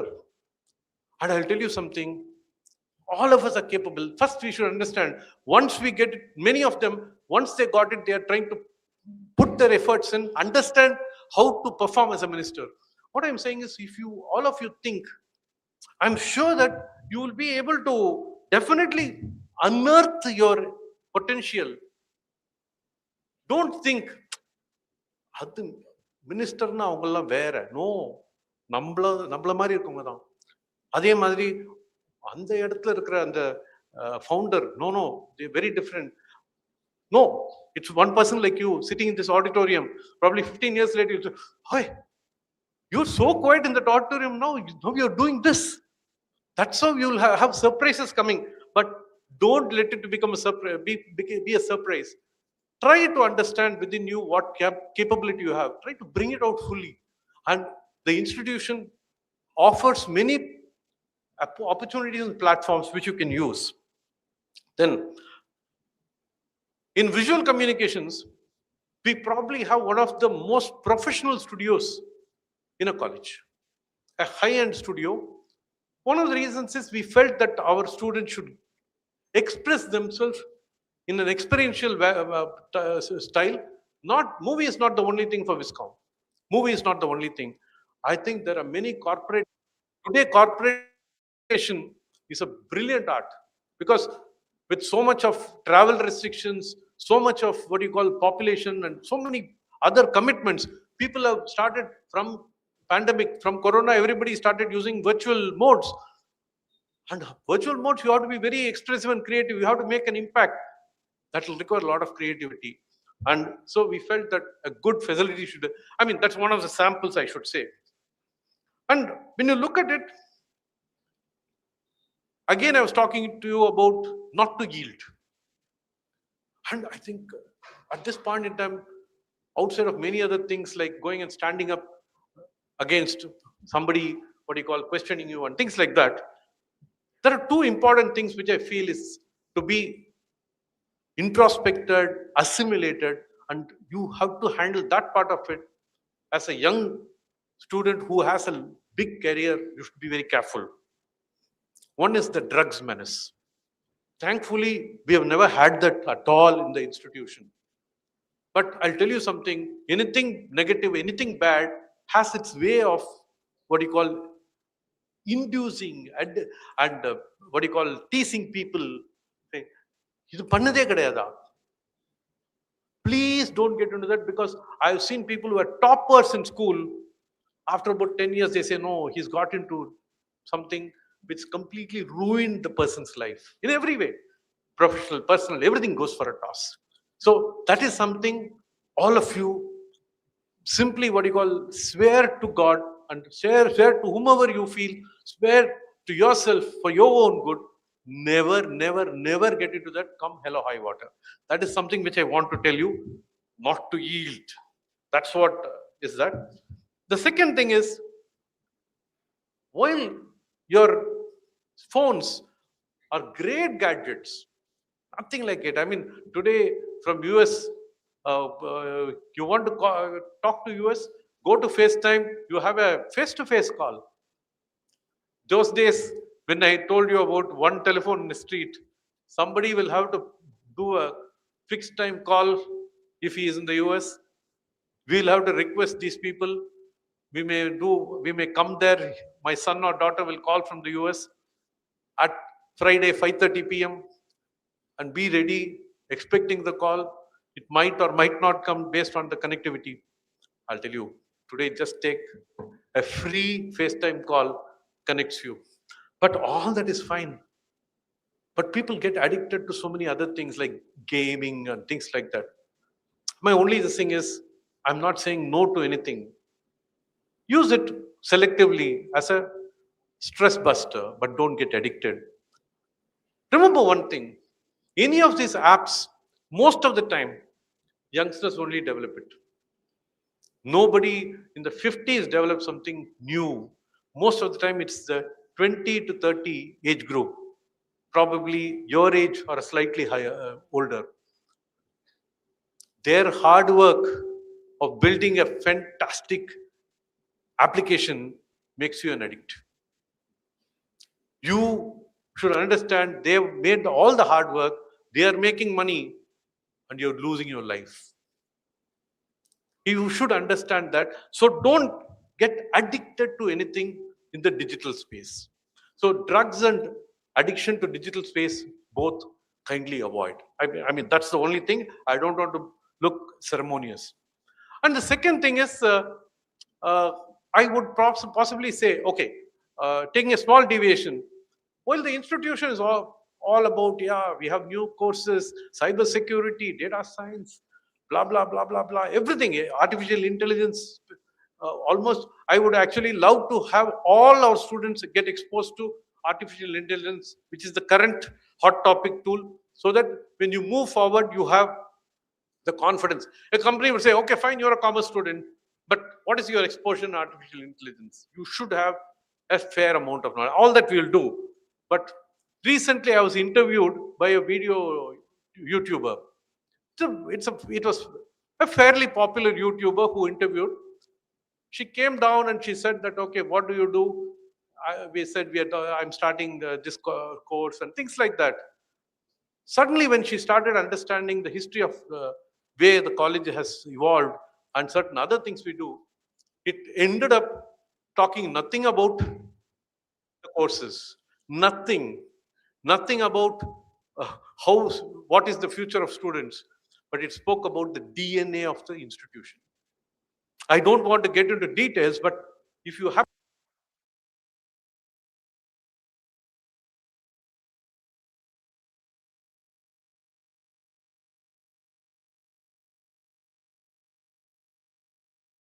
different.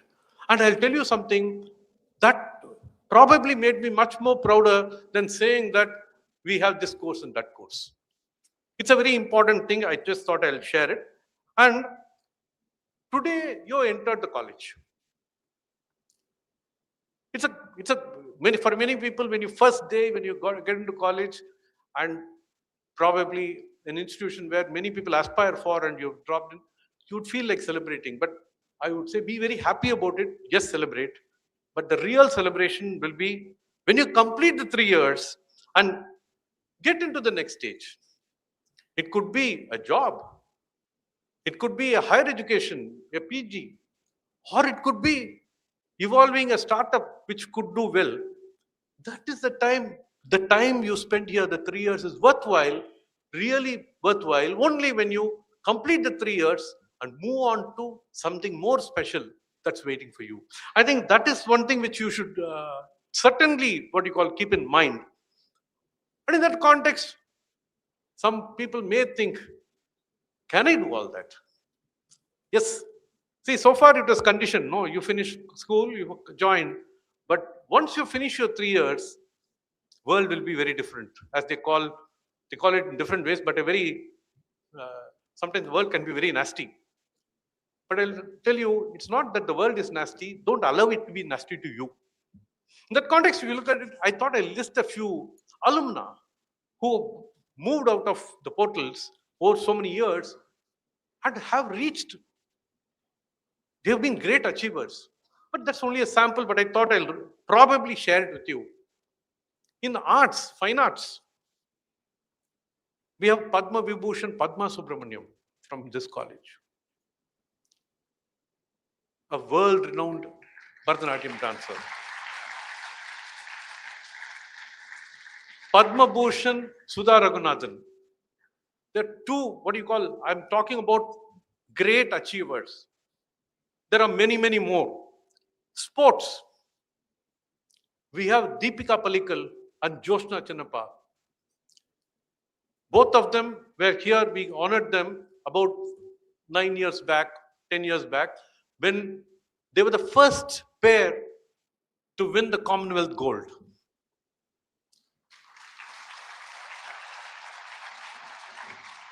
And incidentally, I think Joshna from 2007 batch and Deepika was from 2013 batch. But both were such fantastic players. They combined and they won many trophies, but this was an achievement. Then Sudasha, who was the test captain for India in cricket those days. Again, she is from Ethiraj. Rushmi Chakravarti, the tennis champ from India. I'll tell you, there are many more in sports. Politics. Dr. Kanimuri and Dr. Tamilchi Tangapandian, both MPs are from Ethiraj. Dr. Jayanti Natarajan, who was the minister about 10 years ago, a central minister from Ethiraj. So there are many more like this. Okay, fine. This is a different space. But what about other careers? We have had IAS and IPS officers from Ethiraj. Currently, Kakarla Usha is serving the Tamil Nadu government. Sabita IAS, who used to be a very senior IAS officer, she retired as a chief secretary. She was here very recently, about 1 month back, for a graduation day ceremony. She is an IAS officer. Then Priya Ravichandran, probably the first IPS officer who was here in Tamil Nadu. Now I think she's upgraded to IAS. All these people have done very good services. And in fact, Sabita had a lovely story to say when she was addressing the graduates. She said, I was sitting there under the clock, the very last row. I was a naughty girl. I mean, when I was studying here. Then gradually, I think she said she did her PG, joined as a faculty here. From there, she moved to the front row. And then she said, in 2 years' time, I finished my IAS, joined IAS, and here I am on the stage, there to hear.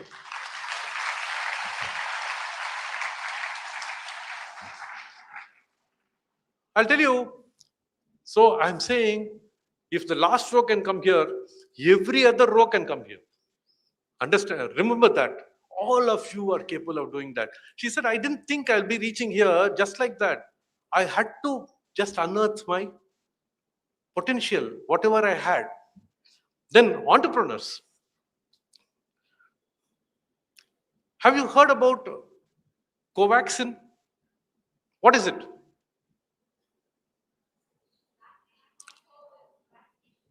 Yes, for Corona, the pandemic.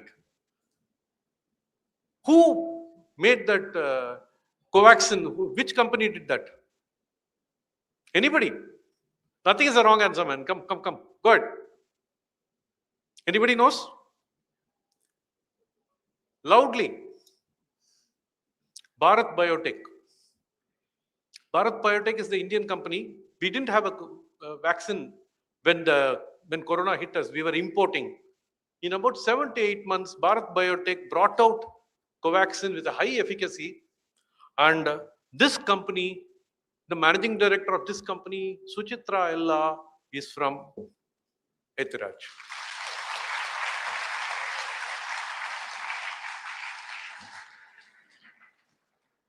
Another sample, come closer to home. I think this could be an easy answer. Are you all aware of Natural Saloon? Are you? Page 3, all the Naturals group, Natural Saloon. Are you all aware or not? Yes. How many of you go to Naturals? Put up your hands. Nobody. Don't be shy, man. I don't want Ethiraj College girls to be so shy. Okay. Natural salon, which hit 1,000 salons, probably the biggest chain in the world, almost. It's all in India, one or two in Dubai and some other places. That the co-founder of Natural Salon is Veena Kumaravel.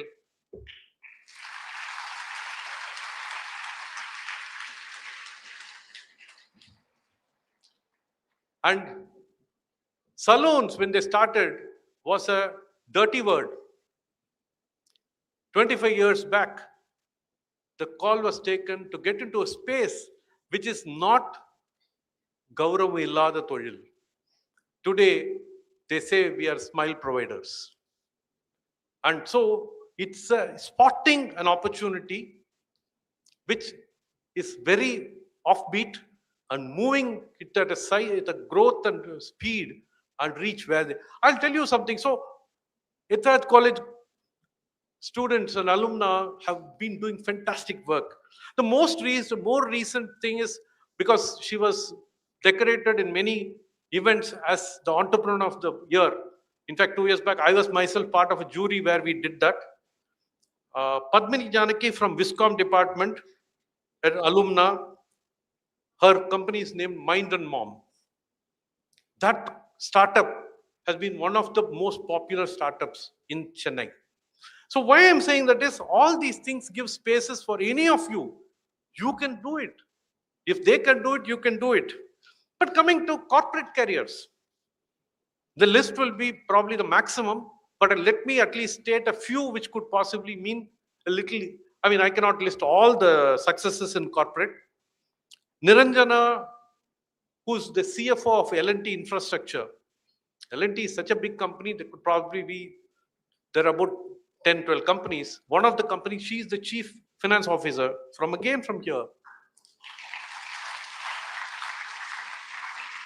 Neeta Revankar, she was the CFO of a company called Sasken Technology, a listed company, and she was awarded as the best CFO in the country by Business Standard 5 years back. Again from here. Last year, we recognized, and also she was our guest, Geeta Ramamurthy, Managing Director of a US company, KBR Group. If you go and search, you'll know how big they are because others are all visible. The corporate companies, global companies are not as visible. Kimsuka Narasimhan, the Managing Director of Kimberly-Clark, it's one of the big US companies. Again from here.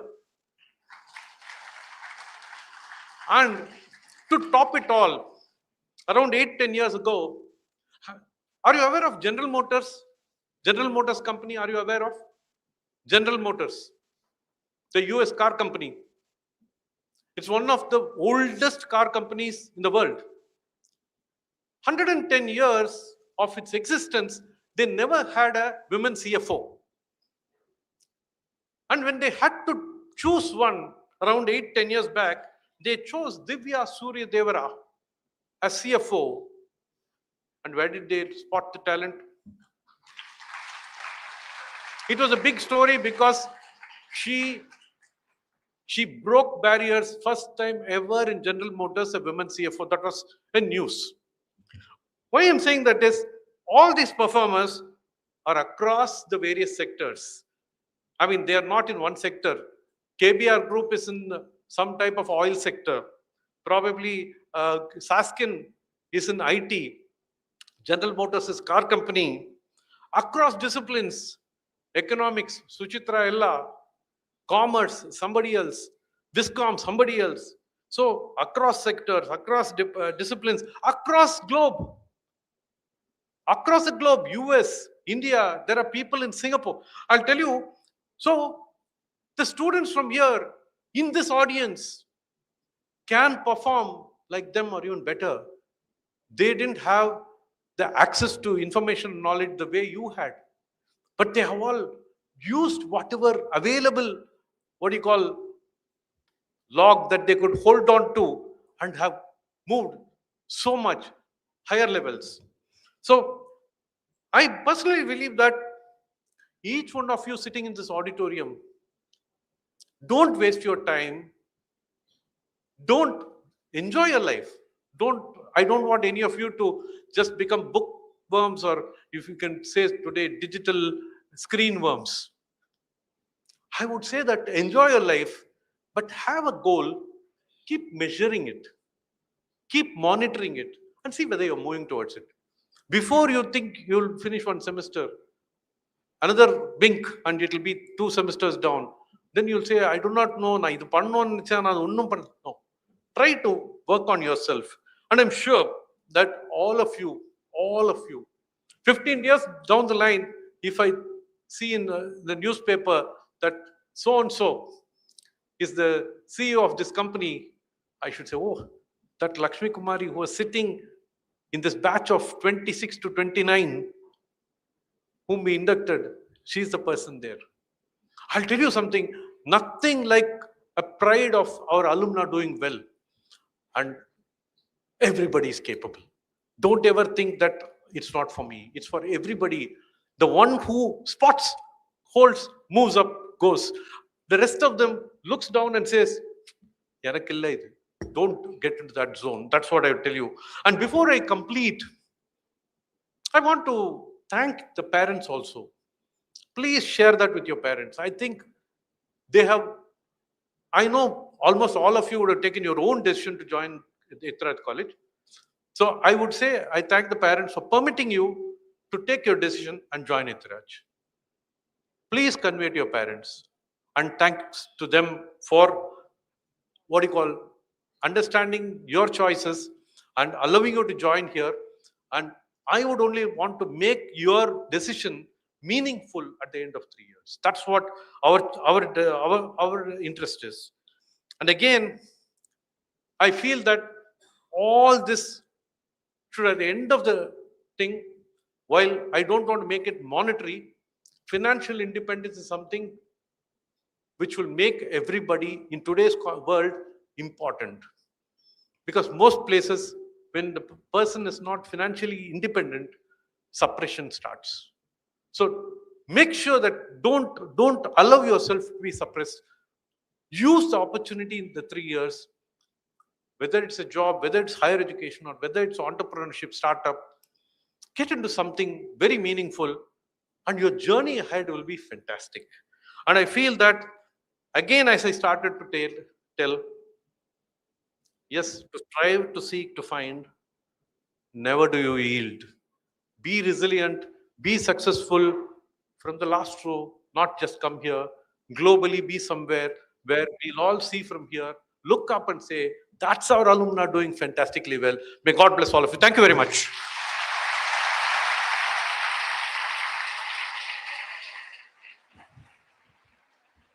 Thank you, sir, for your inspiring and motivating address. Your valuable insights will undoubtedly encourage our students to strive for excellence. I now request Madam Principal to present a memento to our esteemed chairman as a token of our appreciation and gratitude.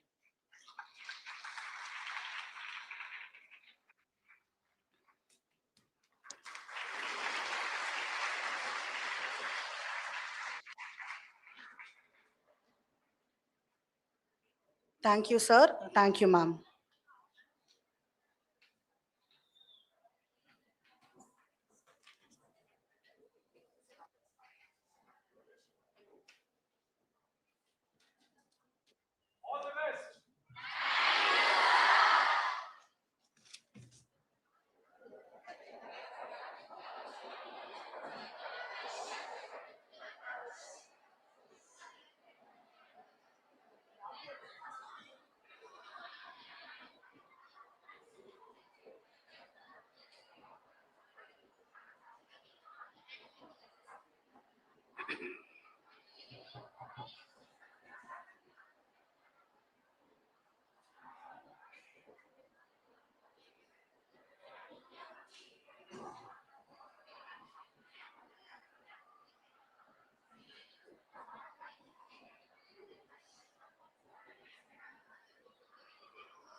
Girls, please maintain silence.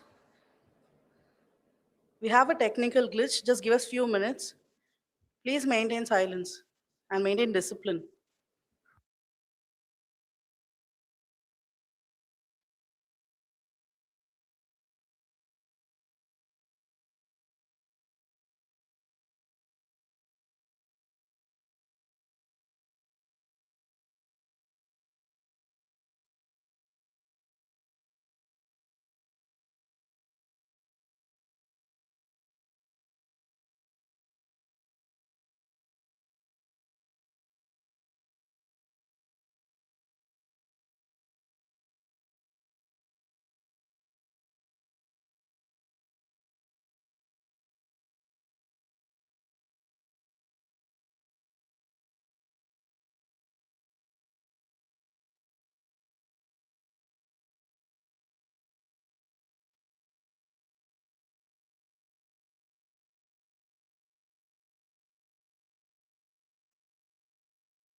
Health and hygiene plays a vital role in overall well-being and confidence. Our next session is on personal and menstrual hygiene, presented by Dr. Shravya Manohar, consultant gynecologist at Apollo Women's Hospital and Apollo Heart Center.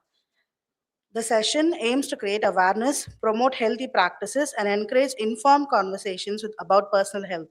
I request Dr. P. Savita, Assistant Professor, Department of Nutrition, Food Service Management, and Dietetics, to introduce the resource person.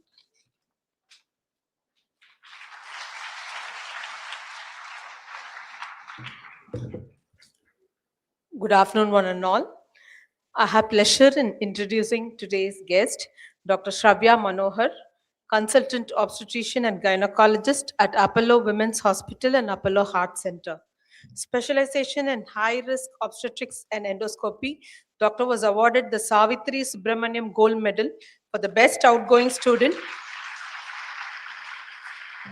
during her post-graduation at Sri Ramachandra Medical University. She has obtained her MRCOG from Royal College of London, has done her laparoscopic fellowship at a reputed institute in Mumbai, and high-risk obstetrics clinical fellowship in London at St. George University, London. She has several publications in national and international journals and been invited as faculty for national conferences. We have pleasure in having you amongst us this afternoon, ma'am. And I think we are very fortunate to have her expert talk here today. Thank you. Welcome you, ma'am.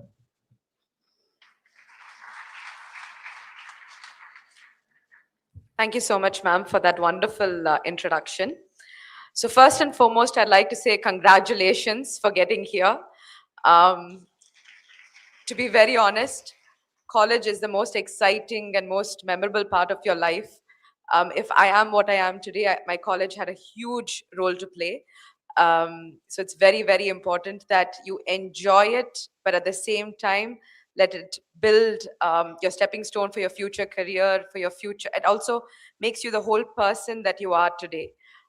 So all the very best. I wanted to start off with saying that. Now, they asked me to speak today about menstrual hygiene and the HPV vaccine. It is something that's really important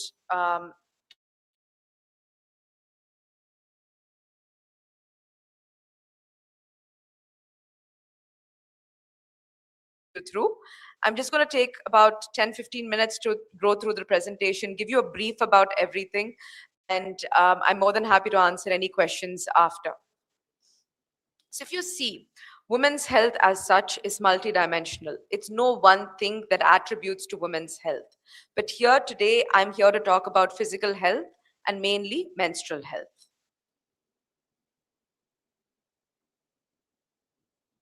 So why is it so important? If you see, 1 in 3 women think period pain is absolutely normal.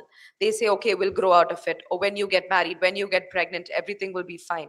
That's not always the case. So many things go missed, which could have been sorted much earlier in the days, rather than come to us much later on. And if you see any menstrual disorders like endometriosis, fibroids, all of that go undiagnosed for many, many years together. Believe me when I say fibroids, which could have been sorted at 1-2 centimeters, they come to us at 15-16 centimeters. And it's not 40-year-olds, 50-year-olds, it's girls as young as 21, 22. And menstrual cycle as such is also a vital sign of your health. It shows your overall health as well. And why I'm talking about HPV is that HPV causes most of the cervical cancers, and most cervical cancers are preventable because it's largely caused by HPV, and HPV is sortable right now. So if you look here, this is the menstrual cycle. The very first is the menstruation, the shedding of the lining, which you know. So I'm just going to go backwards. Then you have the follicular phase where a particular hormone called the estrogen rises. Then you have the ovulation where the egg releases. And then you have another hormone increasing. This is your basic menstrual cycle. And this is usually what happens. Now, what exactly is normal? So getting your period between 10 to 15 is normal. Now periods are coming as early as 8, 9. That is something where you consult. Or if you don't get a period by the age of 16, 17, you have to come consult us. Usually a period is once every 30 days, which lasts for about 3 to 4 days. And sometimes periods can go between 24 and 40 days, and that's okay. And initially, when you get your periods for the first time after menarche, it is normal to have a little bit of irregularity, a little bit of heavier bleeding, a little bit of lesser bleeding. All that is fine. But at some point, by a time after 3-4 years into your periods, it should regularize, and that is something we should look at. So what is it dealing with your periods? The main symptoms that everyone complains about is pain. What usually helps with mild pain is exercise, yoga. Believe me, not only scientific evidence, all of that, my patients wise, they feel so comfortable after proper exercising, especially strength training. It makes a huge difference on their period pain. Mild painkillers can be used obviously after consulting with the doctor. You have a little bit of breast tenderness, bloating, and mood changes. So when do you come for help? When the periods happen before 10 or not yet when you're 16, 17, very irregular cycles and very heavy and painful cycles have to be addressed. So this is basically all about the menstrual cycle. Like I said, I'm here to just give you a brief, not going into large detail. Another thing that comes hand in hand with menstruation is the hygiene practices while you're menstruating. That's very, very important because it can lead to consequences which can be definitely avoided. So main thing, wash your hands. I know we all wash our hands after, but washing your hands before is also important because you are introducing, especially if you're using the menstrual cup, tampon, you are introducing infection into a place that has no infection, where it's technically no concern. So your hands are dirty, so you are introducing infection. So always wash hands before and after. And when you discard the disposable menstrual products, make sure you discard it appropriately. Don't put it in the trash just like that. Make sure it's wrapped with a newspaper, an envelope, or anything that you have, or tissue paper, and throw it in the right dustbin. Please do not flush it down the toilets because it clogs the toilets and it's terrible for the person who has to unclog it. Sanitary pads, when you're using it, has to be changed every 3 to 4 hours. You cannot go on for days because I have young girls tell me, Doc, I feel very uncomfortable in college. I feel very uncomfortable in school to change. But it's extremely important hygiene-wise that it is changed every 3 to 4 hours, whether it's full or not. That's another thing. Because you are sweating, you're in Chennai, so there is infection. Tampons, if you're using every 4 to 8 hours, and the main thing when it comes to tampons, remember you've put it in. Half the people come 2 days later saying, I don't remember if it's in or out. So when you use a tampon, please make a note on your phone if you have to. But remember to remove the tampon that's been put in, because tampons left can even go as far as to septic shock because it is a foreign body. Menstrual cups, make sure they're cleaned thoroughly, and especially before use, it has to be boiled well, cleaned, and then inserted. And period underwear, most are reusable. Just make sure it's washed, air dried, sun dried, and such. So another few things that, especially in Chennai, really helps is wear breathable, light clothing when you have your cycles, not tight underwear. Because what happens is, why does yeast grow on bread? Because it's moist. Same thing, when you're wearing a pad, you're sweating, you have your period, it's moist. So make sure you wear nice breathable clothes so it's not clogging the whole thing. Change your menstrual products regularly. Keep the genital area clean. Use unscented toilet paper, tampons, and pads. The scented ones cause a lot of rashes, allergies, and such. So make sure you use unscented. Drink enough liquids while any day, actually, in Chennai. At least 3 to 4 liters is a must. It's really, really important. Make sure you monitor your period, because there's beautiful apps available now. A lot of patients, when they come to us, they don't remember when, where, what, whether, how heavy was the last period. So if you have concerns, monitor it. Write your dates. Remember how many pads you've used. If you were passing clots, it was a little more painful than normal. So when you come meet a gynecologist, it's much easier. And always visit your healthcare provider, which is a gynecologist in this particular case, if there's any concern at all. So what is the consequences if you don't listen to me now? So the main consequences here are, you can have a bacterial infection in the vagina. It can also cause recurrent urinary tract infections, yeast infections meaning fungal. And what is pelvic inflammatory diseases? These infections that are in the vagina, they track up and they can go up to the tubes, and in the future block the tubes, which can cause fertility concerns. So something as simple as sorting your hygiene with such simple measures can prevent a lot of concerns. And this is usually how you're supposed to discard your menstrual waste. It's very, very important that you discard it appropriately in the appropriate dustbin, wrap it up, and make sure it's sorted. Coming to the HPV vaccine, what is HPV? So human papilloma virus is basically a virus. It is a very common virus. And how is it spread? Through intimate skin contact. Some types of these can cause cancer, which is why we're here to, when a type of cancer is preventable and there's an option to prevent it, why not use it? That's why we're here to spread the information and disregard the misinformation and get that sorted here today. So HPV, see, most of the HPV clears off on its own, but some particular types cause cancer and some cause genital warts. So if you look here, there are two types of vaccines. There's quadrivalent and there's bivalent. And in India, for women, we vaccinate them between 9 and 45. And for boys, if you have any brothers, siblings, anything, it is between 9 and 26. So everyone should get vaccinated. So after the age of 15, it is 3 doses. Before the age of 15, it is 2 doses. So it's 0 and 6 months. After the age of 15, it's 0, 2, and 6 months.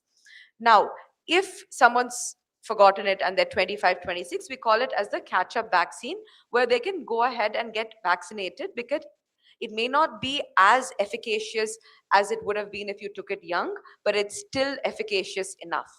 And the main 3 reasons why we try to vaccinate you young is: 1, you're not sexually active just yet; 2, the antibodies are better formed; and 3, it is only 2 doses. But after 15, it is 3 doses. Obviously, pregnancy has to be avoided while taking the vaccinations. So why are we on and on and on about it? Because if you see, in women, it prevents 6 cancers, and in men, it prevents 4 cancers. So in women, it prevents cervical, vaginal, vulval, anal, pharyngeal, and oral cancer. In men, penile, anal, oral, and pharyngeal cancer. So it is very, very important that you get vaccinated. So these are the three vaccines that are available in India. The Gardasil 9, though expensive, does have a better coverage because it covers against many more types than the Gardasil 4 or the Cervarix 4. But the 4 types, they are less expensive and they cover against the main cancer-causing ones, whereas Gardasil 9 covers against the genital warts as well. So main things are menstrual hygiene really, really matters and health really matters. Know your cycle, prioritize your menstrual hygiene, protect yourself against the HPV, and hygiene is non-negotiable. Thank you.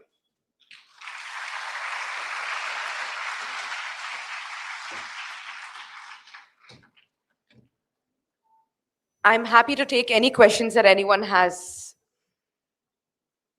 I know everyone's new to each other and it might not be the most comfortable forum to ask any questions. But if not now, then when? Yeah. Hi.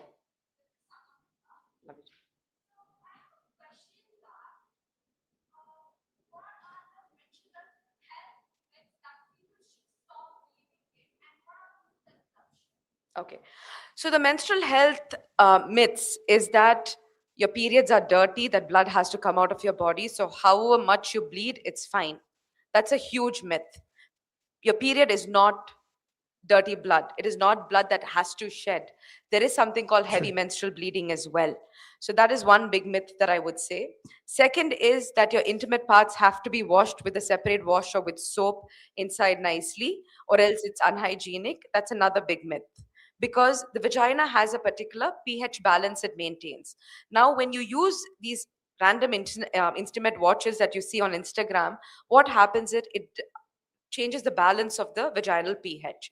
So then you start getting more UTIs, more burning, more vaginal discharge, all of that. Another one that I think recently a patient told me was something they said. Tampons or menstrual cups cannot be used by people who have not had sexual intercourse yet. That's not entirely true. It does not give way of the hymen. So just that hygienic practices has to be used. Tampons and menstrual cups are absolutely safe to use if appropriately used. It is not that this particular population can use it, that can. If you don't know how to use it, come speak to your gynecologist, get those doubts sorted, and then you can appropriately use it. So no problem there. Pleasure. Anyone else? Any other questions?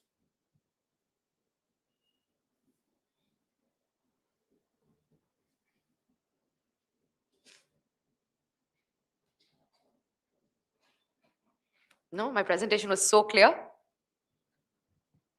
Yes. Okay, glad.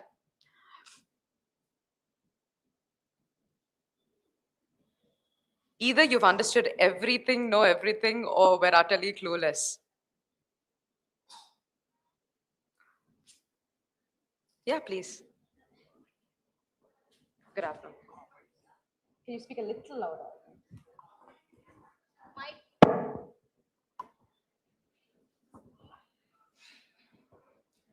I have one doubt, ma'am.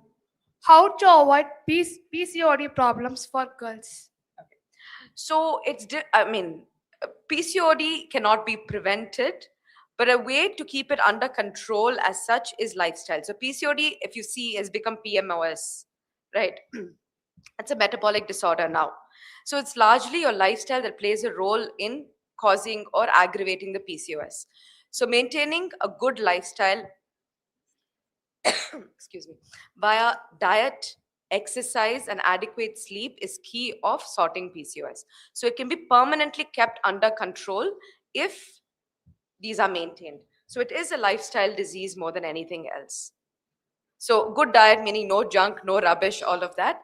And exercise, which is not walking. Everyone comes to me and says walking, walking. Walking is not really exercise anymore, for your age group at least. It has to be dance, cardio, swimming, jogging, running. Some sort of regular exercise, at least 4 times a day is very important. 4 times a week, sorry, is very important.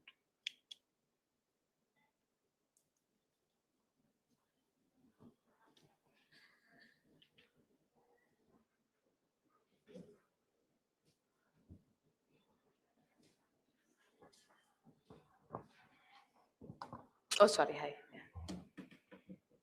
Shout extra loud.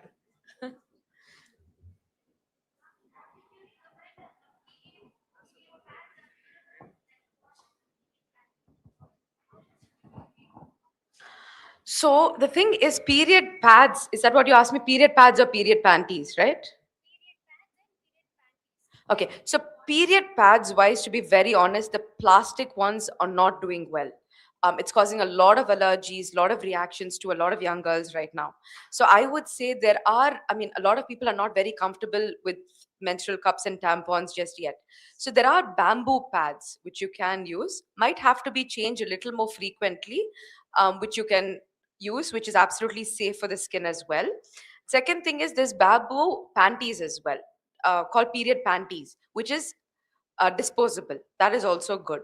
Now, when you come and ask me about reusable panties, yes, it's very good for the environment, all of that. But are you washing it the appropriate way to, and then reusing it is the biggest question here.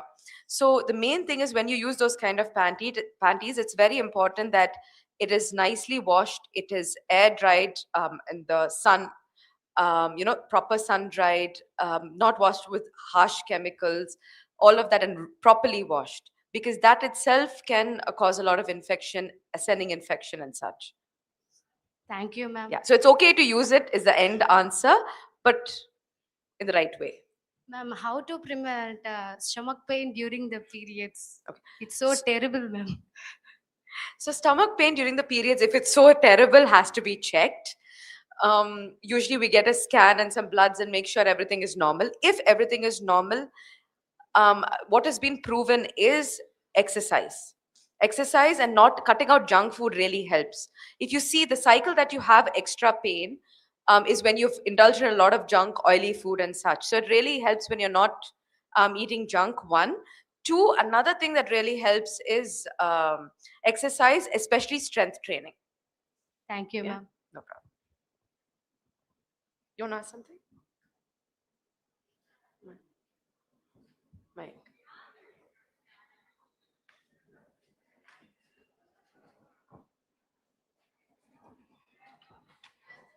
Good afternoon, ma'am. Myself, Kirti. My question is, how do you prevent period cravings? Like, Sorry, how do you prevent it?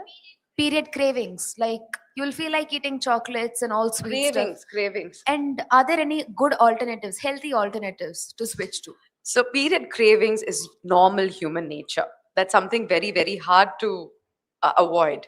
So basically, a few things that you see, there's one chain of thought that there are healthy alternatives. So one particular thing that I've seen that really helps is when you crave sweet or chocolate, you have a piece of watermelon or a grape.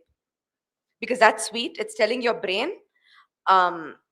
it's sweet. So your brain is satisfied and you're okay. That's usually what happens. But that's also indulging and giving into your craving. So one chain of thought is that is okay. But I have a few patients who say, Doc, if I indulge, then it's something that my brain doesn't get accustomed to. Another thing you can do is when you have those cravings, go out for a walk. Go do something else. Distract your mind from it is another way to do it. But both are okay, whatever suits you, fine. Sure, ma'am. And my another question is, you have told alternative for sweets, but what about alternatives for? You have Sweets. sweets. Are there any alternatives for oily food or greasy food? Unfortunately not. Oil is No, like oil, grease good, is no, like, grease. are there any alternatives like how you suggested watermelon or grapes for sweets? Uh-huh. Are there any alternatives that could, like distract your mind from the oil? See, no, fair question. But if long term your solution is distracting your mind with replacing it with something else, that's also another addictive behavior, right? So that is technically not solving the problem. But you can use fruits. Savories wise, I mean, there's a lot of millet food and all of that that you can make and try. But is that the solution? I don't really think so. Thank you, ma'am.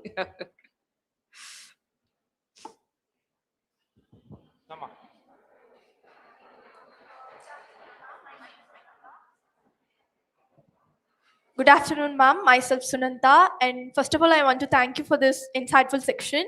My great doubt is that I have seen in YouTube's and other social medias that our period has like each period color has each meanings. Is that real, or is it also a type of myth that the people follows or like spreads? No. Social media, just make sure who you're following. Just make sure it's a certified gynecologist. No, the It's period. just a random one, Yeah, I ma'am. don't know. Period color. No. Thank you, ma'am. Not at all. Thank you.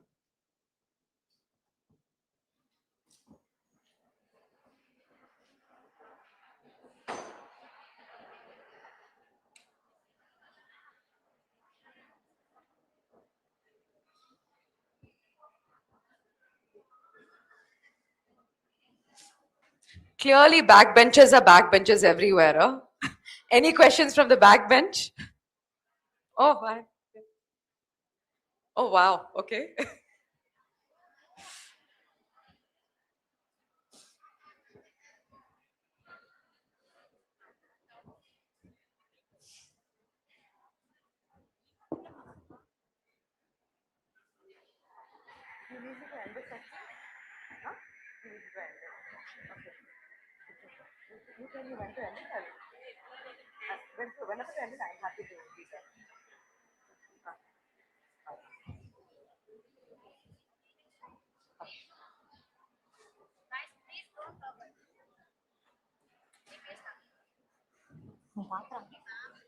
Ma'am, I have only one question.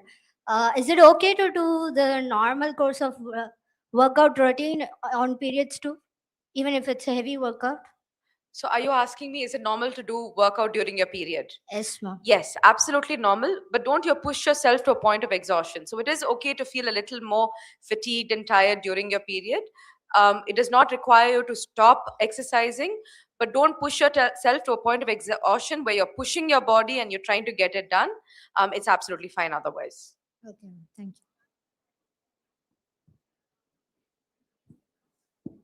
Hi, ma'am. Actually, my family members are saying eating heated foods like chicken, mutton can cause early periods. Is this real or myth, ma'am? So chicken, mutton as such, no, but we're seeing a lot with dairy, with milk and all of that. So chicken, eggs, it's processed nicely. In sense, you boil it, you make it into a curry, you make it into a gravy. So by the time all those hormones don't cause any concern when you're eating it. But milk, it is causing concern. So that I would say yes. Thank you, ma'am. You're welcome.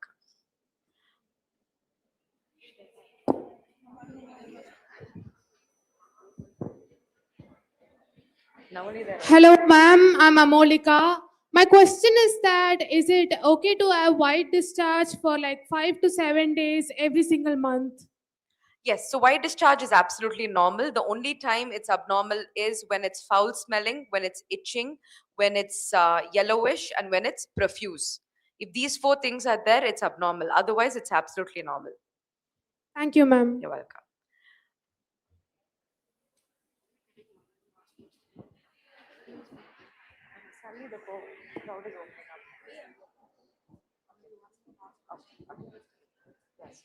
Ma'am? Ma'am, can you suggest some other napkin brands which is available in the market which will be suitable for sensitive skins, ma'am? And napkin brands that are good. Yes, ma'am. Okay, so there are a few bamboo type pads. A few like Nua, all of these are good. Okay. Thank Yeah? you, ma'am. I think we're going to close the question answer session because we have other people waiting. Thank you so much for opening up and asking this many questions. Happy to have answered them. Thank you for being a great crowd.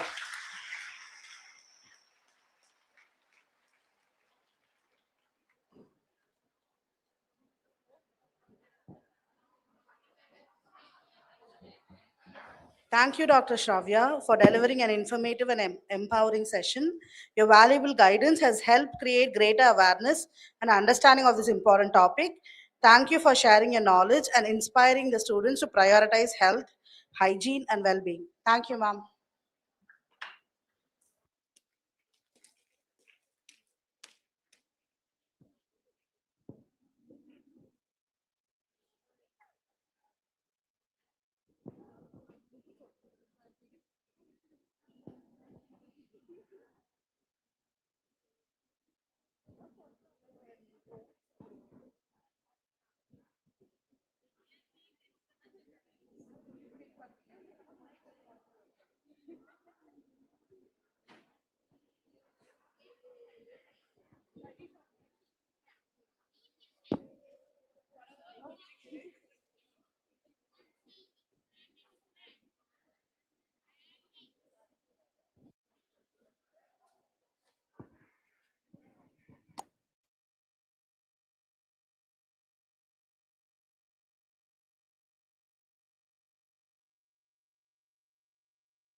Healthy habits formed today shape the future.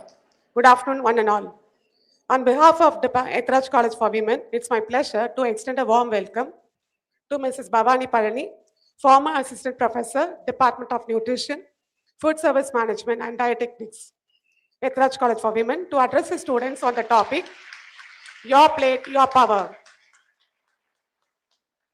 Mom completed her UG degree at Jabba's College for Women and her PG degree at PSG College of Arts and Science, where she was a class topper. She pursued her MPhil degree from Women's Christian College. She started her professional journey as a clinical dietitian at Chennai Kaliappa Hospital, where she served as chief dietitian. She later worked at reputed hospitals in the United Kingdom, gaining international experiences. Mom then joined this esteemed institution, Ethiraj College for Women, where she rendered over 23 years of dedicated service. Through her teaching and guidance, she has inspired generations of students and has been instrumental in fostering awareness about balanced nutrition for long, healthy living. Mom has published and presented several research papers at both national and international conferences. She has also authored a chapter titled Role of Diet in Non-Communicable Diseases in a book published by the Department of Nutrition, Ethiraj College for Women. She has delivered several lectures on topics such as healthful eating, food for thought, healthy eating practices, and many more for students, faculty members, healthcare professionals like neurologists, and employees from organizations such as Indian Overseas Bank and Indian Oil Corporation. She retired from this esteemed institution during the last academic year, leaving behind a legacy of excellence, dedication, and compassionate service. Once again, I warmly welcome you, ma'am. I now request you to kindly address the students and share your invaluable insights and experiences.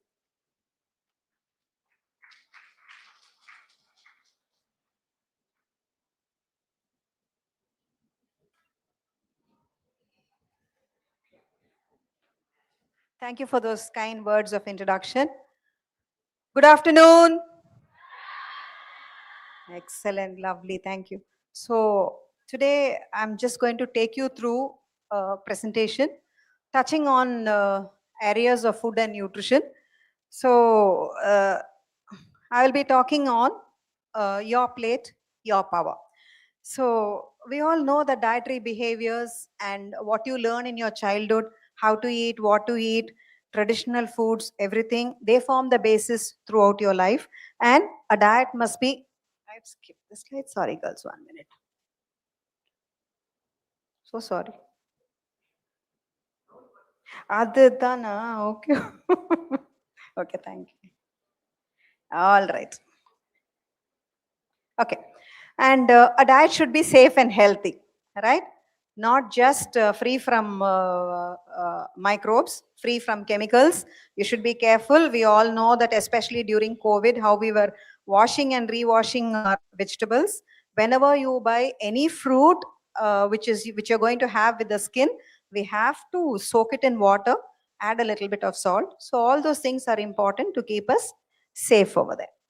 And as I said, diet plays a crucial role, not just for individuals, for populations also, to keep us healthy. And it's not only malnutrition that it is important. Most of the time we talk about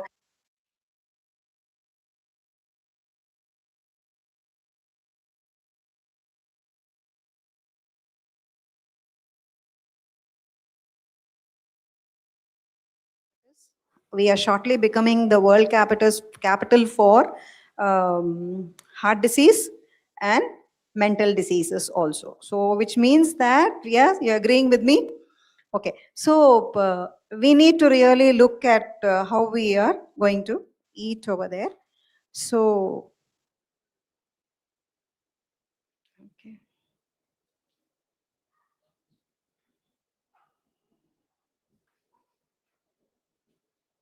Okay, before even I start, I just want to talk about breakfast. Now, because you have come at a time at about 11 o'clock, but still no harm in asking, did all of you have your breakfast? Can we have hands, people who haven't had their breakfast, can raise your hands? No. Lunch? All of you have not had your lunch. You should eat your lunch. Okay, it's important. You have to find time. And especially for the, most people skip breakfast. The reason being that you don't have time, or I come from a very far place and my mom cannot cook for me. I already told you, if your mom is not cooking for you, you shall cook for yourself, right? Everybody should learn that skill. It's such an important skill. Skipping breakfast can lead to heart disease, and it can also slow your metabolism. If it slows your metabolism, what happens? You tend to pile on weight. People who eat breakfast, who eat their food regularly on time, are definitely, you don't have the problem of being overweight or obese. And not only that, it can cause mental fatigue. You could be a student of BBA, you could be a student of computer science, microbiology, biochemistry. When concepts are being taught, if there is mental fatigue and brain fog, you will never learn. And once a semester, a particular subject, you have been constantly not listening, that subject you will never learn. So you should keep yourself very active by eating your breakfast. And so what is the topic? Your plate, your power. It means that what you're putting on your plate is going to decide how you're going to be. You are what you eat, right? So what you're going to put on your plate is very important. And there are 4 fundamental principles: adequacy, balance, moderation, and diversity. What is adequacy? Eating adequate amount of food so that you don't develop any deficiency. What is balance? Whatever you eat, you have to spend. What is the meaning of that? You eat and you don't do any physical activity, you will simply add weight.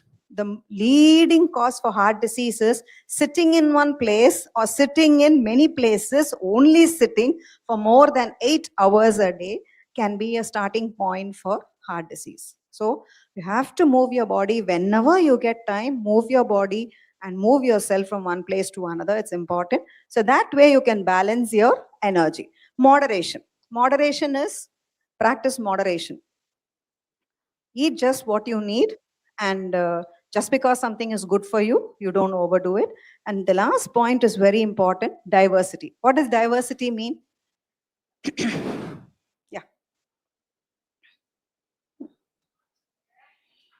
Exactly. In life, variety in food is very important. Whether it is important in other things in life or not, in food, variety is important. Eating the same thing over and over again is going to cause what is known as poisonous or toxin. Just because something is good for you, you don't eat it 24/7. If you're eating idli in the morning, please, so idli is made of rice. So look at some other option in the afternoon, maybe a millet, right? Or for dinner, you have to look at options. So that is about diversity. This is a my plate for the day proposed by ICMR. You don't have to know how many grams. It's not at all important. When you sit for breakfast or lunch or dinner, when you take out your plate should look like this. So what does that mean? 1/2 of your plate should be filled with fruits and vegetables. Then we give a small quarter for cereals and pulses. Cereals and nutri-cereals. Then you have your nuts, which is introduced quite only recently. We have realized that nuts are very important. So we've included, the ICMR has included. Then you have pulses. If you're a vegetarian, pulses. If you are a non-vegetarian by habit, you can add your non-vegetarian food. So, as I said, 1/2 plate, fruits and vegetables. So it can be fresh fruits, it can be salads, it can be cooked vegetables. The reason why I put that cooked vegetables over there is many of us have an idea that if you eat raw vegetables and salads, it's healthy. No doubt about it, it is healthy. But there are some fruits, there are some vegetables, when they are cooked, they become healthier. Example will be carrot and tomato. Many of us think that eating raw tomato, it is good. But if you cook your tomato with a little bit of oil of your choice, or without even oil, if you add oil, the nutrient in that particular lycopene, that pigment, is absorbed better. So please include cooked vegetables also. It's not as if they are not healthy. So they contain phytochemicals, vitamins, minerals, and fiber. What do you know about fiber? What is fiber? Yes. Very good. It's present in vegetables. What does it do for you? Excellent. My God, I'm getting such lovely answers. It improves gut health. Is that what you said? Yeah, very good. Somebody behind? Okay, fine. Very good. So there are two types of fiber, the soluble and the insoluble. Soluble fiber will delay digestion. Insoluble fiber will speed up the movement. So that is why that is insoluble fiber will prevent constipation. Soluble fiber taken in adequate amount can prevent diabetes, heart disease, etc., etc. And whenever we eat food, we don't know from where it comes, your fruits and vegetables. We only trust that it is doesn't have any pesticides and chemicals. But when you take soluble fiber, if there are any toxins, they can form a gel and remove. So all these functions are. Then your whole grains. What are whole grains? When you don't do any polishing, when you don't remove any outside. These are the source of carbohydrates. And if raw rice is not good for you because it's totally stripped of all the nutrients. So opt for boiled rice, brown rice, red rice to get lot of varieties. And if you're traditionally eating rices, anyone who eats mata rice? Very good. Somebody from, very good. Now, mata rice, whatever is your traditional rice that you eat, mata rice is bigger in size. And if you eat this much, you will be full, right? Very tasty, right?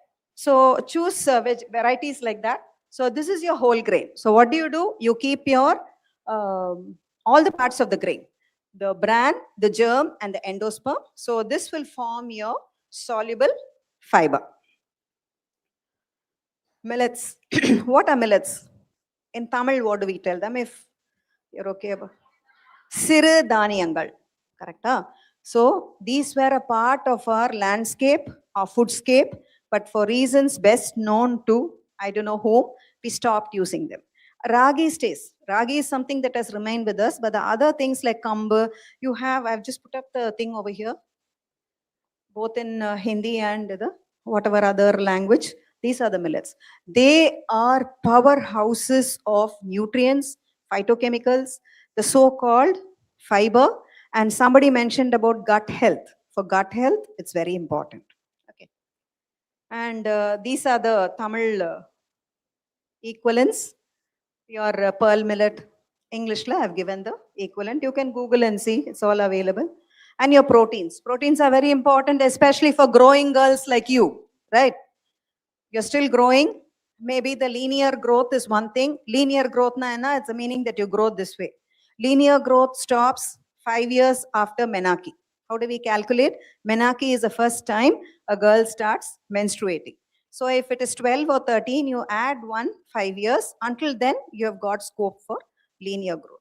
But after that, there is so much of other growth that happens in your body, so much of you that has to grow, especially your emotional quotient. So for all those things also, you need lot of nutrients, and proteins are very important because daily you need to make clotting factors, you need to make your proteins to keep your osmotic pressure. So eat lot of proteins. If you're a vegetarian, legumes and pulses. I put a picture of the sprouts over there.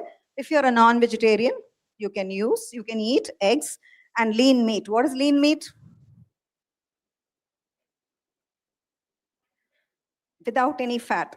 Correct? Huh? Lean meat, na? Fish, chicken will lend itself very well for lean meat. Try to choose them. It's not as if you should not eat mutton or something like that. If you're eating 3 times a week non-veg, keep 2 times, choose fish and chicken. Dairy is your milk products, keeps your bone healthy. I'm coming back to this, curd and yogurt. What is the difference between curd and yogurt? Curd is the thyre that yeah. Sorry? Very good. Yogurt is rich in protein, so is curd, not to worry. Only thing special about yogurt is they measure the colonies in the sense that they will inoculate that curd with a strain of bacteria, which is very good for your gut. You don't do that in curd, but still the same curd that you eat at home is also rich in this microorganisms which are known as, that's why curd and yogurt is known as a probiotic, which improves your gut health. Fine. And then your paneer. A handful of nuts, if you can eat, whatever you can afford. So how do you, a fist size, whichever is the size of your fist, if you're going to put some nuts, you should be able to close that much amount of nuts. If you can include in your diet, it will be very good for you. It can be almonds, it can be walnuts, it can be peanuts also. So anything, you should remember, you have to carry all these things in your bag in case you're hungry, you can eat them, right? And stay hydrated, very important. And in hydration, water should be your major focus. Water should be your major focus. And buttermilk, tender coconut water, fresh lime water, whatever you like. And fats, there is a very common opinion that fats are not good for you. You have fats in your diet, you will get heart attack. You will get heart disease. That is not the case. Every day, your brain is undergoing some kind of repair. Your tissues are undergoing some kind of repair. For that repair, not only proteins, fats are also important. So don't cut them back in your diet. Just be a bit careful. So what you should watch for is trans fat. Have you heard of trans fat? No. Trans fat is nothing but, those days if you would have seen, there will be dalda dabbas at home, right? If you would have seen, somewhere if they have kept it as a relic, it's nothing but margarine, oil which is hydrogenated. So why should I hydrogenate the oil? Because I want to make cakes which are fluffy. I want to make biscuits that crumble as soon as I eat. Have you seen some biscuits? Once you bite them, they will break into, there's such a beautiful feel over there. All that happens because of trans fat. Please don't eat them regularly. They are not good for you at all. So what are they? Pastries, cakes, biscuits, especially puff. Is there anybody over here who never eats puff? You're too good to be true. Okay. Right. If it is like that, then no problem. Fried foods. There is a common idea. They will tell you, they will show you advertisements where they will be frying puris in oil. The beautiful puri is so fluffy. And they will say, this is made from this oil. It's very healthy. If you use an oil for more than 20-25 minutes on high temperature, that oil will turn carcinogenic. Why I say this is, in Indian households, we don't like to throw oil. We are scared because it's so expensive, right? So what will we do? We'll have one contraption for that. Ada filter panni, adukapram adu vandu thirupi fry pandradho or using it again in something. Please don't do that. It's carcinogenic, right? So all these things should be avoided. Saturated fats, I have not put an into mark over there because it's a part of life. Only thing is keep a check on the amount. Don't eat too much of red meat, butter, cheese and ice cream.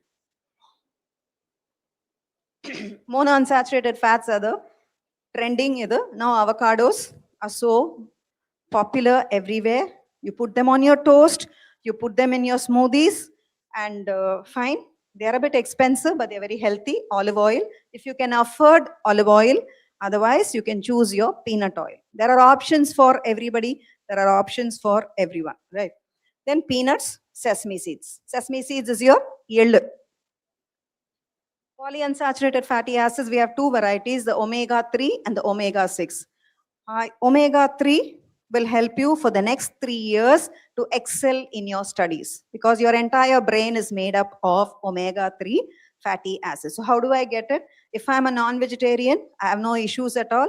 I eat fish 2 times a week, I'm done. No problem. What if I'm a vegetarian?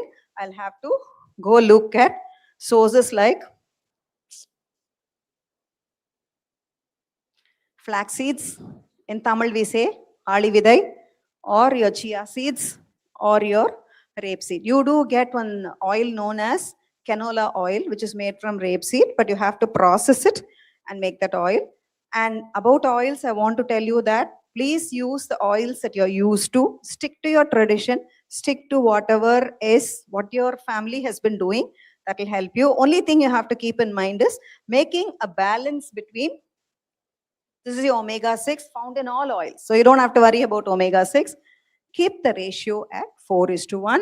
If you want to keep your brain healthy, your heart healthy, and lead a good quality of life. So consciously concentrate on your omega-3.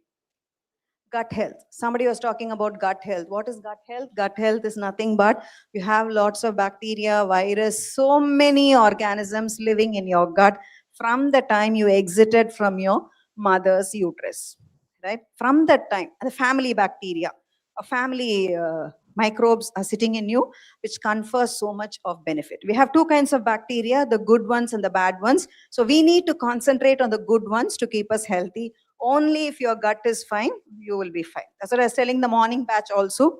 When you got your results, or when it was announced in the paper or your website that results are going to be out any minute now, most of you all would have felt a butterflies in the stomach sensation normally.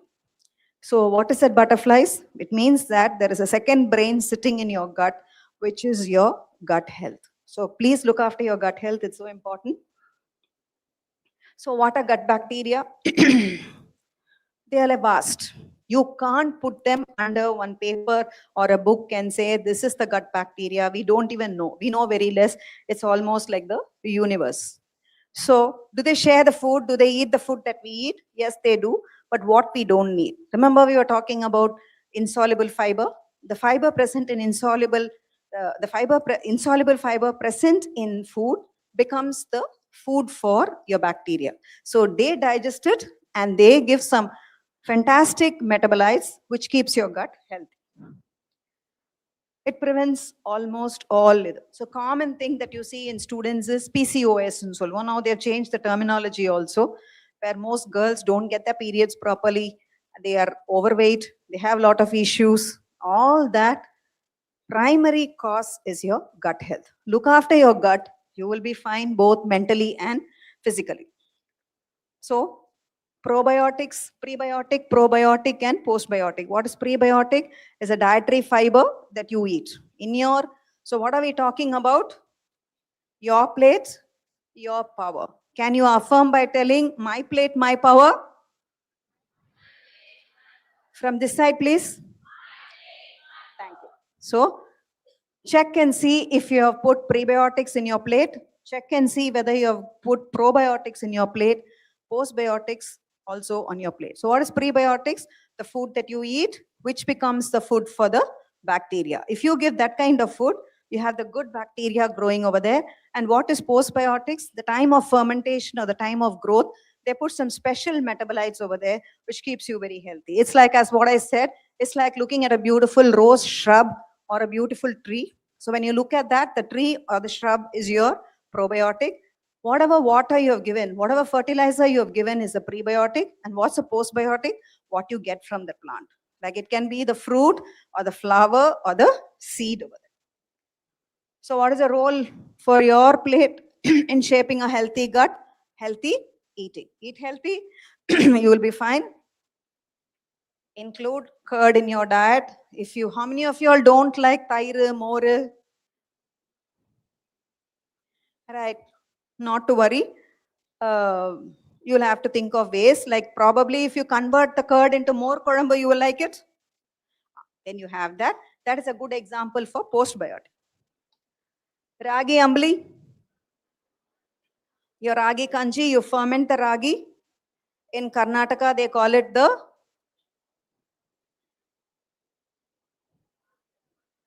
ragi urunda, they will tell illa. Kali. Include them. Pazhaya sadam. How many of you all eat pazhaya sadam? Excellent. If there is one food that is excellent, a fantastic probiotic, it is pazhaya sadam.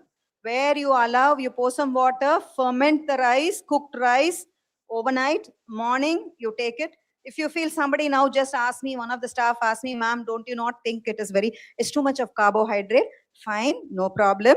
You add a little bit of some nuts over there. You can powder some pottukadla, which is your roasted Bengal gram dal or groundnuts, add it along and have, or better still, have it with fish curry. Right. So in Government Stanley Hospital, they did a study and they found out that they took on some 100 patients. I don't know the number. We are yet to receive the proper findings of the study.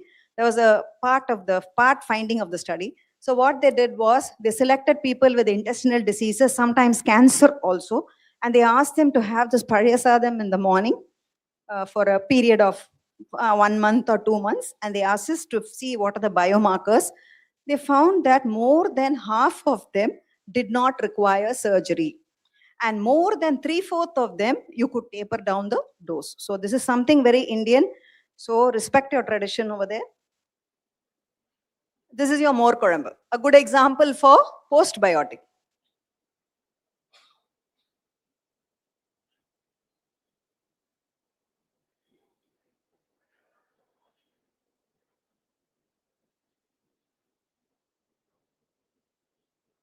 Idli. The universal, not universal, the Indian. We should be very proud. We are still fighting whether it is Karnataka, Kerala or Tamil Nadu. Never mind, it is Indian, right? And idlis are a good example for postbiotic and so spongy, so much so that even when a person is very sick in the hospital, we'd recommend have idli because the spongy nature, it's very easily digestible. Not only that, it is fermented. Then you have dokla also. And it's not just Tamil Nadu, all over east, west, south, now north, south, everywhere they have the unique fermented foods which are very good for the gut. So take care of your gut. So what should you say no to? Antibiotics. You might wonder why I brought antibiotics over here, because most of us, when you're not well, we just run up to a pharmacy. Anna, I'm not well. Can you give me a tablet for vomiting? Can you give me a tablet for headache? Don't do that, because they will just give you a tablet and it will stop.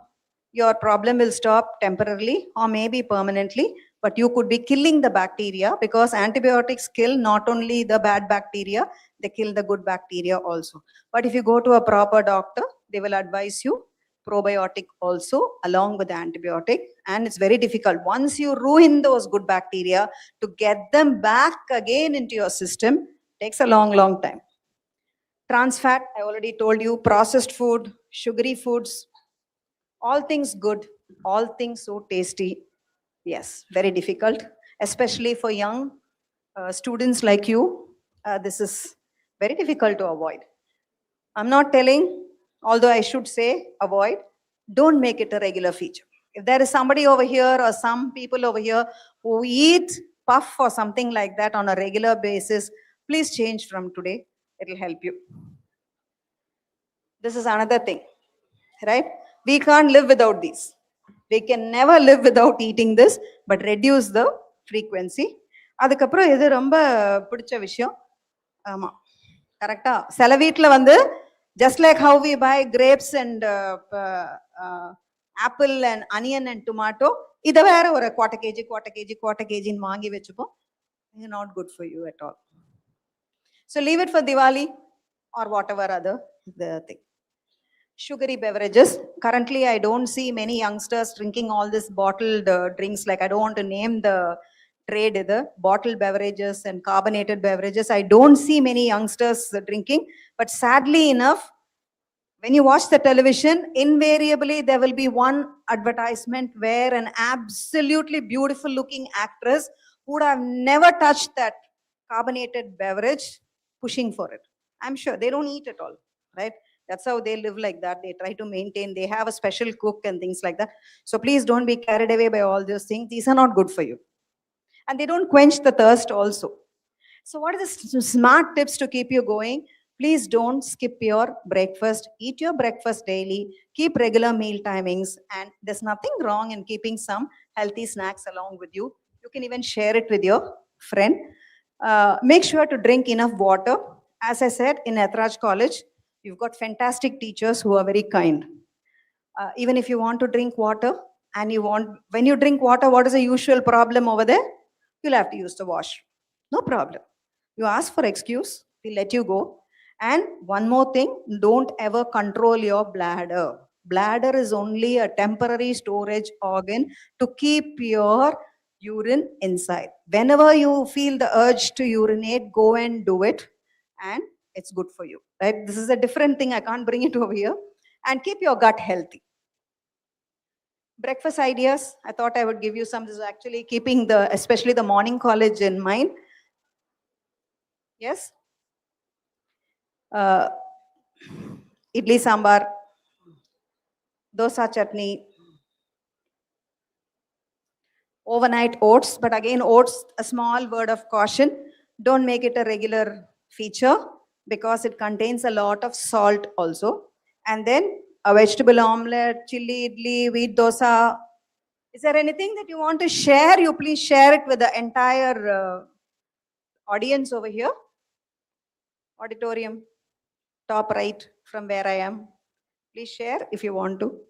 And so conclusion is every meal is an opportunity to nourish your body, to learn your concepts, so that when you go out, you don't go out only with a degree, a meaningful degree, and you are also a emotionally, physically, mentally, socially better person. All that is related to the way you eat, right? Especially your gut bacteria. If you have happy bacteria, you'll be happy, right? That's very important. And small, consistent, and fill your plate with what I said, half of fruits and vegetables, a quarter of your cereals, a quarter for your pulses, and a small little triangle for your nuts over there. And small, consistent, healthy choices can make a big difference over time. Remember, your plate, your power. Can you affirm my plate? Thank you very much. Choose wisely today for a stronger, healthier, and more academic tomorrow.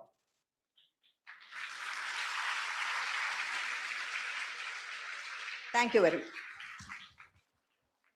Any questions? My plate.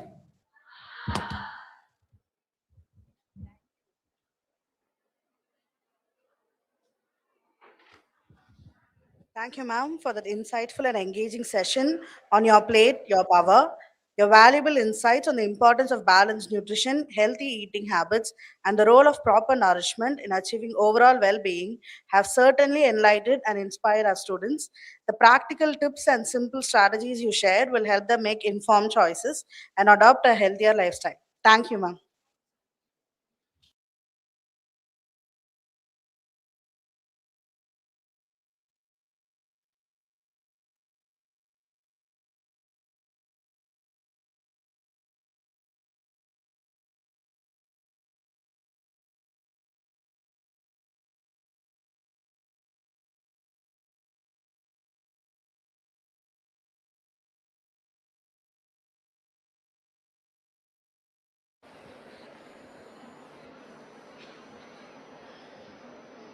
Our next session is a presentation by the Controller of Examinations, Dr. R.K. Maya.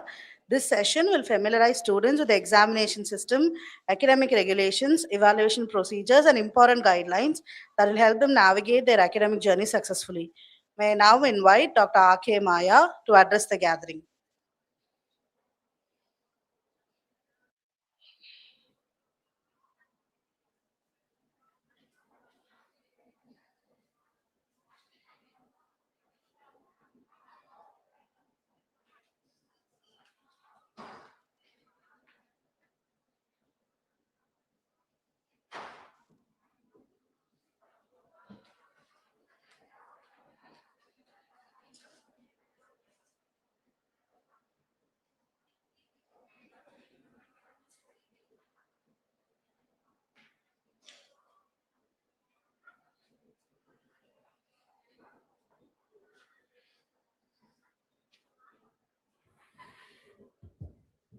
Good afternoon to everyone.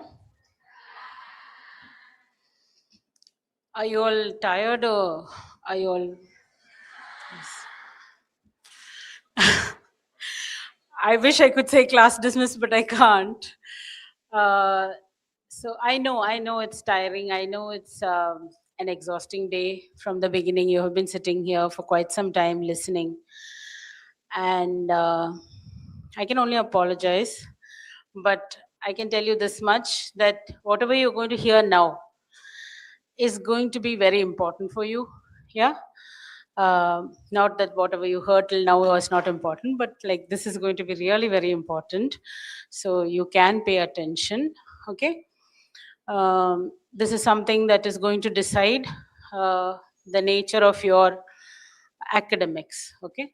So please pay attention. So before I proceed, welcome to Ethiraj College. We are very happy that you have chosen our college to come here and pursue your education in any of the disciplines that you have. I can tell you that you are in a college in which we are known for a lot of things, but We are a college that is more than 78 years old. We were established in 1948, and we are a college that has a long history, and therefore a long-standing traditions, long-standing rules and regulations which we follow, and we maintain very strict academic standards. So you are expected, there's a lot of expectation from you, from the college, that you will also uphold those standards, that you will also follow those rules and regulations to the best of your abilities. So keeping that in mind, I have a few things to tell you about the examinations.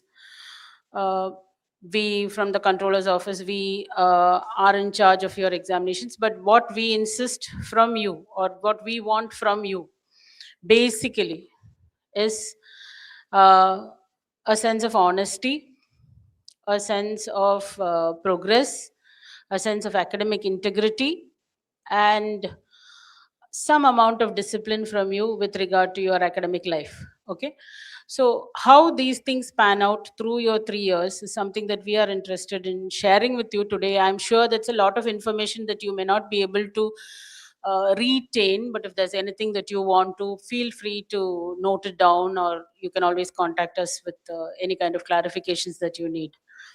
So let me begin my presentation with the hope that though tired, you are going to be paying attention. Okay, next slide please. Yeah, like I told you, we are an affiliated autonomous college. So what does it mean?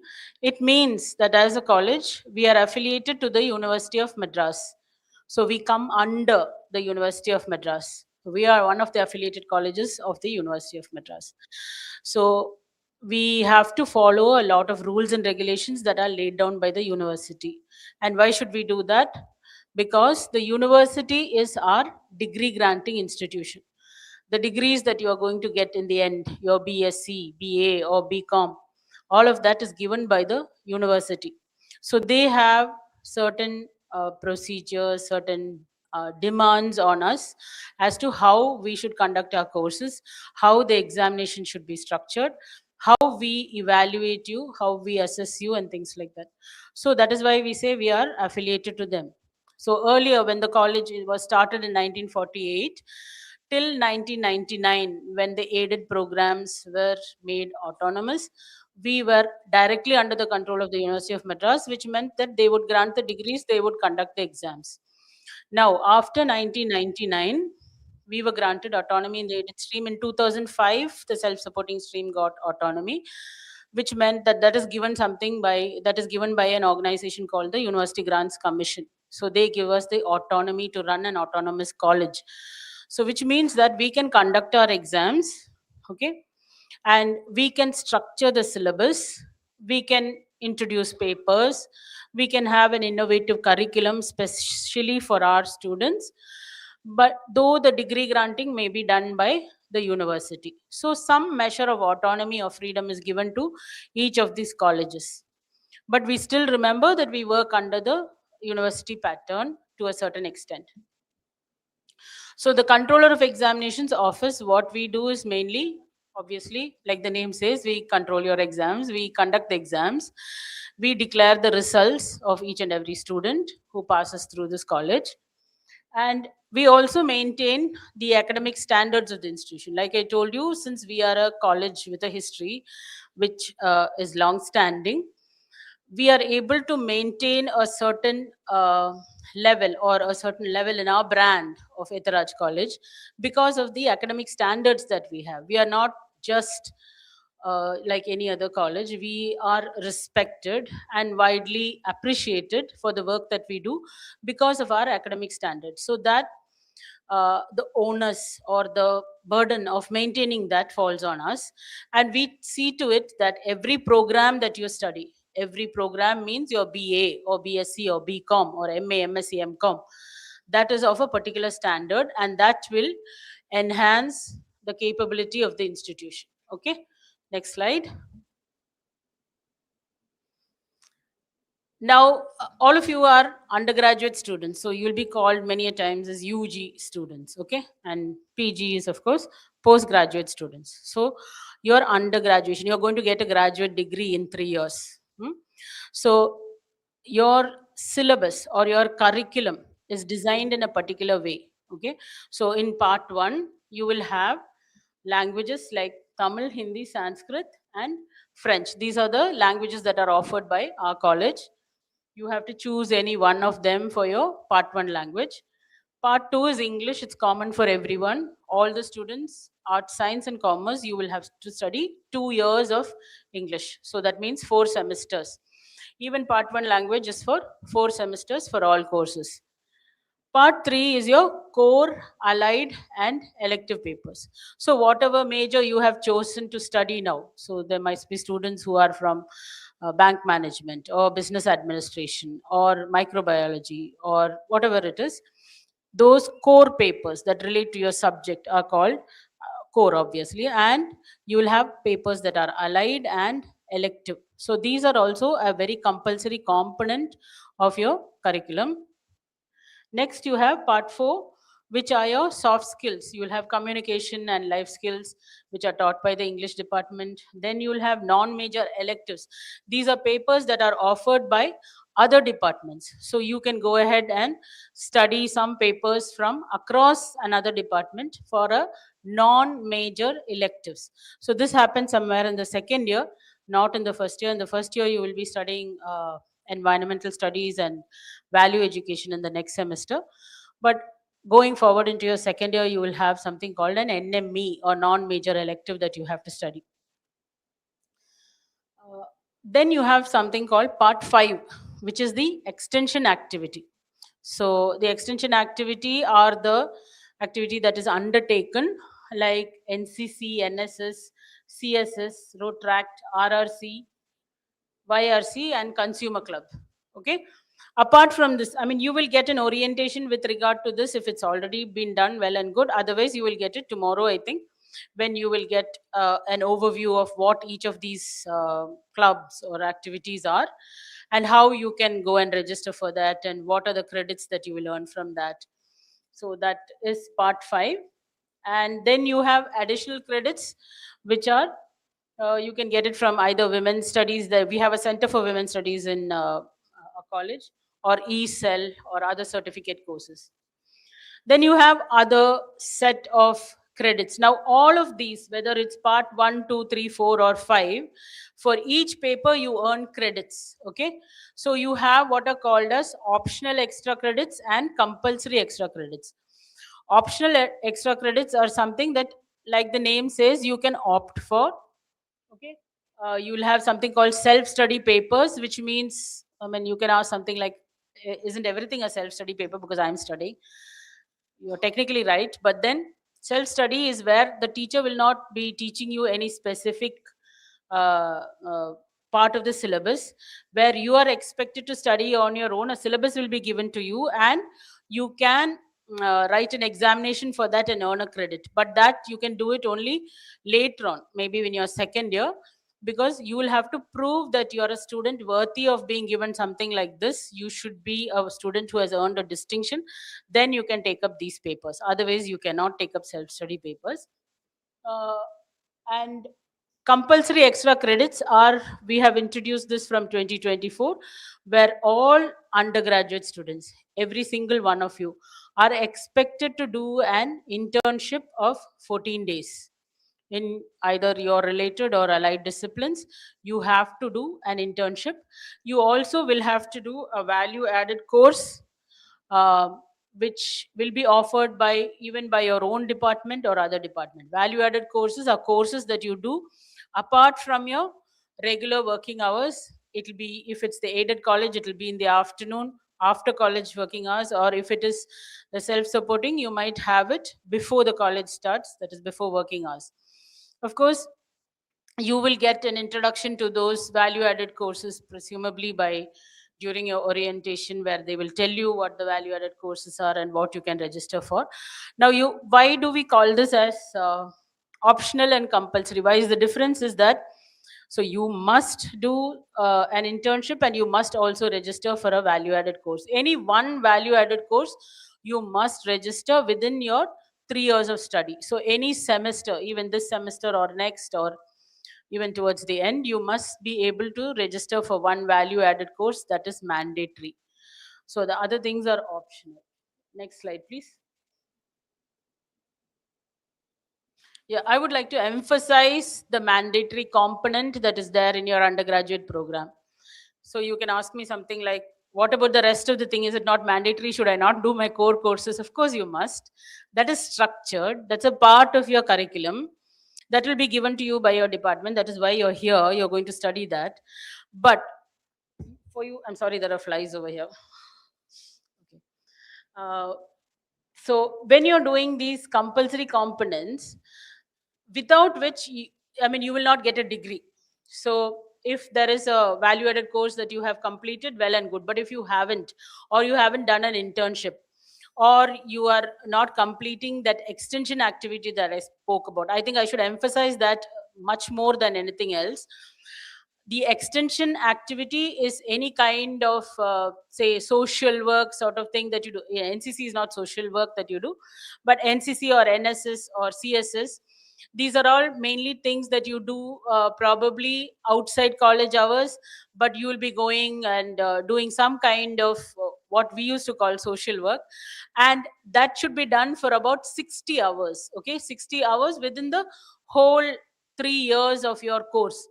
So if you join NCC, of course, they have their own programs. The teacher will tell you more about that. Or you join something like NSS, you will have field trips, and you'll go on visits, you'll go to villages and things like that, and you'll have a camp.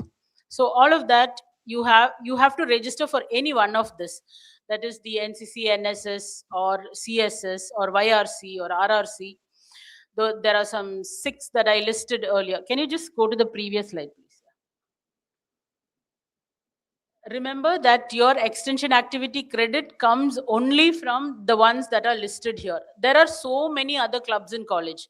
Now, college is a place where you can develop yourself. There's theatro, there's quiz club. There are so many other things that associations and things that you can do. But that is something like an extracurricular activity that you do. Extension activity is different from extracurricular activity. Extension activity is only these: NCC, NSS, CSS, Rotract, RRC, YRC, and Consumer Club. All of you seated in this auditorium, every single one of you should register for any one of this, which is mentioned over here, and complete 60 hours of activity, for which you will be given 1 credit. If you do not get that 1 credit, you will not get your degree in the end. The university insists that all of you should be sensitized towards society. Therefore, you have to do and gain 1 credit from this. Okay? I hope that's very, very clear. Next slide, please. Next one. Okay. Now we come to the main business which I'm here, which is the end semester examinations. Now, your assessment, you will have something called continuous internal assessment, which is for 40 marks, and you will have an end semester exam at the end of the semester, like the name suggests again, for 100 marks. Okay. Now, your continuous internal assessment, each course or each program of study, like BA History or BA Economics or whatever, MSc, BSc Mathematics, will have a different, what should you say, requirement, or a different, what should you say, components for their continuous internal assessment. It need not be the same, is what I'm trying to say. There are 2 tests across all subjects. Then you might have some disciplines might have something like a group discussion, or they might have a field study, or they might have assignments, or they might have seminars. So there's one component that is depending on each subject. They might change based on what kind of evaluation they want to do.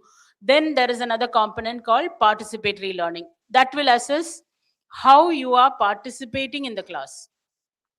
Are you a person who's asking questions, volunteering for work in the class? Are you active? Are you listening to the lectures? Are you participating in demonstrating it? How do you assess participation is a whole new world that we have to explore. But then So your marks, 40 marks are divided like that. 2 tests, 10 marks each.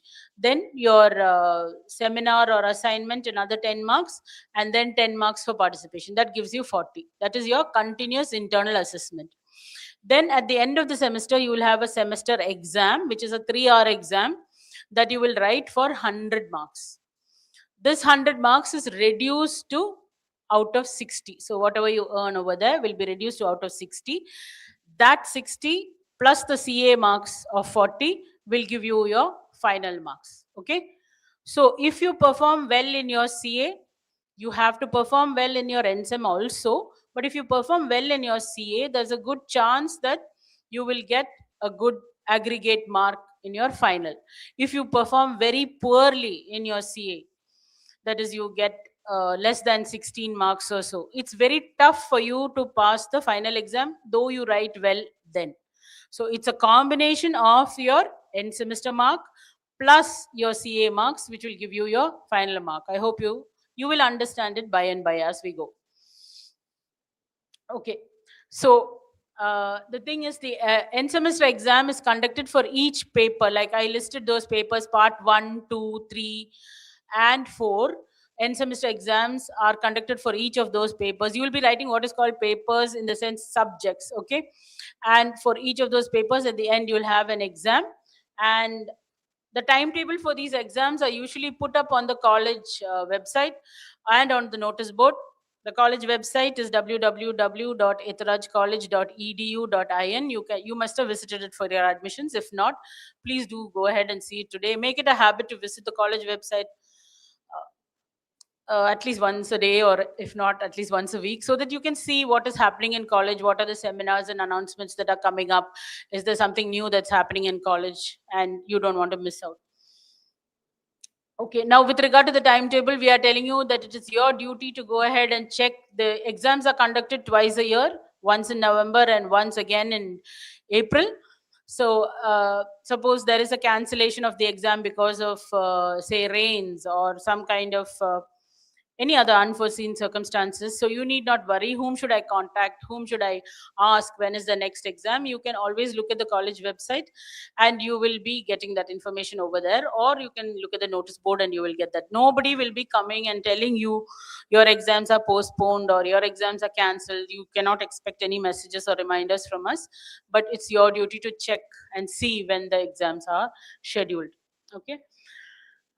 You also have the provision for something like an online hall ticket. Like I was telling the students this morning, you don't have to worry like the NEET exams that you came without your hall ticket. You can always print it and download it any number of times. Say if you forget to bring your hall ticket on a particular day, you can go to any DTP center and print it out, and you will be allowed into the exam with the hall ticket. Okay, so there are online hall tickets, not to worry. So you should bring the hall ticket for every exam. I suppose that's understood, but still I would like to tell you that. Next slide, please. Next slide. Yeah. So this is another important thing that I would like to emphasize. One is that all of you must register for the end semester examination. So you register by paying the fees online for the examination. There's something called an examination fees, for which you're going to pay the fees. Now, as you all joined now, you would have paid your admission fees or your tuition fee for this semester. So there's no problem with regard to that. The next fee that you will be paying sometime in the month of September is your examination fee, that you have to register for each of those papers separately, and you will pay the fees online as one lump sum that you will pay.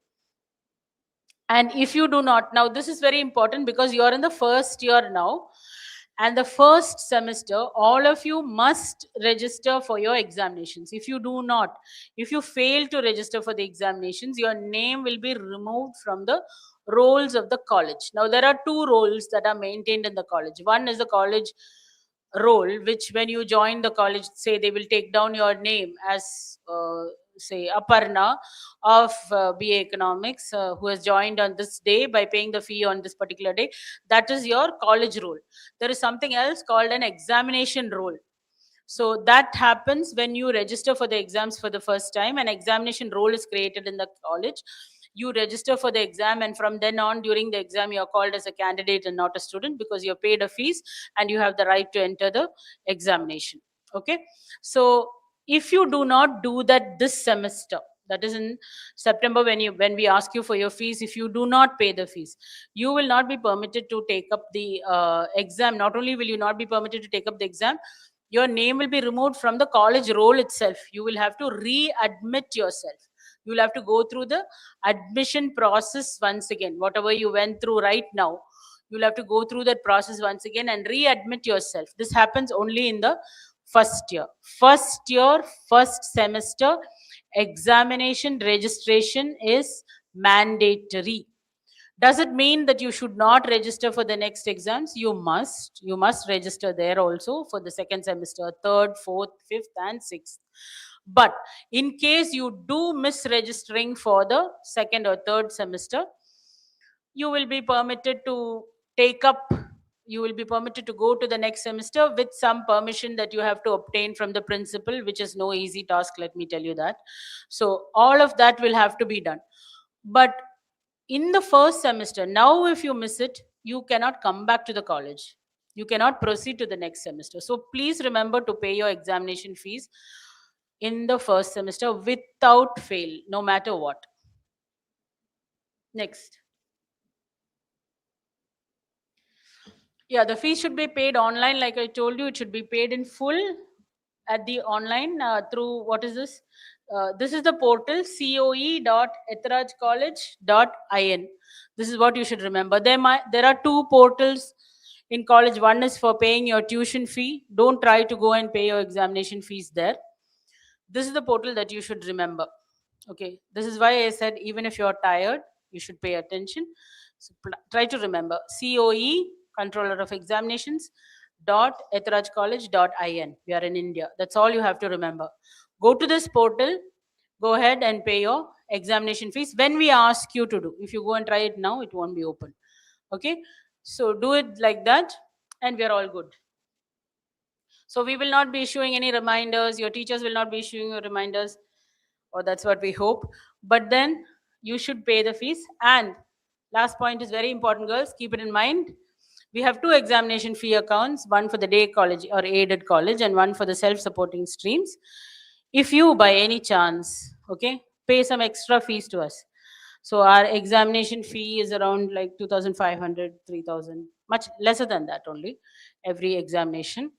So depending on the number of papers you're registering and things like that, it will vary whether you have a practical paper or a theory paper and things like that. So once you pay the fees to our account, we will not be refunding it under any circumstances. So in case you do pay an extra 1,000 to us, we will say thank you very much and have a nice day. But otherwise, we will not be paying it back to you. Or you by mistake pay it into the self-supporting account, into the aided account. The self-supporting account will be a little richer, but you will be poorer and you still have to pay it into the aided account. So we are trying to tell you this. Be very careful of where you deposit your money. See whether you are in the aided stream or self-supporting and pay it into those respective accounts. Because remember, there is no refund under any circumstance. Maybe for other accounts it is there, but for the COE account, there is no refund. Okay, next. Oh, I explained all this earlier. Next. Oh, no. I'm sorry. Can we just go to the previous slide, please? Previous slide. Yeah, there's one last thing that I have to say. That is, last for this slide. Students who do not pay the tuition fee for the semester cannot pay the examination fees. So this semester you're safe because you've already paid your tuition fee, you paid your admission fees, you're okay. You can now go ahead, right, in September when we open our portal, which is coe.ethirajcollege.in, you can pay the examination fees. But next semester onwards, if you do not pay your tuition fees, you cannot enter the portal of the Controller of Examinations. So paying the tuition fee is mandatory. You will be paying it sometime now for the next semester. The college will ask you sometime in November itself to pay the fees because that is when the next semester starts. So they will be asking you maybe little earlier than that, they will ask you to pay the tuition fees. Please do pay it on time, because if you don't pay that, you cannot even attempt to pay the examination fees, which in the next semester will be demanded in February. So keep that in mind. No tuition fee payment, no examination fee payment. It's linked. So without this, you can't proceed to the next page. Okay, next slide.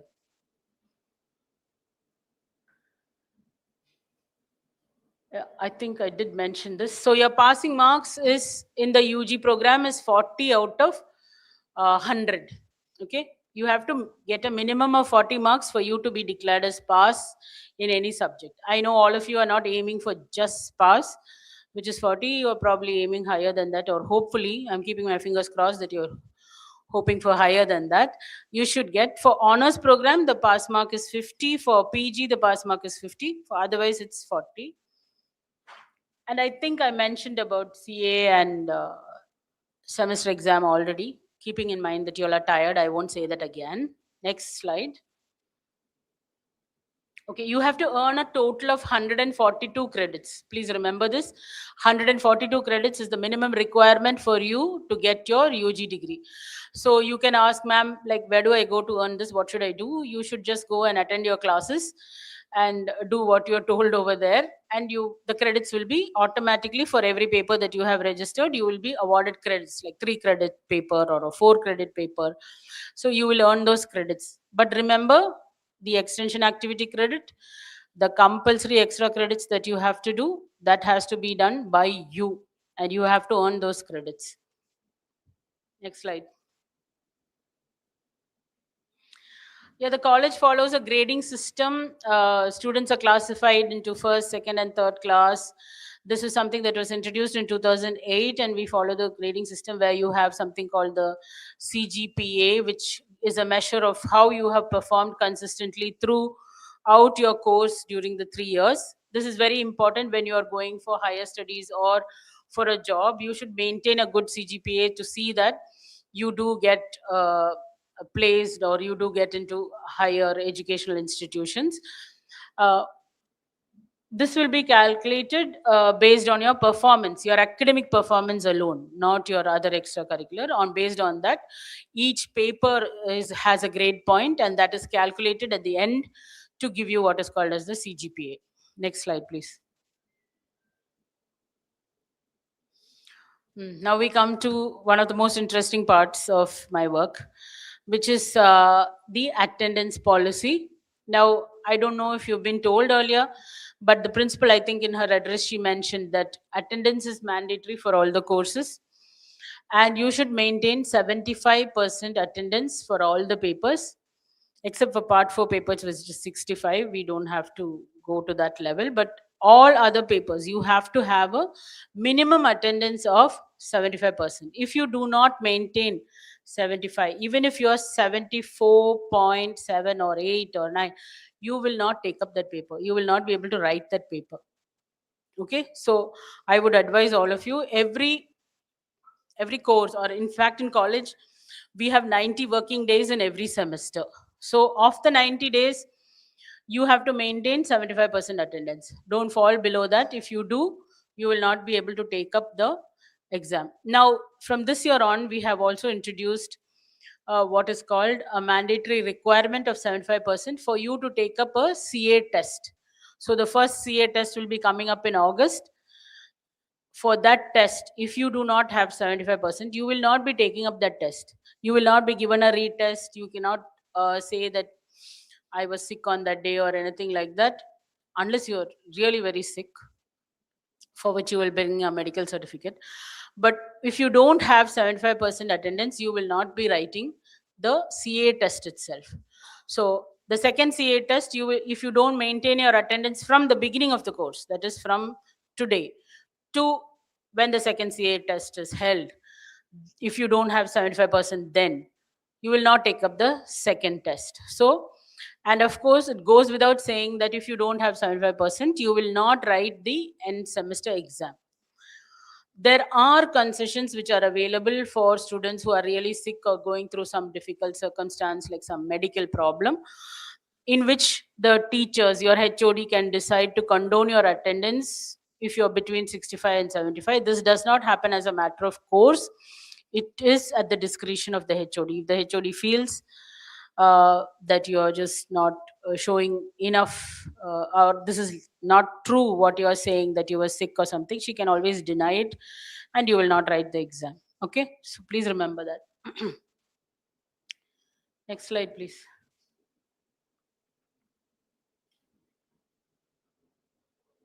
Yeah, there is something called repeat semester. Please note the word, it is repeat semester, which means for one semester, for some reason, which I hope will never happen to any of you, you are not able to attend the classes for, your attendance falls below 50%.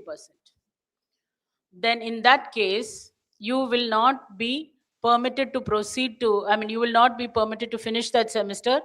You will have to come at the end of your course. So after finishing all the 6 semesters, you should come back and you should repeat. You should come back to the class and sit with your juniors, whoever they are at that time, and do the continuous assessment and earn your marks and pay the fees all over again and take up the exam once again. So that is called a repeat semester. This is a requirement by the university. Remember the beginning I told you, the university has certain rules and regulations.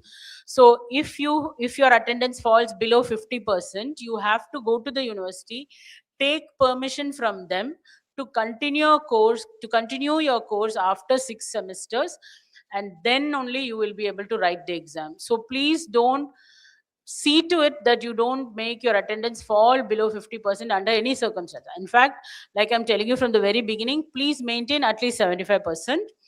Between 65 and this 50, you will be withheld. Withheld means you will not be permitted to take the exam. You can take it up in the next semester. Don't get confused between withheld and repeat semester. If your attendance is below 50, it is repeat, which means you come at the end in 2029. You come in June and sit again with freshers, and you will do that particular paper. Suppose it's a second semester paper, you will come in November and do that paper. So please don't take it that far. Whatever it is, try to maintain your attendance above 50%. Withheld means you are withheld for this semester. You can write it as an arrear in the next semester. Okay. Next slide, please. Okay, now there must be students among you who are in NCC or who are planning to join NCC or NSS or sports. Okay, so all these three, that is NCC, NSS and sports, you will have sports camps, you will have events on different days or different times in the semester. Sometimes your CA test will be scheduled at that time, you will be having an event at that time, or you might be having a camp at that time. So we do not insist that no, you should give up your camp or you should not take up that event, you should come here and write your CA.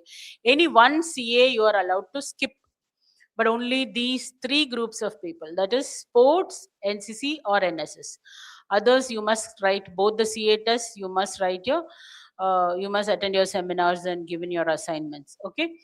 There is also provision for differently abled students. Like if you are hearing impaired or you have some kind of learning disability, or you have some kind of locomotor disability, or you have some kind of other issues which prevents you from writing your exam fast, or which prevents you from learning a language, like if you have dyslexia, you can approach the university. There are forms that you should fill, and you should produce your medical status reports, that is you are having this kind of a disability or what, and you submit it to the university.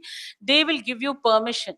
They will give you what is called compensatory time, or 1 hour extra time to write the exams, or they will provide they will say that you should be provided with scribes, people who will come and write your exam for you in case you have some physical deformity or if you're visually challenged. So if there are any students who face any kind of physical challenges for which you need help, please remember 2 things. 1, you have to approach the university and get prior permission.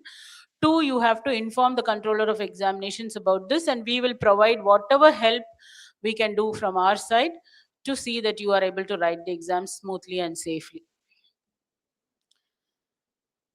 Yeah, so another thing is that visually challenged students, if there are any one of them here seated today, please understand that you do not have to pay the examination fees. All the things that I said so far with regard to the payment of fees does not apply to visually challenged students. This is because this is a government order that we should not, government order from long back, that we should not collect any kind of fees from visually challenged students. Next. Okay, now when it comes to just a few slides more, girls, and I promise to leave you. So when it comes to your CA exams or your examination itself, it is a process which is meant to assess you and to evaluate you. So you have a teacher who's evaluating you, you have marks. These marks that are awarded for you finally are going to decide your degree, the future course of your life. So if you do really well and get good marks, you might get placed very well. So we understand that in this kind of a system where what is called as a high stakes exam, where 3 hours can determine your future, we want to keep it what should you say, as transparent as possible for you. If you have any doubts about your marks and how they have been awarded, or if you feel that you need some kind of redressal about this, don't feel that you have nowhere to go or nobody to speak to. We have a student grievance redressal cell. You can always contact them. Their names and email IDs and phone numbers are given on the college website. You can visit them and you can send in an email or write to them and say whatever you want to, but you should be ready to sign off with your name so that we know whom to contact. Okay, so that's important. You are also given something like your department will maintain what is called as a CA register. So the marks that you get in each test is entered into that register, and you at the end of the semester you are supposed to sign that register so that you know what your marks are. So your teacher can't randomly enter some number over there and say that this is the continuous assessment of the student. You will sign against your marks so that you know what is the total marks that you are getting. You also can apply for re-evaluation of answer scripts. I'm sure most of you know, having come through a school system, what it is. And yeah, you can also get a photocopy of what you wrote. Your answer books will be provided to you for a fee. Okay, you can get a photocopy of your answer script, and if you want to apply for re-evaluation, that's one of the processes. Next slide, please. Next slide.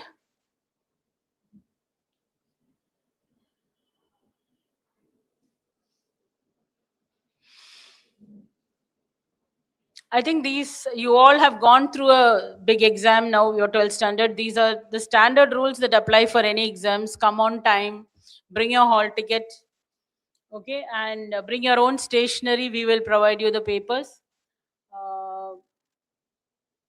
Then follow the instruction of the hall superintendent and verify if you have reached the correct question paper. So one of the first things that I have to tell you, like I told you in the beginning itself, we are very big on punctuality. The exams are conducted, like I said, 2 times in a day, sometimes at 9 o'clock and 1 o'clock. You will have only 1 exam per day, but 9 o'clock is the morning exam, 1 o'clock is the afternoon session. If you come late for these sessions, you will not be permitted to come inside. So you're given half an hour's grace time. So by 9:30 and by 1:30 for the afternoon sessions, you should be inside the hall. Even if you're a minute late, we will not let you take up the exam. We are very particular about that. There is no use pleading and crying later. Yeah. Next slide, please. Okay, this is something which brings me a lot of grief. That is malpractice by students. I am sure every single one of you seated over here have never indulged in malpractice or even thought of it, right? Yeah. So if any of you are thinking of it right now, or if you ever are considering something like that, please kill that thought. Don't ever consider doing any kind of malpractice in this college, because we take it very, very strictly, and we will impose terrible fines on you, which I will detail. But not to tell you what malpractice is, but you must be having some idea. So any of these things that are listed over here, any of these acts can be called as malpractice. So if you're writing anything on the question paper, you're talking or gesturing to somebody in the hall, you're sharing your stationery, please don't share anything in the hall. We will provide you what you want. Don't do any social service there. Then don't bring anything into the hall that you're not supposed to bring. Don't write anything on your body. Don't write anything on any bits of paper. Don't say that this is just for moral support. I don't use it. It's just with me. It happened to be there. My phone was in my pocket. I didn't know I was getting out of the auto. I didn't know that I have to take it out. Nothing like that works. If you're found with anything like a bit of paper or a phone or a smartwatch, next slide, please. Yeah, bringing or attempting to bring anything like a mobile phone, smartwatch, micro audio device, Bluetooth, electronic device of any kind. If you do anything, even if you attempt, please remember, even if you just bring it into the hall, whether you use it or not, I'm not interested. If it's found on you, you will be debarred for the exams.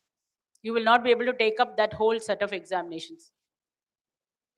Or if you remove anything from the examination hall, ma'am, I just saw the answer book lying there, an unwritten answer book, and I thought I will save the environment. I'll take it away with me. I didn't want paper to be wasted. No, you're not supposed to remove anything from there. Leave it there. We will pick it up. Next slide, please. Yeah. So like I told you, you will be debarred from the exam, which means that say you are writing paper 1, the first paper of the semester, and you indulge in any malpractice, you will not be permitted to write any of the rest of the exams. Or you write something in the middle and you're caught with malpractice, your first 2 exams which you wrote also, we will not evaluate it. That will be considered as debarred. So from this time onwards, we have introduced that rule, which makes it very, very strict on all of you. So stern action will be taken and your parents will be summoned to college on the date of the exam. So if you are caught with some kind of malpractice, we will call your parents. We will ask them to come and pick you up and pay a fine, which can amount to anything up to 5,000 rupees. So they will have to come and pick you up from here. That time, I've had crazy cases where students will tell me that, you know, their father is in somewhere and out of station or out of country. We will keep you in our college hostel till they come to pick you up. Okay, very happily. Next slide, please. Okay, like I told you earlier, you can get photocopies. You can also do re-evaluation. And there's also provision for supplementary exam in the end, but you need not know all that right now. Next slide, please. Yeah, so our office issues a lot of certificates to you, your mark statements, and any other certificates that you take. So please, when you receive those mark statements, this is something that we face every year. Like you would have passed out of here and you would not have signed on your mark sheet. And then your wherever you have applied for a job, they will send it back to us for verification. They will send it to the controller of exams and ask whether this candidate belongs to your institution. Is it verified? So at that time, if your signature is not there, we have to say that, no, we are not able to verify the student. Even if we have all your records, unless you have signed it, and your sign is the same as the one that you signed when you came and joined college and you were given a nominal role, we will not be able to verify. So please remember, please sign all your mark sheets when they are given to you. Check for any kind of errors or spelling mistakes or date of birth change or anything like that. Please tell us within 10 days of receipt and we will exchange it for you for free if it is within 10 days and if we have made the mistake. But if you have made the mistake, you will pay us, no refunds. Okay. So you please don't misuse the certificates. I think most of you must be aware that India is one of the places where we have the maximum fraud with regard to certificates, but that's not happening in Ethiraj. We don't have anything like that because we have very unique certificate, security features on our certificates, and you cannot, I assure you, cannot do anything to that. Yeah. So next slide. We issue duplicate certificates. We issue corrections to your certificates. We also issue transcripts. That is when you're going, if you want to go ahead and study abroad or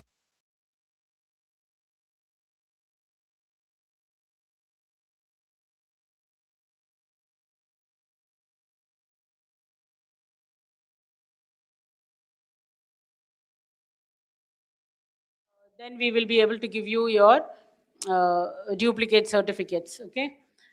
If there is a correction, like I told you, if it is within 10 days, if the mistake is on our part, we will do it for free. Otherwise, you will have to pay. It's about 400 per certificate, okay? So next slide. I promise you I'm finishing. So the controller of examinations office is a restricted area. You are not supposed to enter there, meet us, or like I told in the morning, this is probably the last time that I will be seeing you all. You might see me in college and you can wish me, but beyond that, we do not interact in any form, way, or any kind of things. You will be contacting only your department. The best place, if you have any kind of doubts, is to contact your class teacher or your head of the department. They will escalate the issue to us and we will be able to solve it. But if you are having any kind of problems with that, assuming that, we hope that there is nothing like that, but if you do and you do want to contact us, we have an email ID, coe@ethirajcollege.edu.in. You can write to us and we will respond accordingly. So that's it. Next slide. Yeah, this is our office. We are situated above the bank in the first floor. That is the controller of examinations. And the next is the additional controller of examination is Dr. Hilda Stanley. She's the HOD of maths with data science. So madam is in campus too. Then we have the administrative staff. We have about 10 people in our office who work for you throughout the 3 years. And next slide, please. Yeah, thank you.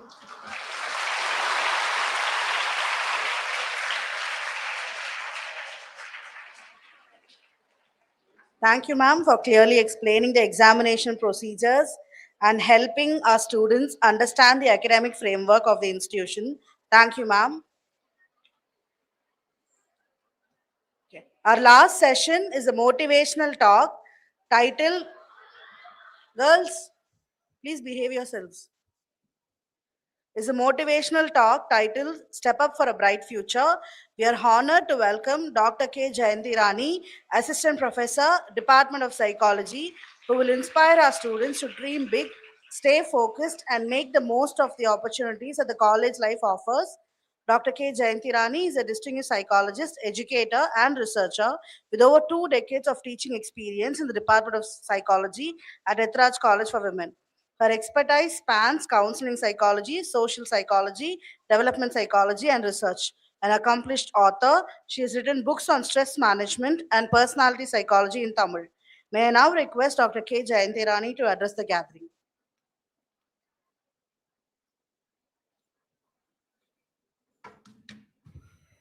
Good evening, all. Thank you. என்ன ஒரு மன தைரியம் 4:30க்கு வந்து motivational talk பேசிருக்கேன்னு. All right. I thank the organizing committee headed by Dr. Geeta and her team, and I thank the principal and chairman for this wonderful opportunity. Of course, I suggested this topic very ambitiously, Step Up for a Bright Future. I think this is your second day in college, right? So I didn't expect that the event will prolong and I have to address you at the fag end. All the teachers here would agree that they wouldn't want to go to the last hour class anytime. But none of us will skip the last part of the movie, will we? Climax பார்க்காம வருவோமா படத்தை விட்டு? No, okay. So let us enter into an agreement. I will perhaps take 15 minutes. 15 minutes for 4:30. This clock shows 4:30. So we'll go on till 4:45. Provided you cooperate, interact, I will sharp wind off at 4:45. Agreed? Okay, great. So shall we begin with a small activity? Do you all have a paper, pen or pencil with you? No, ma'am? Yes, ma'am. Okay. Whomever is having, I think most of you would have. Please take out a sheet of paper.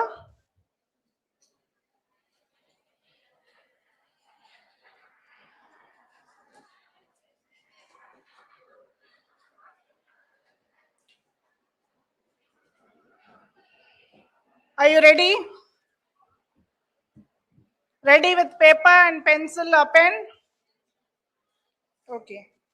So all of you are familiar with the smiling emoji, right?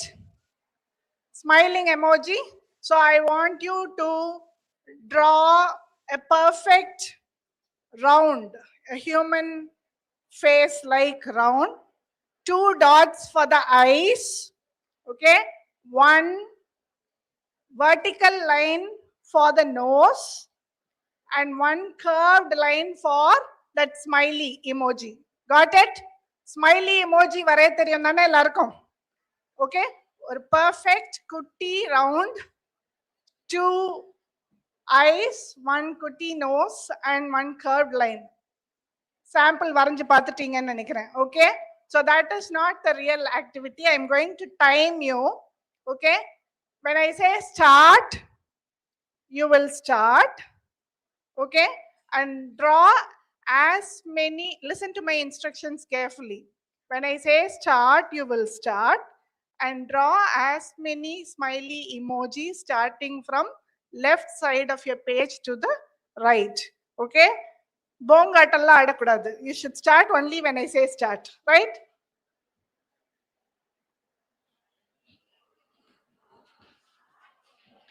All right, here we go. Start. Start. No talking. Concentrate. Focus.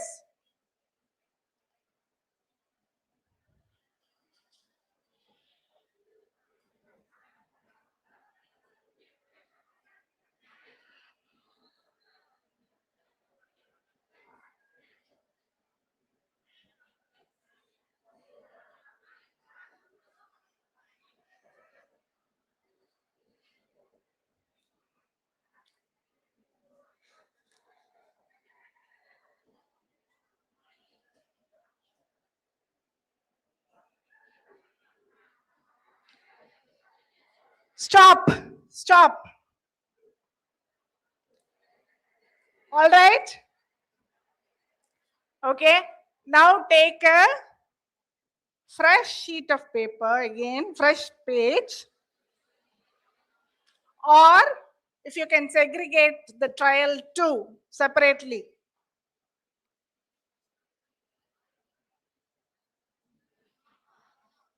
So once again, when I say start, you will start. All right, ready? Start. Try to draw as many smiley emojis as possible on your sheet of paper, starting from the left to the right. Once one sentence is over, I mean one line is over, you can go to the next one.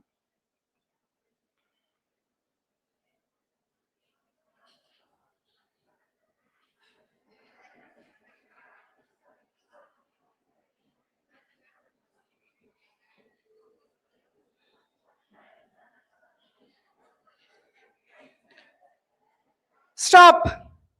Stop. Okay, done. Now count and tell me how many emojis, or you need not tell me, you can count and record it there. How many emojis did you do in the first trial and how many emojis did you do in the second trial? Okay, I'm not interested in the numbers. I just want to know one thing. Has your number of emojis increased in the second trial? For how many of you? Yes? Most of you. Okay. Why I asked you to do this, I will come back to this later. Okay. So now, as per my promise, I don't have any PPT, but I bet you that I will give you important takeaway messages in these less than 15 minutes. Okay. So what you have to take away from this college life? How can you step up for a bright future.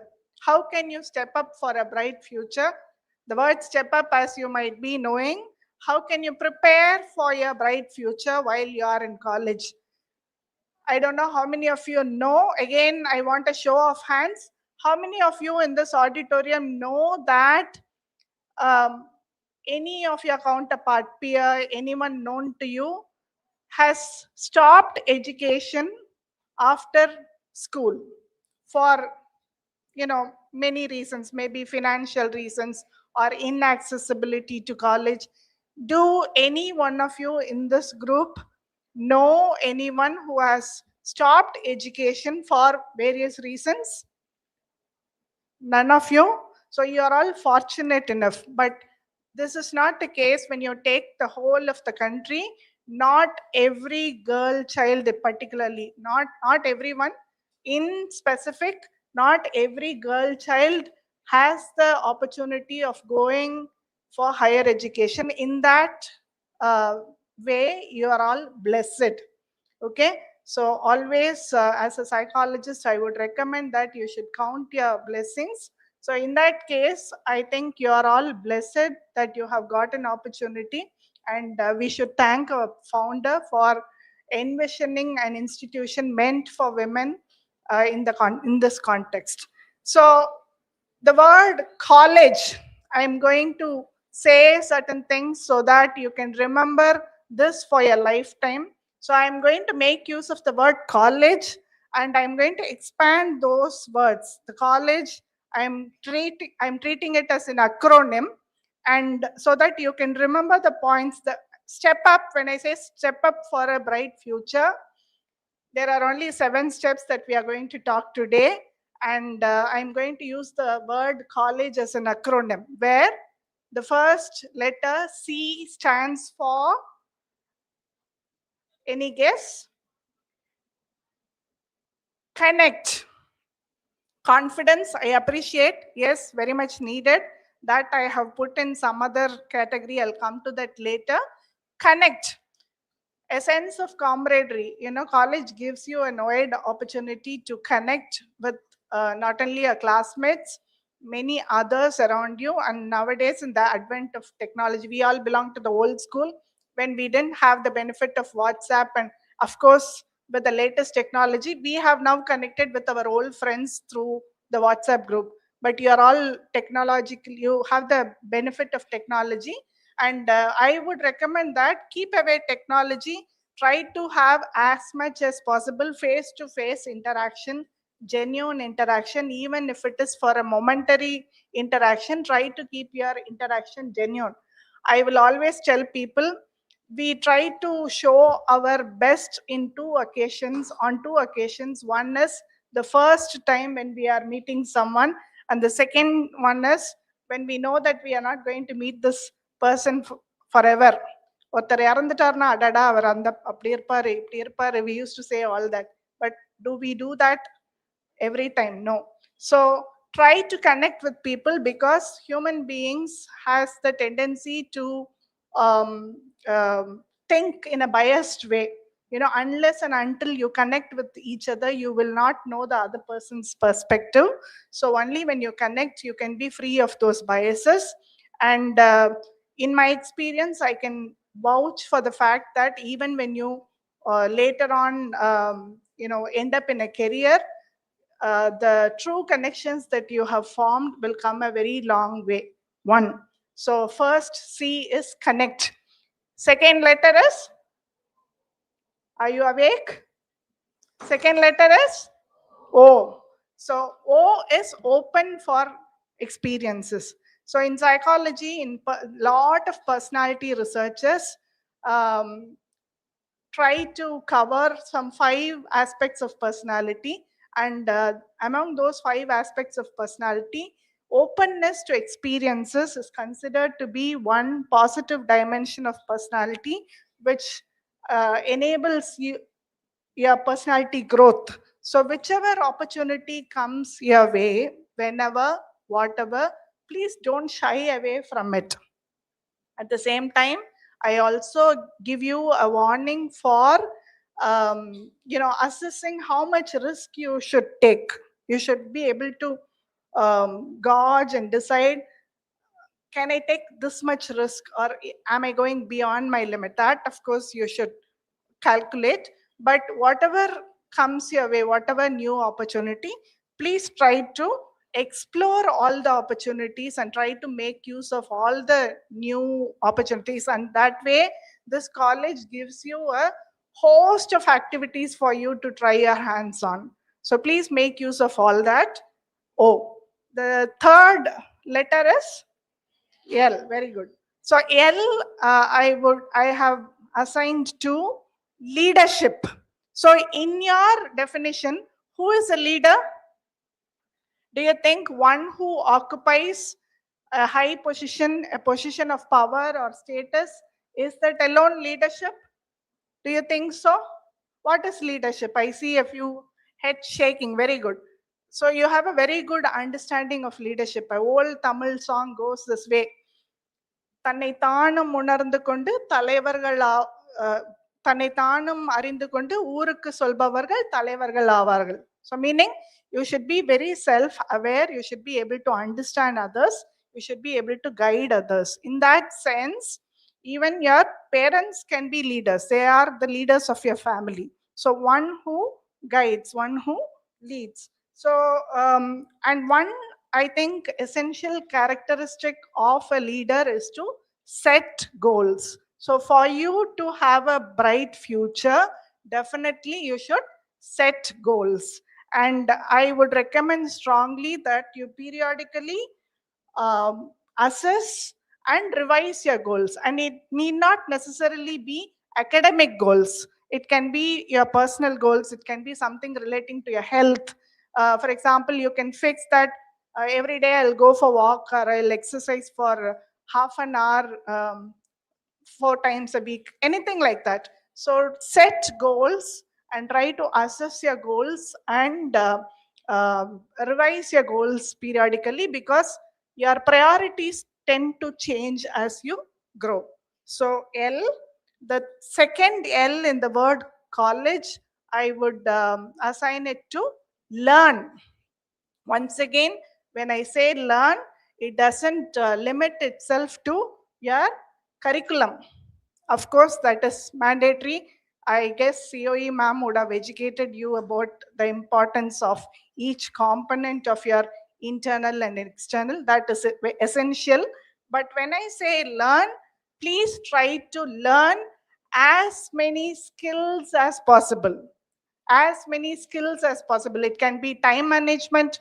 It can be how you can be assertive. It can be learning some new hobby. It can be learning to manage time. So try to learn as much as possible in the given time that you have. Because later on, you might have interest in learning, but you will not have time.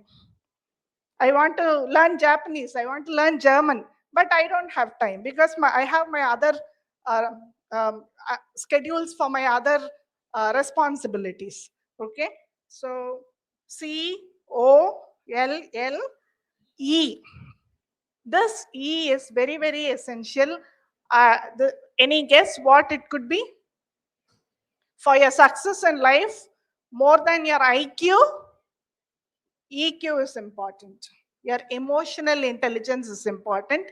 And when we talk about emotional intelligence, I'm sure you have crossed the roller coaster time period in life, your adolescence, when you had your ups and downs and highs and lows. And neuropsychology also gives evidence that compared to your limbic system is a seat of emotion. The limbic system develops first, but the prefrontal cortex, the center for thinking, that develops later, up till 21 years or sometimes even later. It continues growing. So very naturally, when you don't have the capacity to think over your emotions, that is the time when you behave in an emotionally unintelligent way. Okay, so emotional intelligence is necessary. G stands for guidance. Okay, so when I say guidance, I would like to emphasize this point very strongly. We have a very good system in our college called mentoring. So there will be teachers assigned to you who will mentor you. You can feel free to talk about your issues, your aspirations to teachers who are assigned as mentors to you, or we have counselor in our college campus. Shortly they'll be appointed. Already we had 2 counselors.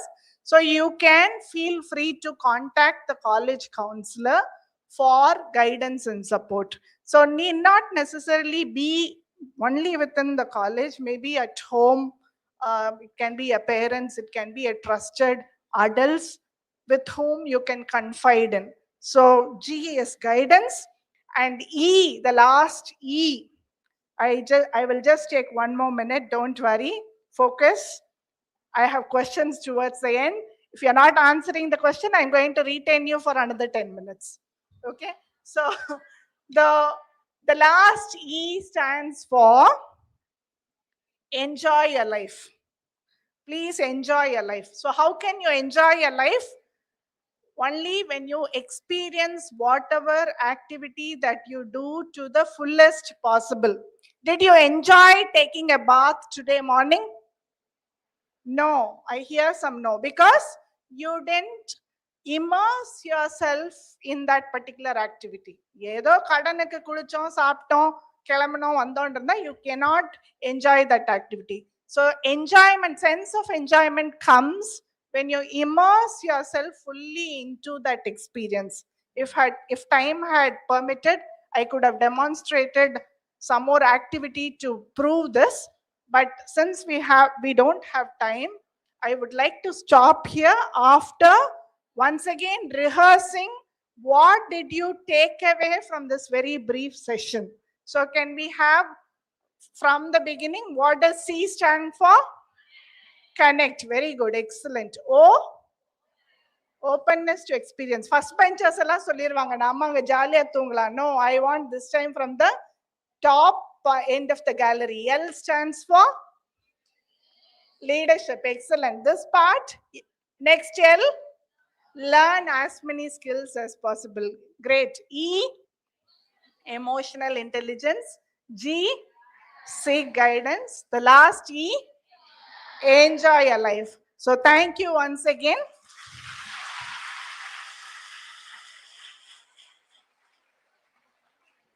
As we come to the end of day 2 of the orientation program, I would like to thank all our distinguished speakers, faculty members, organizers, volunteers, and especially the students for your enthusiastic participation. And thank you, Jayanti ma'am, for your inspiring words and encouragement.